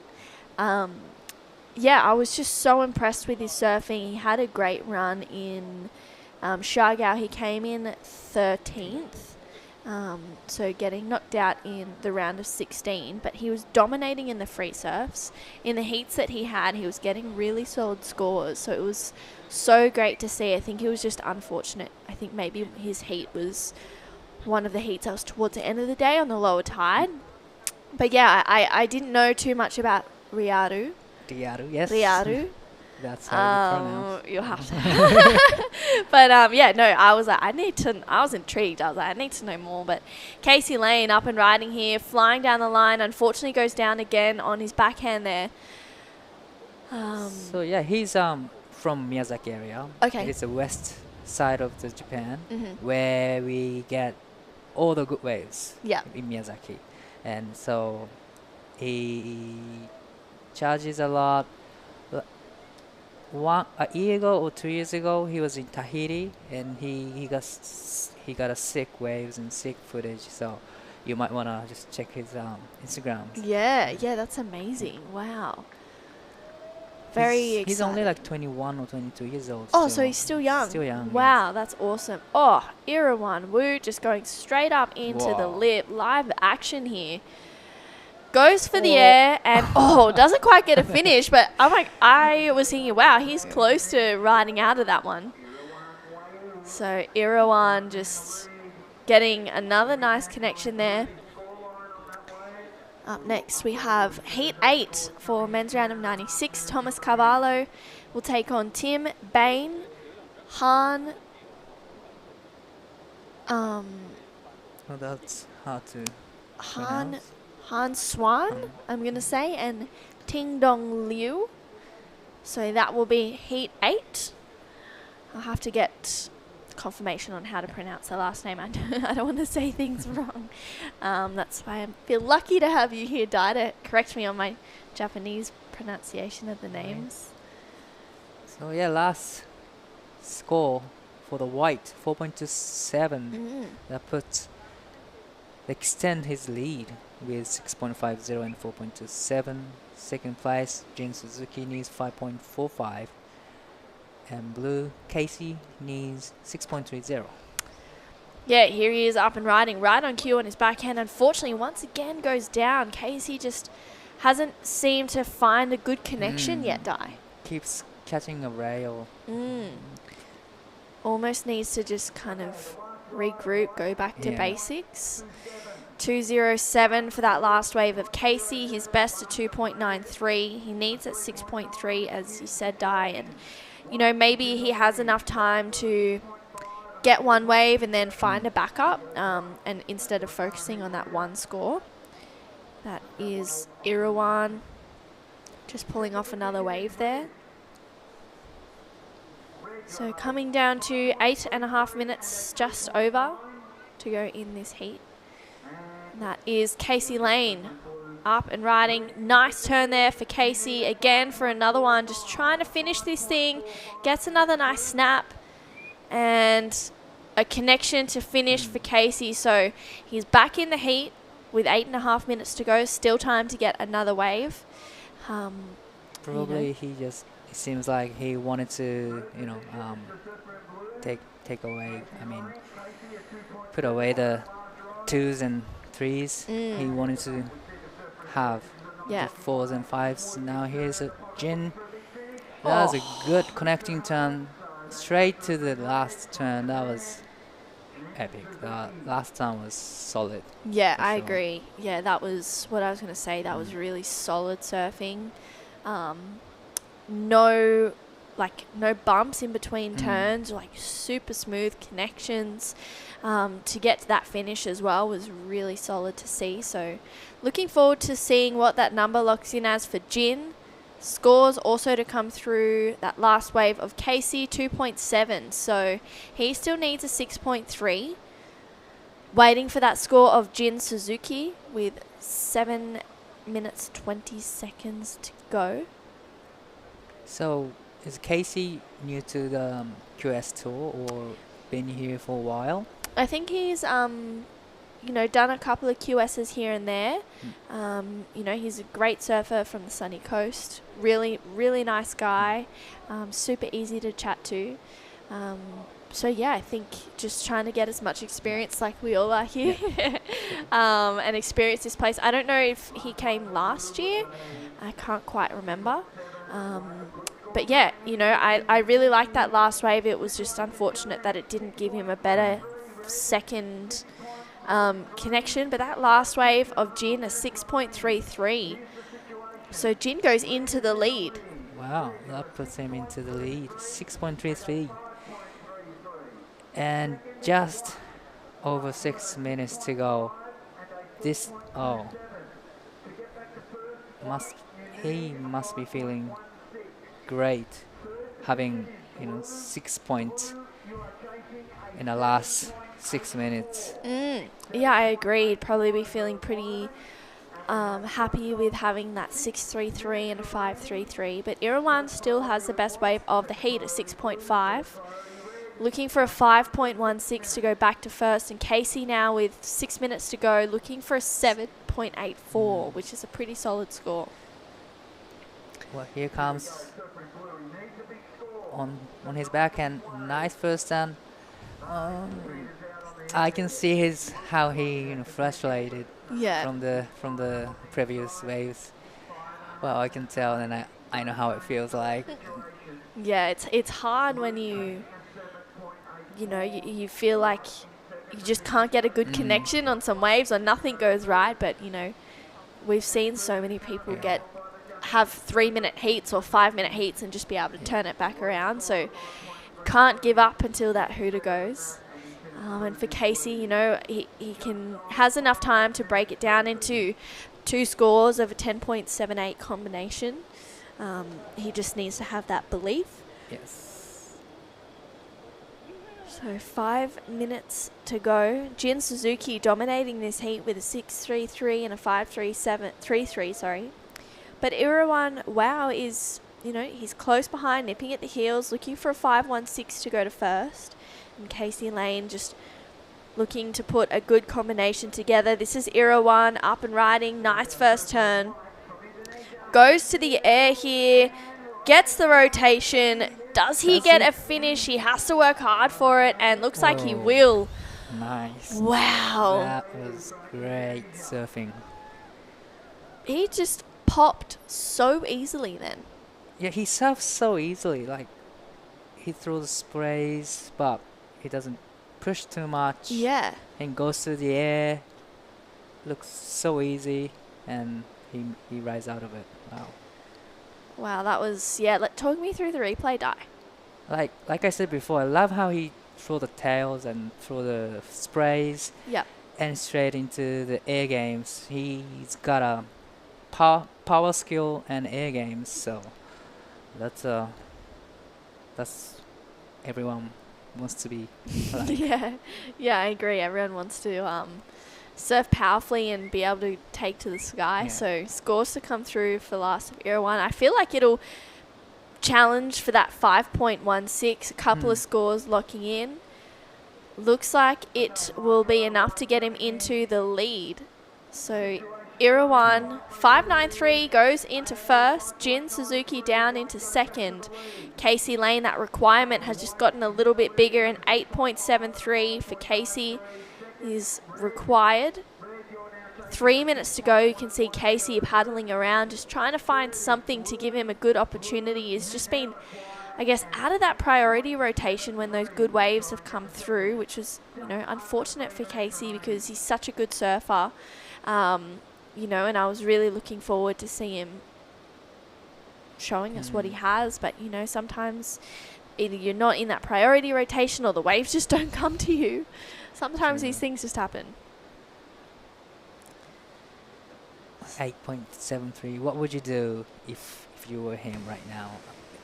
Would you try to get like 5 points, or would you just wait for the wave and get the score requirement? Yeah, that's a good question. It's such a hard one because there's only 2 minutes left, and I feel like once you catch a wave and surf it, there's probably not enough time to get back out the back.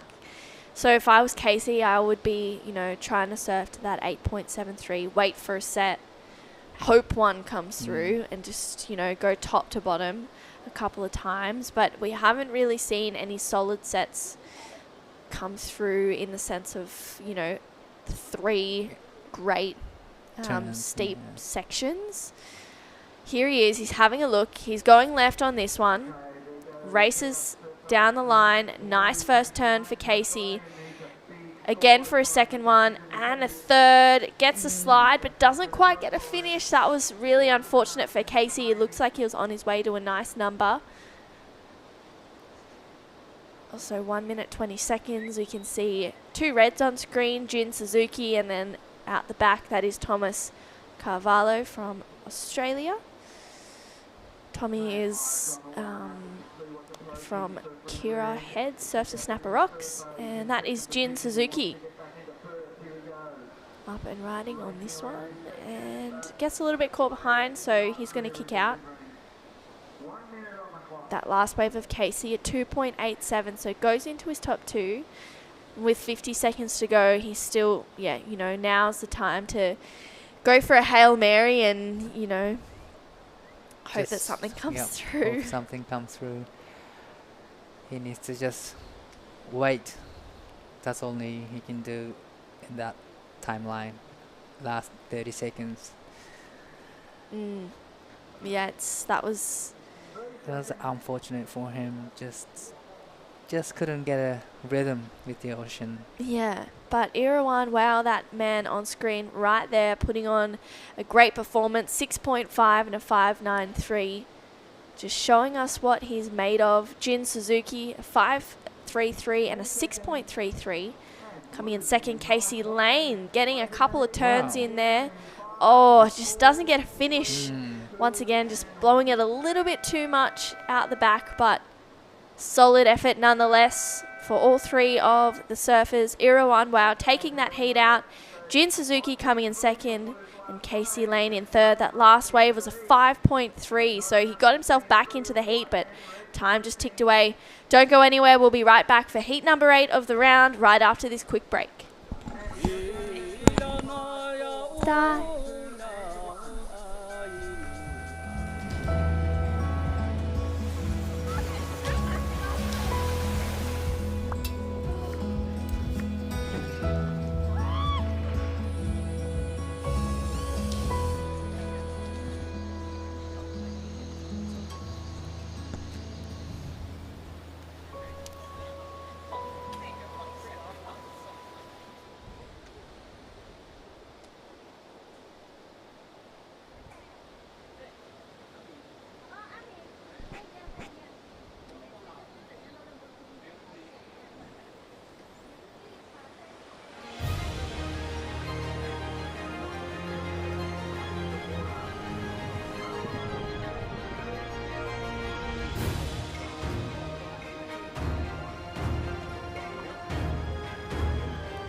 What a beautiful place it is here in Jinzun Harbor. Some great food. I've just had a message saying got some veggie meal up there, so looking forward to tucking into some dumplings. There's plenty of places around here to eat and plenty of places to surf. On screen we have Han Swan in the white, getting in a couple of nice combinations for Han. He's taking on Thomas Carvalho, Tim Bain, and Ting Dong Liu, who is in the green. And first wave of Han, a 1.93.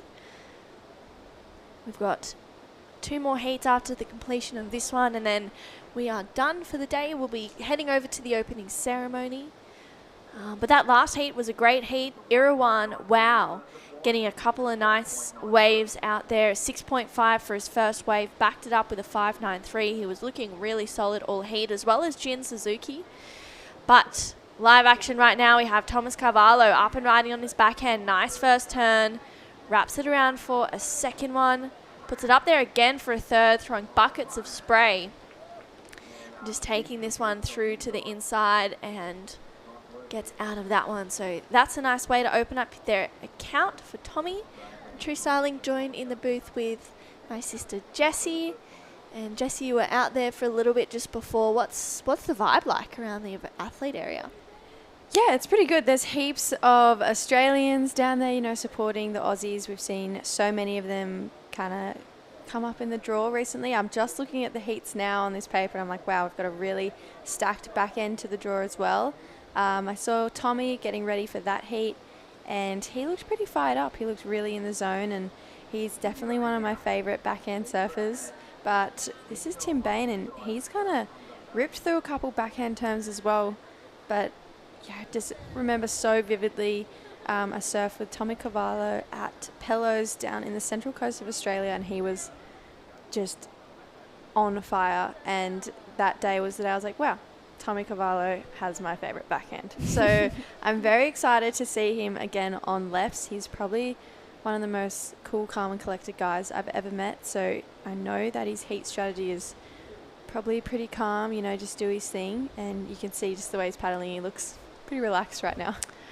Relaxed, but maybe laser sharp as well. He's such a, smart competitor. I'm sure his family are watching, and probably girlfriend Tess as well. So hello if anyone's watching. Tommy's open up with that 6.67, so great way to start the campaign in this heat. Tim Bain, his first wave, 4.33, and Ting Dong, his first, a 0.83, coming down to 20 minutes to go. So of course these are 25-minute heats. This is a QS5000 here, so 5,000 points are on the line. And I think about $10,000 in prize money as well, which will go nicely in the back pocket for the rest of the year. Yeah, here we go. This is a really nice opening wave for Han, just ripping through a couple backhand turns. So one of the most exciting Taiwanese surfers we've seen come up in the draw today. There were 3 really great turns from Han. Yeah, I liked that wave. I agree. I think, he's really stamping his authority in this heat. He needed a 2.41 to go to second. I feel like he'll come close to getting that or far exceed it. This is red. Tommy Carvalho up and riding. Nice opening carve. Rips it through for that second one, driving through it, and lines it up again for another hard carve down out the back. Ting Dong Liu riding on this one, getting a couple of wiggles in as he finishes this one off for the surfer in green with just under 19 minutes to go. So scores for all 4 of our surfers. Looks like Tim Bain also got a wave in that exchange. So looking to forward to seeing what that score comes through as for Tim. 18.5 minutes to go. What are the conditions looking like? Is the wind still kind of backed off a little bit, or has it started to puff up a bit? It's definitely still really light. It looks so fun out there. I was just sitting up the top with our co-commentator, the beach commentator, Robbo, and we were just talking about how fun it looks out there. And tomorrow, as we've touched on all day today, it's going to be bigger, but it will be windier. But I feel like this is the type of place that when the sun comes out, it just looks perfect. You know, the water gets bluer, the wind seems to get lighter, and I feel like everyone smiles when it's just that little bit more sunny. So I have high hopes for tomorrow. I feel like, we'll rock up and we'll still have some pretty fun waves. I had a look at the forecast. It's only saying it'll be about a foot or 2 bigger than today. Okay. So nothing massive. But then again, I feel like it's just that thing where you have to show up and just see what you're working with. Yeah. So, yeah, I'll be excited to come down for an early morning surf. I do think the winds will be quite strong, but maybe easing off and revving up on and off throughout the day, kind of like we've seen today. But yeah, this is heat number 8. We're working our way through to heat 10. We've got another pretty international field coming up in this next one. We have Dani Widitanto, an Indonesian surfer, taking on yet another Indonesian surfer, Febri Ansaya. Ryuki Ino is coming up from Japan, and Kwan Jun Tien from Taipei. So another Taiwanese surfer coming up in heat number 9. So we've got 2 Indonesian surfers, a Japanese surfer, and a local Taiwanese surfer coming up in that next heat. And we'll round out the day with 2 Japanese surfers and 2 Taiwanese surfers. So Takumi Yusi, Kaki Yamanaka, Yiping Chien, and Chi Chia Liao in that final heat of the day. So 2 cracking heats coming up. And here's one of the more impressive Taiwanese surfers we've seen today. He's got a really lethal backhand on him. That is Han. And a 5.43 for that first week? Yeah, so... Sorry, a 3.5. Yeah, 3.5, but we have had a couple of decent scores lock in. 7.5 for that last right of Tommy Carvalho. 6.77 for last of Tim Bain. Han, that previous to last, a 3.5. We've got a score to lock in. 2.67 for his last wave as well. And Ting Dong Liu has a 1.17 and a 1.3. So Ting looking for a 9.8 to go to second, and Han chasing a 7.6. So 2 pretty decent scores to move up into second for Han and Ting. But plenty of time to go, just under 16 minutes. But Tommy, off the back of 2 waves, 7.5 and a 6.67. Best heat score combination potentially we've seen all day so far. So Tommy coming out the gates firing. Yeah, Tommy has, like I touched on earlier, one of my favourite backhand surfers, but he also has such a phenomenal forehand. And when we see, the cyclone swell start to filter in at home and snapper is pumping, Tommy is kind of the guy that we'll see out there just absolutely dominating. But so is this guy. I feel like he's probably one of the local legends out here and dominates when it's pumping, because it's looking pretty on fire right now for Han. And that last wave, a 2.67 for the back of basically 2 turns. So I feel like that's a bit of a confidence boost for Han. If he can get a bigger wave and do 2 bigger turns, just like we saw in that last one, he'll definitely get a good score in the bank. Yeah, I agree. I think, he's a very impressive surfer so far in this last 10 minutes. I've been impressed with what he's brought to the table in this heat. So I'm looking forward to, seeing what he can do on a bigger wave, Jessie. 14.5 minutes to go. And we've seen it. I feel like maybe it's gotten a touch bigger than it's definitely gotten bigger than this morning from the women's. We saw the conditions begin to improve and get better and better with each heat. So looking forward to the last few heats of the day. And we'll probably round out the rest of the round tomorrow, I'd say. Yeah, I'd say we'd kick back off with this round tomorrow. Whether or not we'll run straight into the men's again or into the women's, we're not sure. We're still yet to know. There is only 8 heats of the women, but there's 16 heats of the men, so we'll leave that one to Tai Sarati. He'll maybe look at going back into the men's, just catching them up to be equal with the women's. It's usually the tactic that he likes to play, but Tai is full of surprises, and he always makes the best call on the day for whoever's competing. So I'm excited. We've got a really stacked back end of the heat too. We'll start off the day tomorrow with heat 11, which is pretty strong. It's Winter Vincent, Jao Kalupo, Mingjing Liu, and Bo Yu Chen. And then heat number 12, we'll have Weston Hurst, Bodie Williams, Josh Van Nykerk, and Noah Andrew. So almost an all-Australian heat, 1 Indonesian in there. And just having a look as well, we'll see Dakota Walters coming up in heat number 14.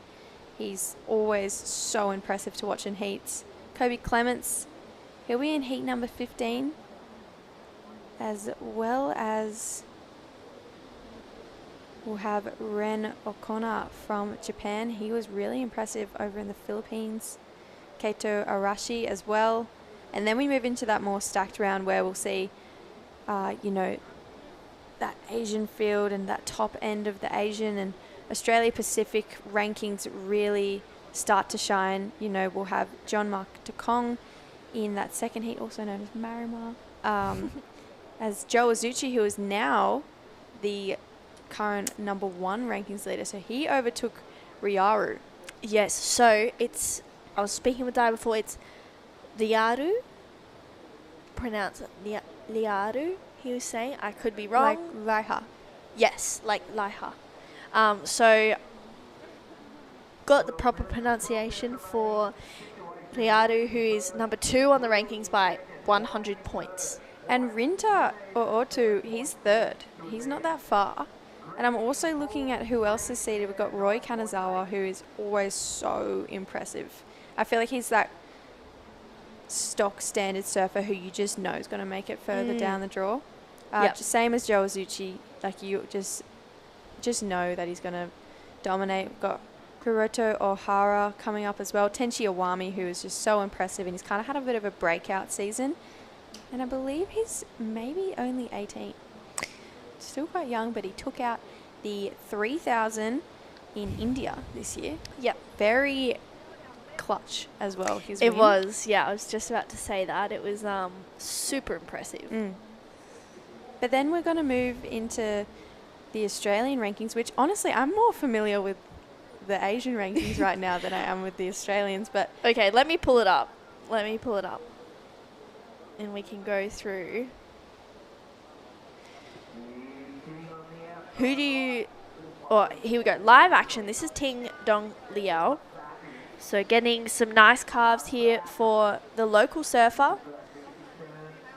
As he finishes this one off on the inside, he kicks out there. So Ting finding a nice wave there with 10.5 minutes to go in this heat.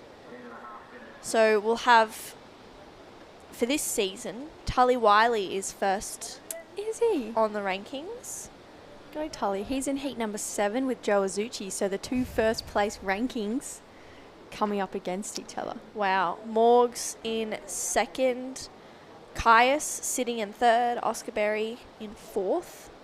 Morgan's not here, which is interesting. We got Jack Thomas sitting in 5th. Jarvis Earl 6th. Dakota is also sitting in 6th at this stage as well. Alistair Reginato 8. Xavier Huxtable 9 and Mike Clayton Brown 10. So that's the top 10 picture for the men's QS rankings. Then we've got, the Challenger Series surfers too. We've got Dylan Moffat, Joel Vaughan, Kalani Ball, Geordie Lawler. Geordie sitting 12th on the rankings. Tenchi Iwami had a bit of Challenger Series practice as well. He went to Portugal and Brazil. He got the caller. He did too. Been a very busy traveller, and I'm excited to see the Asian region take on the Australian region, because I think there's so much talent in both, and now that you and I are definitely familiar with the Asian region and the Australian region, obviously growing up there from there, we're in that region ourselves, I feel like that it's just going to be a really exciting matchup for this event. Yeah, I agree. I think it's super exciting. And while we've got a little bit of time left in this heat, we'll go down to Dai Wacko with Irawan Wow, the last heat's heat winner. So seems like you had a good connection with the ocean in the last heat. So how was it out there? I don't know. Actually, I'm a little bit nervous. Just lucky we have a friend here. Just give a sign. Sometimes say hold the priority and something like that. Yeah. Nice. So is this first time in Taiwan? Yeah, it's my first time. How are you liking it? Yeah, I like the wave. It's so fun. The food not really salty, but I like salty. Yeah. But sometimes I tell them give salty on my food a little bit more. Okay, you might need salt next time, just a little bit. Okay, any message to the local community in your country? Yes. In your language? Yes, terima kasih buat teman Febri, Fajar, Ketut, Dani Widianto, Made Sudena, Farun, the boys, they so welcome. And Nias boys also, you keep fighting all the time. And my wife, yeah, and my son also. I love you so much. Thank you so much, and back to you guys. Thank you, Dai, and thank you, Irawan, coming from the Nias region over in Sumatra there. So Irawan just had a really great heat. We saw him unfortunately bow out early in the Philippines, but bringing it back for the 5,000 here in Taiwan, Jinzun Harbor. That last wave of Tim Bain, a 5.27. Last of Han, 3.67. Last wave of Ting, a 1.57. So 6.5 minutes to go. Full picture. We have Tommy Carvalho in the lead with a 7.5 and a 6.67. Tim Bain has a 6.77 and a 5.27, sitting in a solid second place. Han has a 3.67 and a 3.5. He needs an 8.37 to go to second. And Ting Dong Liu has a 1.57 and a 1.3. He needs a combination of 12.04 to go to second. And for Tommy, only 2 waves. And he's got himself in a really solid lead right now. Coming down to 6 minutes remaining. It's been a little bit quiet for the back end of this one. Yeah, it has been. We haven't seen Tommy swing on another wave since the opening of the heats. I guess he hasn't have to, and he's looking for a wave that'll help better his situation. This is a good-looking left-hander. Wow, Han, that was a sick first turn. Unfortunately, that wave not allowing him to open up again, but that was on its way to being a pretty good score. He does need a big number right now, 8.37. Tim Bain has got 2 pretty nice scores under his belt as well, so I feel like he's confidently sitting in second. But with surfing like that from Han, I feel like if he can get a wave where it allows him to open up to do 2 or 3 of those turns, yeah, Tim could definitely be in danger. Yeah, that last wave of Han, a 2.37, so that didn't go into his top 2, but he's still looking really solid on his feet. You can see him there just patiently waiting for, as you said, Jesse, is set to come through and hopefully be able to capitalize on that. We are inside the final 5 minutes of this heat. We can see the ocean just going a little bit quiet here. But the start of this one, there was plenty of opportunity. Yeah, there definitely was. It was a really good flurry of waves at the start of the heat. It was really consistent. So maybe we're edging towards the top of the tide right now. But I feel like the high tide has definitely brought in more swell, more opportunity for all of our surfers. You can see Tim and Tommy sitting pretty far away from each other right now, giving each other a little bit of breathing room. They do have first and second priority. I hope we see them both roll the dice at least once more in the last 4 minutes, because it's been a really exciting heat for them. But even, you know, those smaller ones we'd see in the free surf, there'd be definitely someone on a wave like that. But the ocean looking a little bit quiet right now. Yeah, it's moments like this where if you are Han and Ting, you know, you are just hoping that a wave will come through so that you can really, you know, get a solid score. And for Tim and Tommy, you're probably wanting the clock to just count down and that hooter to go. Up next, we can see Danny Widianto paddling out for his heat. He's coming up next. Febri Ansia in the blue. Ryuki Inu is in the white. And Quan Jun Tien will be out there as well from Taiwan. Looks like we had a bit of a paddle further down the beach. This is Han going right, flying down the line, but unfortunately just gets a little bit caught behind that one for the local surfer. And on screen there we have Ting Dong Liu and Thomas Carvalho out there with 3 minutes to go. Of course, we will have the women's round of 48 coming up at some point soon, either tomorrow or the next day, with some great names in that round. Rhea Campbell, it's her birthday today. 20 years old. Happy birthday, Raya. Happy birthday, Razzle Dazzle. Gia Lorenzen's out there, Sai Manua. We'll have Sasha Baker as well. Shino Matsuda, who is an Olympian. Fave. But live action, Tim Bain, nice backside snap, just loses it a little bit at the end, so has to get out of that one. But yeah, Shino will be out there for round 2, round 48. Emily Burke, Charlie Hurst, Piper Harrison, Charlie and Piper traveling together and in the same heat. It always happens, you know. Every time. I'm currently traveling with the work crew, but usually Charlie and I are travel buddies, and I swear every event Charlie and I travel to, whether it's an Aussie Titles, a QS event, last year we did all the Pro Juniors together, we got each other in every single event. Yeah. And if it wasn't the opening round, it was the second round, and if it was at some point in the event, we drew each other. More often than not, it was the opening round. We travelled to Cruy together last year, all the way from home, and pulled each other in the very first heat.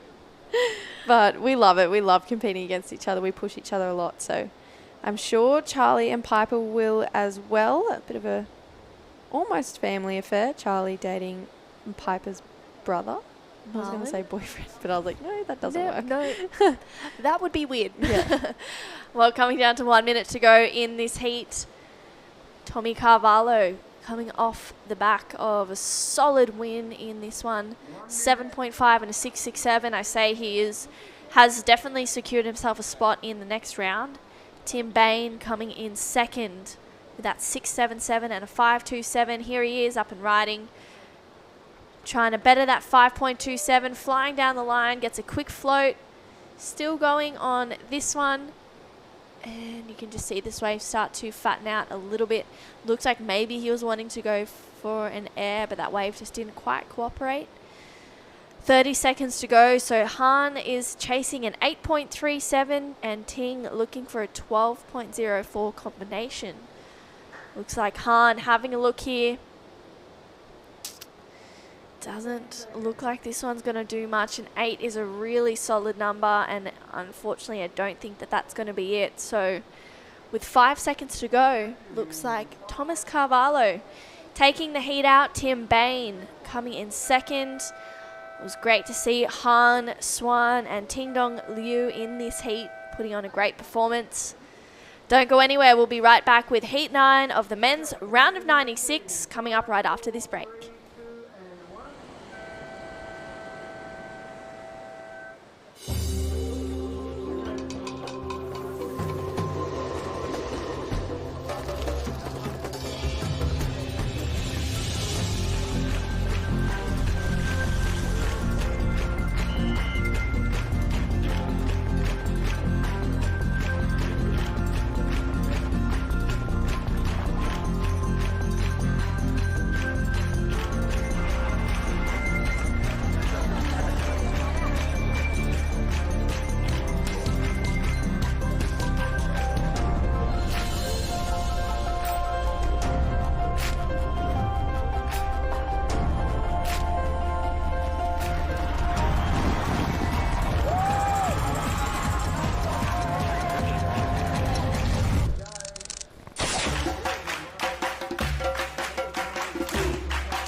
Welcome back to the Taiwan Open of Surfing. This is Heat 9, the round of 96. Chris Binns joined for the first time in the booth by the one and only Vaughan Blakey. Hello, mate. Binzy, so stoked, mate. So stoked to be back in Taiwan. The twos, mate. It's one of the all-time great comps, isn't it? Oh, that's fantastic. Mate, I think the last time we were here was Amuro Suzuki was dripping wet alongside us. She just won a World Junior title. Magic moment. Didn't speak a lick of English, and we had one of the greatest conversations ever because we all knew what was going on. We were all just basically high-fiving a lot and cheering and crying because it was a huge moment. Junior world champ. Yeah. And, magic event. A smile's the same in any language. Well said, mate. Yeah. Well said. Nice to see you, Binzy. Hey, it's great to be here. Look at this. Yeah. So frothing. This is really fun-looking waves and zap off the top. Yeah, this is Ryuichi Inui, the surfer in white from Japan, losing his pink sled on that turn. You've done us a decent one here because it was onshore and pretty rubbish a couple of hours ago, and I'm guessing around about the same time that you touched down at Taitung International. The wind's just backed off, and yesterday on high tide it got fat and non-existent, and today high tide's just been and it's kind of pulsing. Oh, it looks so nice. I came over the pier there and saw the first glimpse of the lineup, little A-frames all over the place, dead glassy. Just first thing I thought was, I wish I was 13 and I had all my mates after school paddling out in this because it is really fun. And even one of the surfers was saying to me, it's like a skate park out there. Like you hear that a lot. You hear a lot about trestles, and this wave often gets, I guess, sort of compared to a bit of a trestle setup, doesn't it? It's got that full sort of bowly left and then the long run and right. So, yeah, beautiful, mate. So stoked. Well, the points have been pretty evenly split today between lefts and rights. There definitely hasn't been a more prevalent direction, which in a four-man heat with a mixture of naturals and goofies, it keeps things pretty wide open through the heats. It's been sick. Good one, yeah. Last time I was here with you, we had a lot on the schedule. There was longboarding, there was junior world... Yeah, the WSL World Junior titles were being decided, and we had a QS5000 as well. Yeah, that was... How long were we here for? 6 months or something? That was the Super Twos. Yeah, that was Mega Twos. We had 3 huge events, easily 200 competitors, probably more. And we had a typhoon, and we got pumping waves of our own just up the road as well. That's right, yeah, which we will talk about in depth. Here goes Danny Widianto. I think that camera might be live wire. He's surfing uphill at the moment. That camera's a little bit skew-if. Yep. Old mate on camera too. He's struggling to keep up here. Oof, that horizon. Yeah. Hey, now we're back on a level playing field. That's good.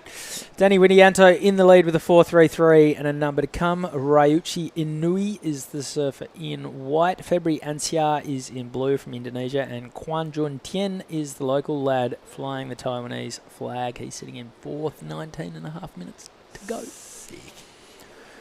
Yeah, real nice. Yeah, that last twos that we came away for. Really pump and surf, and the forecast looks good for this one too. Yeah, lots of swell and a bit of wind with it. We're going to catch up with True Starling, who is having a chat with the winner of the last heat, Thomas Carvello. Yeah, thanks, Binzy. Thanks, Vaughan. Tommy, that was a really great heat. 2 waves surfed and a 14-point combination. Yeah, thanks, True. I would have loved to surf more waves. It was so fun out there, but I'm happy to do it in 2. That's all you need. But yeah. And you've been here for a couple of days surfing the waves. Do you feel like you've kind of figured out the banks here? I've definitely gotten a pretty good understanding of it. I think there's a lot to learn still. It's changing a lot. I think the forecast is saying it's going to be pretty different tomorrow, windy and a bit bigger. So I'm looking forward to learning more about the place. And yeah, that's it. Taking it day by day, I'm looking forward to seeing what your round of 64 heat brings tomorrow. What are you going to do for the rest of the day? Enjoy some food? There's plenty of stuff to do here in Taiwan. Oh yeah, I'll definitely go get some food, go adventure a little bit more. We've been doing a little bit of sightseeing, and it's a beautiful place. My second time here, and I'm loving it even more this time. So yeah, just relax and yeah. Would you like to say hi to anyone back at home watching? Yeah, hi to everyone, my parents, the sponsors, everyone watching that's supporting me. I really appreciate it, and yeah, on to the next. Awesome. Thanks so much, Tommy. Back to you guys.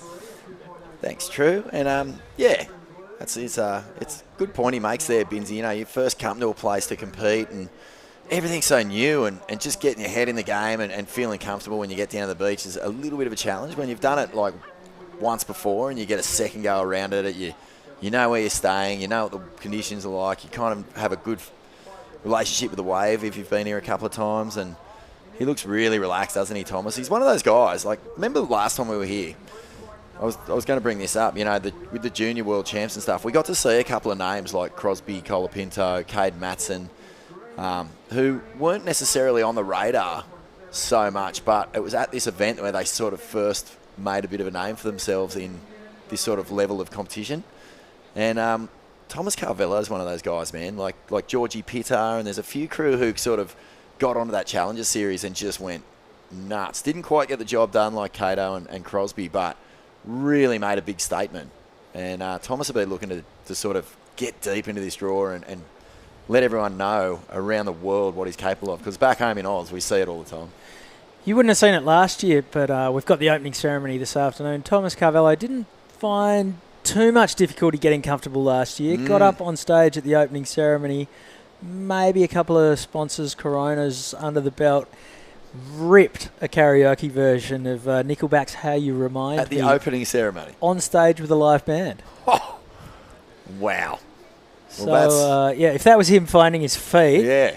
He must have. Well, heavens help us this year once he's feeling a little bit more settled in. Well, what was the song? What was the band? Nickelback, How You Remind Me.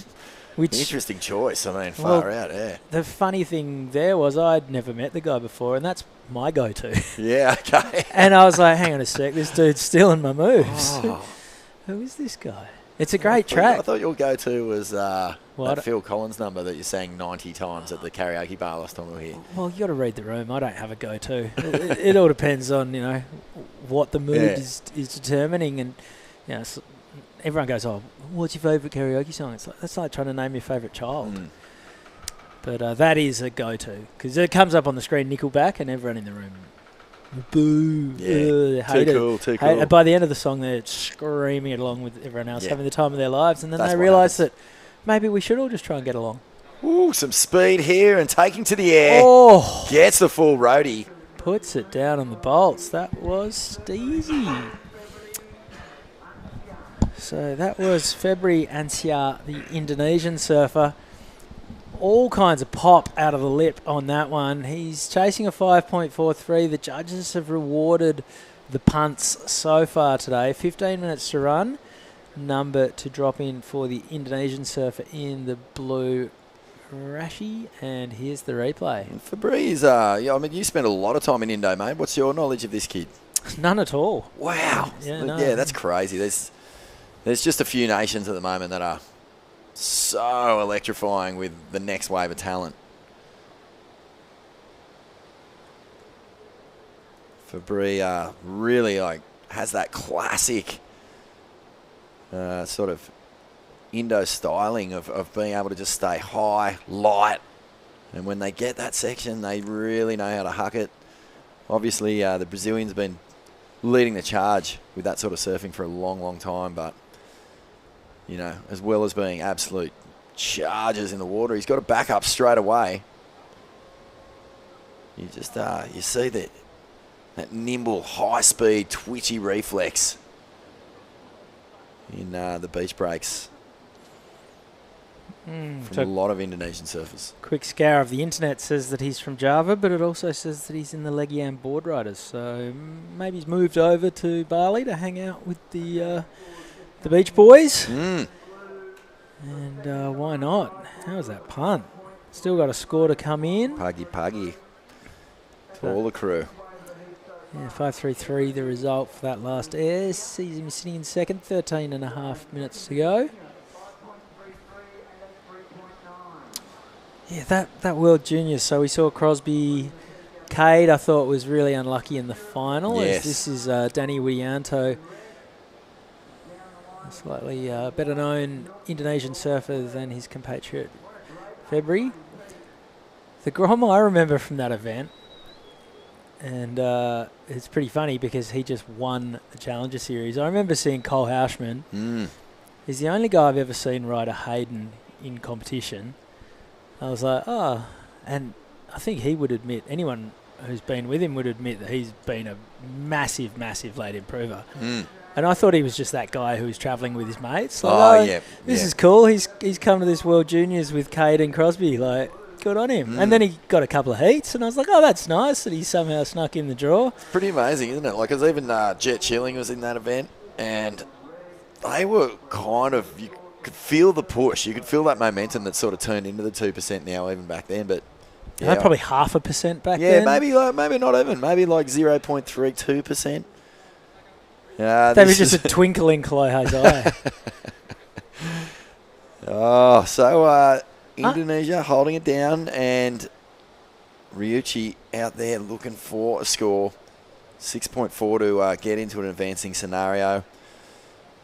Yeah, mate, I mean, you're well placed to give us a little bit of insight into the Indonesian push that's coming out. So many good surfers, obviously on the back of Rio. There's a lot of belief. You know, it's not that pie in the sky anymore. It's like, wow, once we get on there, we know we can cause damage. Yeah, I think Rio's just a huge turning point for the Indonesians because, look, we've always known, and the Indonesians have always known, that they produce fantastic surfers. And we've seen that for years. You know, even before guys like Rizal kind of put Indonesian surfing more on the American and global map. But Rio proving that he can compete and that he can do well on the Challenger Series and that he can then get on the Championship Tour and not just get on the Championship Tour but thrive and be in conversation. You know, wasn't in doubt of making the cut, was, you know, mixing it up at the end of the year, trying to get Rookie of the Year. Like, looked big. Yeah. Looked big on the wave, and I think that's a really important one. Like, you know, that CT level, even from the Challenger Series to the CT, just seems like you grow 2 extra foot and put on an extra 10 kilos sometimes. Yeah, and that gives hope to guys like Danny Widianto on screen now. Ketut Agus, I think, is one to watch. Yep. Might even be leading no, where's Ketut sitting? He's currently sitting 10th, but got a big result in India. Got a 3rd place and got another 3rd at Cloud9. So he's doing all right for himself at the moment.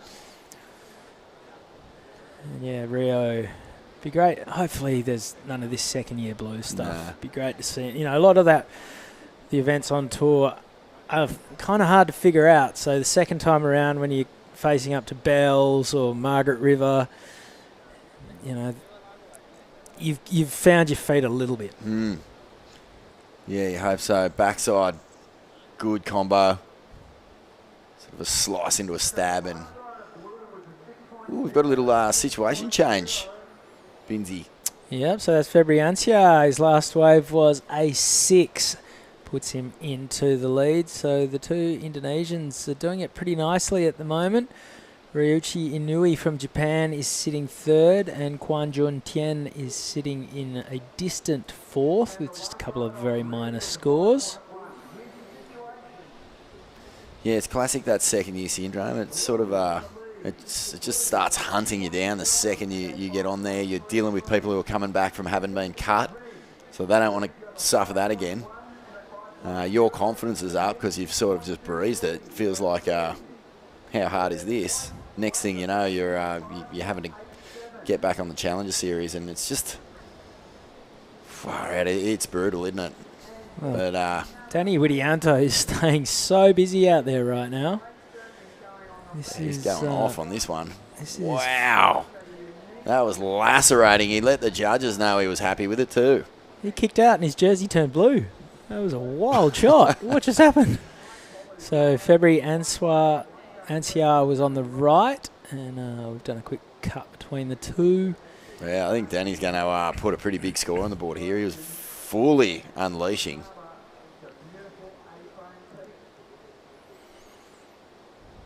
All right, 8.5 minutes to go. Here's the replay. This is what February Ancia got up to on the right. Fin toss to get things going. Open face carve. And did he get critical towards the end? Just kind of milking it. A little bit of a release. He's out of there. That's probably not going to go into his top 2. Danny Widianto on his backhand, however. Really getting the job done from start to finish. He sort of got the most out of these last 2 turns. Really cracked it with a bit of energy, whipped it around. Probably like the second and third turn, he was sort of pushing it as hard as he could to just maintain his speed. I love the way as he was coming off the bottom, he went to throw it up into a foam climb. Just delayed it, that little bit extra to stay in the pocket. That was real cool. All right, well, number comes in for February Ancia. It's a 4.33. Danny Widianto needs a 6.23 to jump up into the lead. And, well, you've picked it, Vaughan. This is going to be the best wave we've seen so far in the event. It's an 8-point ride. We're into the excellent range for the first time, and deservedly so. Danny Widianto with an 8 and a 5.1 has taken the lead. It's really interesting, hey? Like, we've seen a couple of big airs, but they have been on these sort of, like, weak little end sections, and you're really just tossing that tail as high as you can. Looks spectacular. But, I mean, degree of difficulty hasn't been that high. So the judges have been, like, really stoked if you can start putting multiple turns right into that pocket, that steep part of the wave. And there has been a few that have stood up pretty nicely. But I think it was the intent on those last 2 turns, just unquestionable. So a cool little 8 for Danny on that one.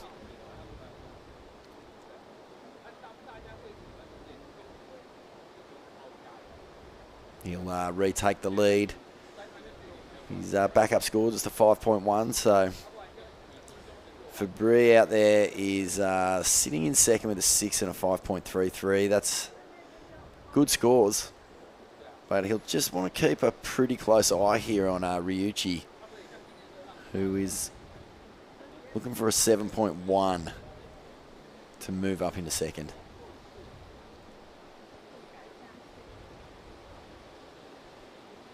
I mean, this is already looking so fun. Imagine with a little bit more swell.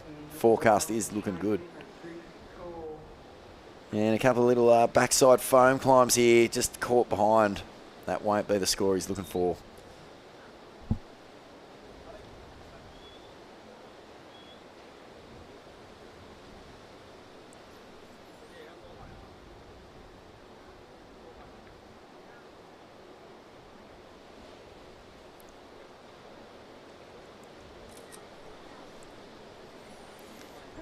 Well, who was that? Looked like February Ancia, quickly in, quickly out. 2 Indonesian surfers running away with this one. Ryuichi Inui wants to fire a shot. He won't be happy just with a 4 and a 2 to his name. 5 minutes remaining. The opening ceremony, Bins, are we broadcasting that? No. Bummer. That's, yeah, we'll be forced to go surfing, I believe. Okay, all right. Well, that's not so bad, but I was hoping we'd be able to maybe broadcast this free concert that goes down. See which QS hopeful will jump up on the mic this year. Years and years ago, when the Sirigao event, the Cloud9 event, was just basically a sort of an 8-person invitational. Yep. We all went there and got invited to the local town to meet the dignitaries and whatnot. And Neil Purchase Jr. and I did a fairly epic rendition of Basket Case by Green Day. Why wouldn't you? Yeah. Unplanned. But yeah, shout out to Neil Purchase Jr., one of the great backside tube riders of all time. Really is. 4 minutes to run. That event has had many kind of phases over the years. Oh, God. It has had some crazy phases. At times it felt like Cronulla board riders. Dave Speg McKinley won it once. Yeah, it was a Billabong thing for half dozen years. Didn't Wade Goodall win it on his 21st birthday once? I think so, yeah. Won like a pallet of the local product. Margot won it once. Brendan Margison. That's when you know that a contest had a... Oh, no, it was Neil. Neil won it, sorry. Margot came second. But Margot got a 10 in the final. Yeah, Neil Purchase. That's why we're on stage. He was getting the... it wasn't the opening ceremony, it was the closing ceremony. 3 minutes. Crazy that like a backhander would win. Yes, it's tube riding contest, and yes, he's an insane backhand tube rider, but it's not a long, he's famous for travelling in the tube and just parking it and sitting there. Like a short, hollow, sharp. He's still like that. What was he doing? Backdooring it backside. Has the most amazing technique for managing speed. So, like, even though he was taken off, where most goose were just coming rocketing out of the thing, like the whole dragging your body wasn't that huge back then. He'd just sort of drag his front leg off the front rail of the board. Bizarre. But a good win. A famous win in pumping waves too. Ahead of his time. 2 minutes 20. Yeah. It's funny, isn't it? Like, when you think of, like, the best backside tube riders in the world, you really kind of have to come from Australia or the Gold Coast to remember that Neil is on another planet. Everyone else sort of goes to the JOBs, the Andys, the Bruces, the Kellys, Mike Hose, Johnny Boys, all those guys who kind of rewrote the book on it. Is there a Neil Purchase Junior? Is there an MP the third? Pretty sure Neil's got all daughters, 3 or 4 daughters. But there could be an NPJ grandson on the way at some point. Okay. Do you get to be a third if it skipped a generation? I reckon you would. Well, you've lost the surname though. Maybe. Unless you've kept your maiden name. Well, anything's possible. Pretty old school. Yeah. Pretty old school. 1 minute 18. What's your thoughts on that? Like, are you the kind of person who, when you get married, will change your last name? I won't change mine, but I've told my fiancée I'm, unworried. Yeah. If she wanted to keep her last name. Yeah, I think it's by all means. It's perfectly reasonable discussion to have. Because then if you go the double barrel, what happens in a generation time when you have 2 double barrels? 38 barrels. Yeah. And then it's like got more barrels than Neil Purchase Jr., Wilson, Wright, Phillips. Here's Fabrice getting extremely busy here. Wants to pinch the lead back off his countryman. 30 seconds. Imagine if you actually said, put it on the line in a heat. Said, hey, if I lose this heat to you, I'll take your last name. Could be a good little thing to throw on top of the pressure. Yeah. Cooker of pro surfing. 12 seconds remaining. Andy Irons beat Kelly Irons in the 2003 Pipe Masters final to win the world title. And anoint him the latest Irons brother. There'd be a lot of Irons and Slaters around if that was happening every heat. Probably are already. So let's have a look here. Heat done. And it looks like the brothers from the archipelago. Yep, that was Danny Widianto and February Ancia taking the win first and second for Indonesia. Don't go anywhere. The last heat of the day, Heat 10, round of 96 at the twos. The Taiwan Open of Surfing is coming our way right after this quick break.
You want to embrace the true nature.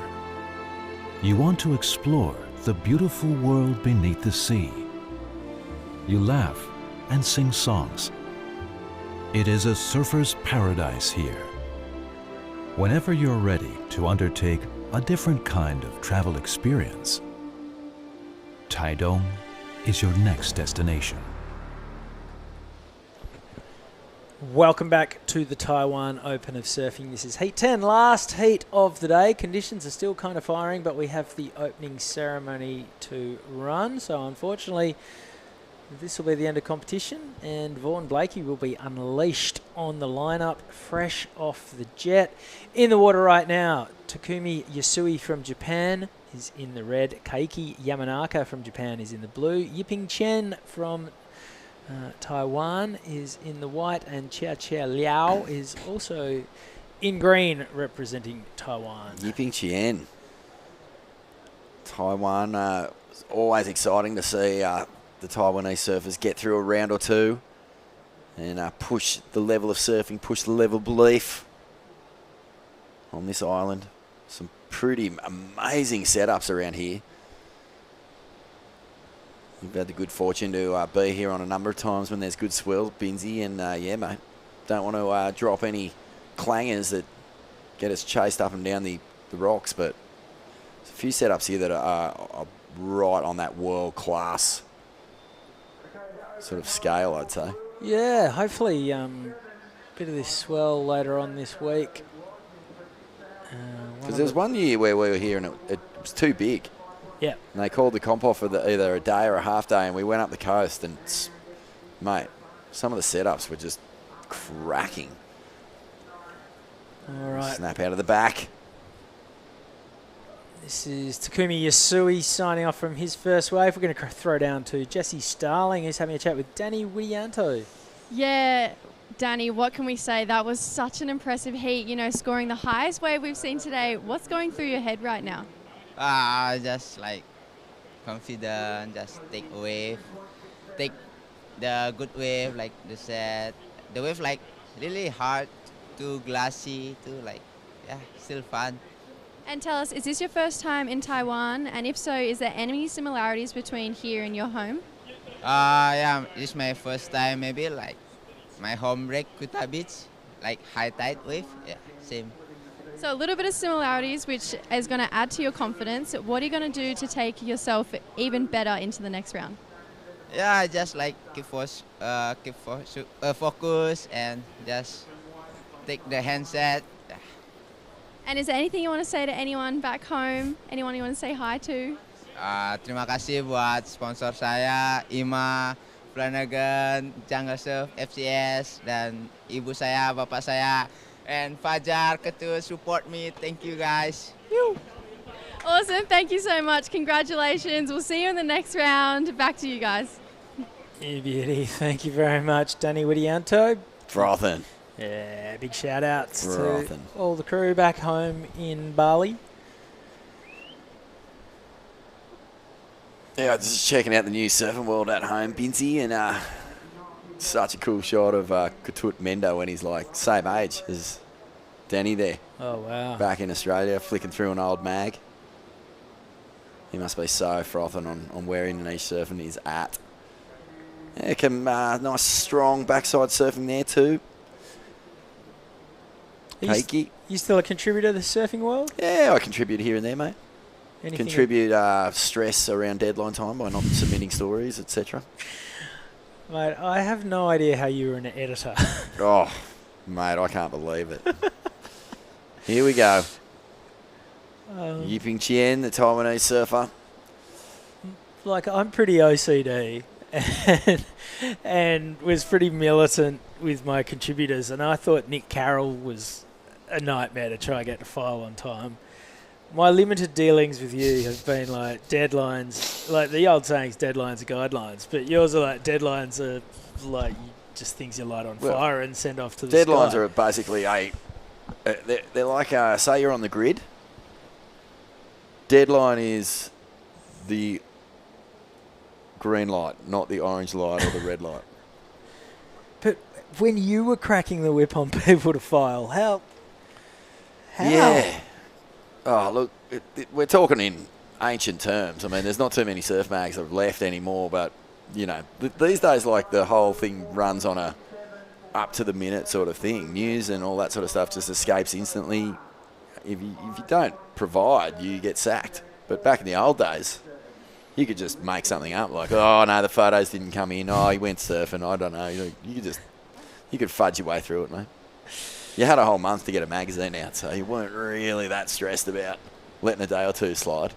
But you'd let 28 days through and yeah, get it done late Friday. Yeah, it's true. I was very bad at it. But you did it for a bloody long time. 25 years, mate.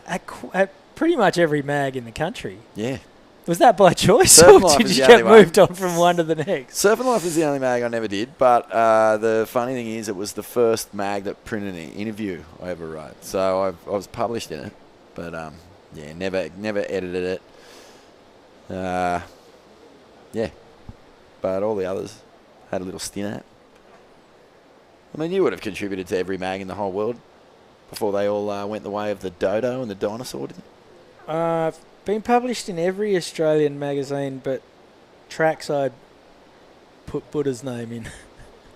I let Ty Graham claim my story. Really? Well, Tracks were always our rival at ASL. Yeah. And I just didn't want my name to... It was after I was done at ASL, but I still nah. It's funny, isn't it? So now people think Ty Graham's not only an insane tube rider and but one of the world's style great master, surf journalists, but can also spell. That's unfair. 17 minutes remaining. But the mags that are left are doing such an awesome job, man. Surfers Journal still going strong. Such a great mag, such a good title. Saw Wavelength in the UK still going strong. Matt George's Surf Time. Still going. Yeah, Tracks, obviously. The latest issue of White Horses, all dedicated to the one and only Andrew Shield. Can't recommend that one highly enough. That was a lot of fun. The Graham Murdoch, who is the editor-in-chief and long-time designer of Surfing Life, that's been his passion project for about 10 years, and he lent on all of the ex-editors of ASL to write longingly and lovingly about the Shield man. That's cool. Yeah, he's great. A bit of a genius, Graham Murdoch. He is, and so is Shieldsy. So the shots spoke for themselves, and then we got to just fluff around the edges a little bit. Shieldsy spent plenty of time in Taiwan, one of Surfing Life's former editors. I was just hanging with Shieldsy recently somewhere. Yeah, that's right. We were hanging out at an Owen Wright camp-out weekend together. It's good fun. What was going on there? Just did a little sort of reality TV show with Owen Wright and 4 of the Australian Board Riders Battle Clubs. Yeah, right. Yeah. How good. God, have a look at that backdrop. All right, they finally got the drone up. That's insane. That is amazing, man. When I was driving down here, I was like, it's got sort of touches of Hawaii, Japan, Indonesia, and all these like beautiful islands that you've been to, but it's completely uniquely its own. It's a real experience to get here and get a taste of Taiwan. This Taitung region, the county, is absolutely beautiful. It's like an hour's flight from Taipei, so you've got to do a bit of travelling to get down here. But it's so worth it, and it's just so beautiful. Look at that. That is pristine. Isn't it just? And mate, the surf cooks here. Tell you what, there was a few crew coming here for a long time, keeping it well and truly under their belt. Yeah. Wonder how they feel about this. Mixed emotions. It's great to see the local surfing community so strong these days and growing every year when we come back. This part of the Asia Pacific Tour qualifying series, and it's just so strong, man. I mean, not every region is as sort of well supported, has so many opportunities as this particular region. And then, points to this also count towards the Australian leg of the QS as well. That's a great demonstration of the 3 peaks here. Yeah. You see the one in the middle, the white water, the big perfect triangle, then off to the left of screen, that's what we call Wainsey's, the left, and then to the right, running into deeper water, is the long-running right. That's, the home of the longboarders whenever we have the longboarding titles here. So, yeah, 3 distinct peaks sort of evident there. And you can see, so that's the structure that we're operating out of, obviously. Right behind that is the boat harbour, Jinzun Harbor. So everything you can see in the foreground is man-made. The tetrapod, cobblestone rock wall groin, and it's just led to the creation of this fantastic wave. Yeah, so that's awesome. Thank you to the Taiwanese forefathers for their keen maritime architectural prowess in building a harbour that also happens to spin off some pretty pumping waves. And then up the point, you just look at that. There's setup. You just drive around the coast to get here. It's 40 minutes from Taitung, and there's setup after setup, and you just know that on every different direction, with every different, twist of a typhoon as it wiggles this way and that, there must be just different parts of the coast lighting up everywhere. We went down the coast, and with each stop, you could have added an extra half foot to the waves when it was really cooking. And there was, I don't know if you recall this, Binsy, but there was one right-hander breaking off kind of this rocky, cobbly sort of, you wouldn't call it a point, but it was just a sort of a bend in the coast. And you and I were really having a good close look at it. I think Trav Logie was with us at the time. And it had a bit of a mongrel to it, mate. I think we drove like 2 hours north one day. I had a look at it on the map afterwards. We were like comfortably closer to Taipei than we were to here afterwards. Investigated a rather famous local cave. Has to be seen to be believed, doesn't it? Yeah, opens out onto the ocean and, looks magnificent. Look at these scenes. Not a drop out of place. Here goes Keiki Yamanaka on his backhand. The Japanese surfer is in the lead. And a tidy string of backhand whips, and he's out of there with 11:20 to go. Keiki, the only surfer with any scores of note to this point. Chia Liao yet to open his account. Takumi Yasui, just the one wave. And Yiping Cheng, just the 3 ones. All right, here goes Takumi Yasui, looking to get himself back into one of those top 2 positions. Releases the tail, that was cool. And hangs onto it as he is out of there. That was cool because he needed to get going. Both turns, made sure he was really pushing it as hard as he could. And, if this is the smallest we're going to get and you're able to pull off a couple of turns like that, then you're going to be properly rubbing your hands together for what's coming. But, yeah, the strength of this Asia region, just the tour and the events, like how's some of the lineups, how's some of the waves that you get on it? And then you get to come down to Australia and compete for even more points. A lot of these names in this draw are familiar from Surfest last year and Tweed Coast Pro and all those events. So everyone gets to sort of really feel out what's coming, Binsy. Yeah, it's interesting the way that the 3 tours play out these days. You've got the Championship Tour, obviously, which runs from January to September. The mid-year cut comes after Margaret River, which is sort of April, May. Then the Challengers starts, and that runs kind of in sync with the back half of the Championship Tour from sort of May through till about September, October. And then the way that the QS runs is basically once the Challengers are finished, you get the back half of this year and the first half of next year.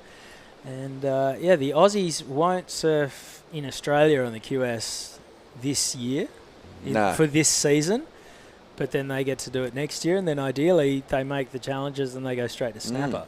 But for grommets or kids who are just sort of getting their first feel for the qualifying series, they can get that first taste of travel and go into an exotic location in sort of, some of the Indonesian events that are run. A lot of them do go up to Surigao and the Philippines. And so they kind of can just sort of get their toes in the water, I suppose, and get a feel for it without sort of all the pressure that comes with, trying to get points in the back half of that season, which is when everything kicks off in Australia. Yeah, and a lot of these waves, you look right here where it's a peak, there's a lot more opportunity. Trying to find your feet when you're in a beach break in Australia, just like with people paddling all over you and sitting on you and just attacking you. Yeah. You can sort of... But how's the waves? Like, think about some of the waves in both those tours, right? Or this particular region for the QS. You got Cruy, Nias, Cloud9. I mean, this wave on its day, we're going to see pump and surf here. This is as fun as a beachy gets, pretty much, even though it's a bit of a sand and rock bottom.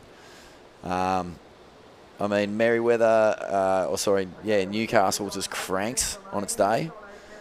It's kind of like you'd have to be sort of sometimes looking at the local QS going, whoa. Don't mind it. Jeez. I'll go and have a crack at that. I'm talking about the elite too.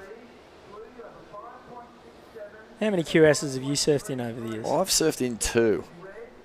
Best result? One at Karamas. Oh, yeah. And one at... There was another one somewhere, I can't remember. But I performed horribly in both. I think I've got a photo of you in my phone somewhere. Pre-heat, psyching out. Yeah.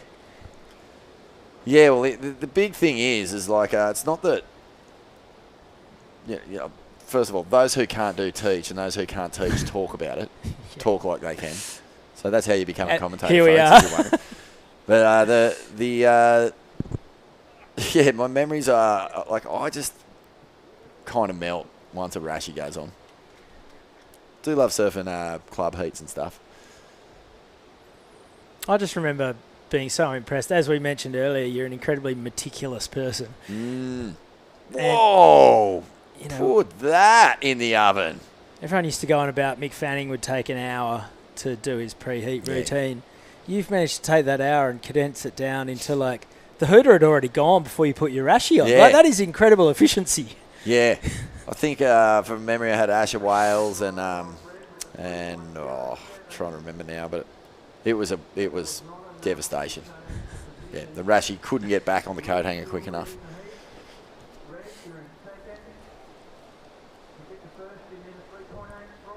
All right, 6 minutes to go, and Takumi Yasui's last wave was a 3.07. His one before was a 7.17. So that is one of the top 3 or 4 waves we've seen today. And he's put himself well and truly within striking distance of Keiki Yamanaka, who's in the lead with a pair of 5s, a 5.67 and a 5.3. 3 doing all the damage for Keiki. Takumi has the 7.17, needs a 3.83 for first. And times are tough for Yiping Cheng and Chow Chow Liao in third and fourth. Chia Chia is comboed. He's chasing 2 waves that total 10.24 to get up to second. And Yiping Cheng, he needs a 7.91 to get to second. 5 minutes remaining. About 6 minutes before we surf. Yeah, it's amazing, isn't it? The wind's just hardly there at all. Okay. Yiping Chin there.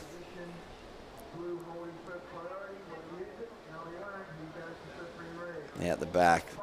Doesn't need a whole lot. Really extends through the first turn. Oh. And gets the combination of nice wraps happening. Whoa. Explosive little finish. You can imagine without too much struggle that's going to put him straight into the lead. 3.83 is all he's chasing. Is at least another 2 points on that, I think. Yeah, it just looked fluid, didn't it? A couple of those turns, you just look at them and you're like, well, that must feel nice. Yeah, well, that last turn where he just really buried it sort of hints that this guy really has a fair bit of power in his arsenal. This time he just really lets the rail do all the work for him. Gauges it right round, back onto the whitewash, gets the finish. And straight to the lead. 4.6.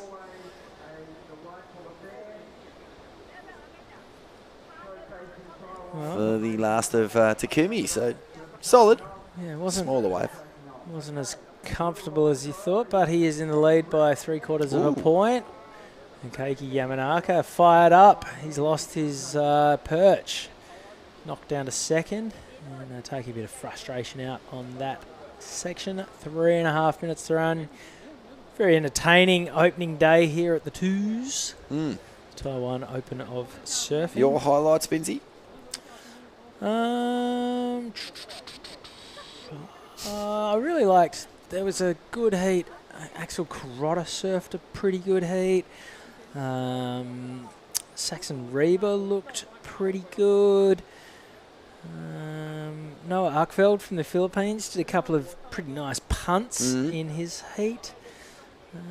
That's kind of some of my highlights. The local ladies in the round of 56 on the women's side of the draw.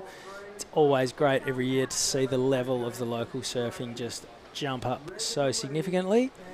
And yeah, I reckon the surf we're about to have will be a highlight as well. Personally, no one watching would want to see it. No. No, the highlight reel will be non-existent after that session, even if we've got 6 cameras and the drone in the air. Mate, you missed it last year. We had a crew expression session. The Holy Grail. It finally came off. There is a group thread going on with all the commentators and whatnot, and there was a couple of waves yesterday of people getting frothing. Who was that surfing? That was Ren. Ren. Hashimoto, Japanese judge. She was ripping.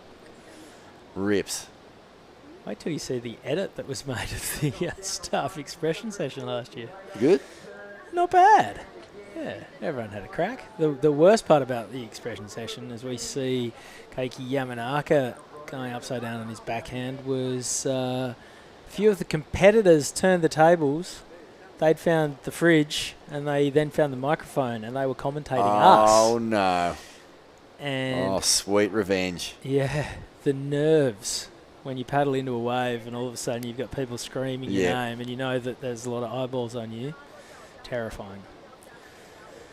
90 seconds to go. And is this Yiping Chen? Good-looking wave. Yeah. Oh, big bucket, just prescribing an arc. Oh, Yiping's going to be frothing on that angle too. Showcasing that nice line. Local knowledge. And he'd be getting big cheers. There's actually a really, see that shot? That is a bit of an optical illusion. When you're on the rocks here, you look out and they're right there in front of you. It's a real sort of it's got that kind of sports crowd atmosphere down there, mate. All the competitors from all the countries are really loud. So all these surfers are able to hear everything. Every turn gets a big cheer. Yep, this is Takumi Yasui. Wow, that was a nice little slide too. Yeah, that is a deceptive angle. You think you're looking at, they're surfing out at Margaret River Main Break or something, but really they're just jammed up against the rocks right in front of us. So yeah, that's like you can see there. That's so close. Yeah, a few of us got our welcome back kind of reminders of the basalt marbles that you have to tap dance Slippery? across to. Yeah, slippery. It's just the fact that they move. Oh, they do, yeah. They're all so perfectly round. Okay, this is Yiping Chen signing off. Finishes strong too. Nice. Was that a little fist pump? I think so. Well, he's got to be proud. He's representing the home nation.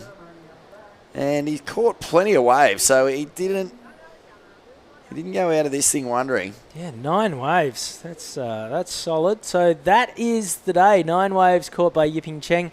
10 waves surfed by the men, 4 waves surfed by the women before that.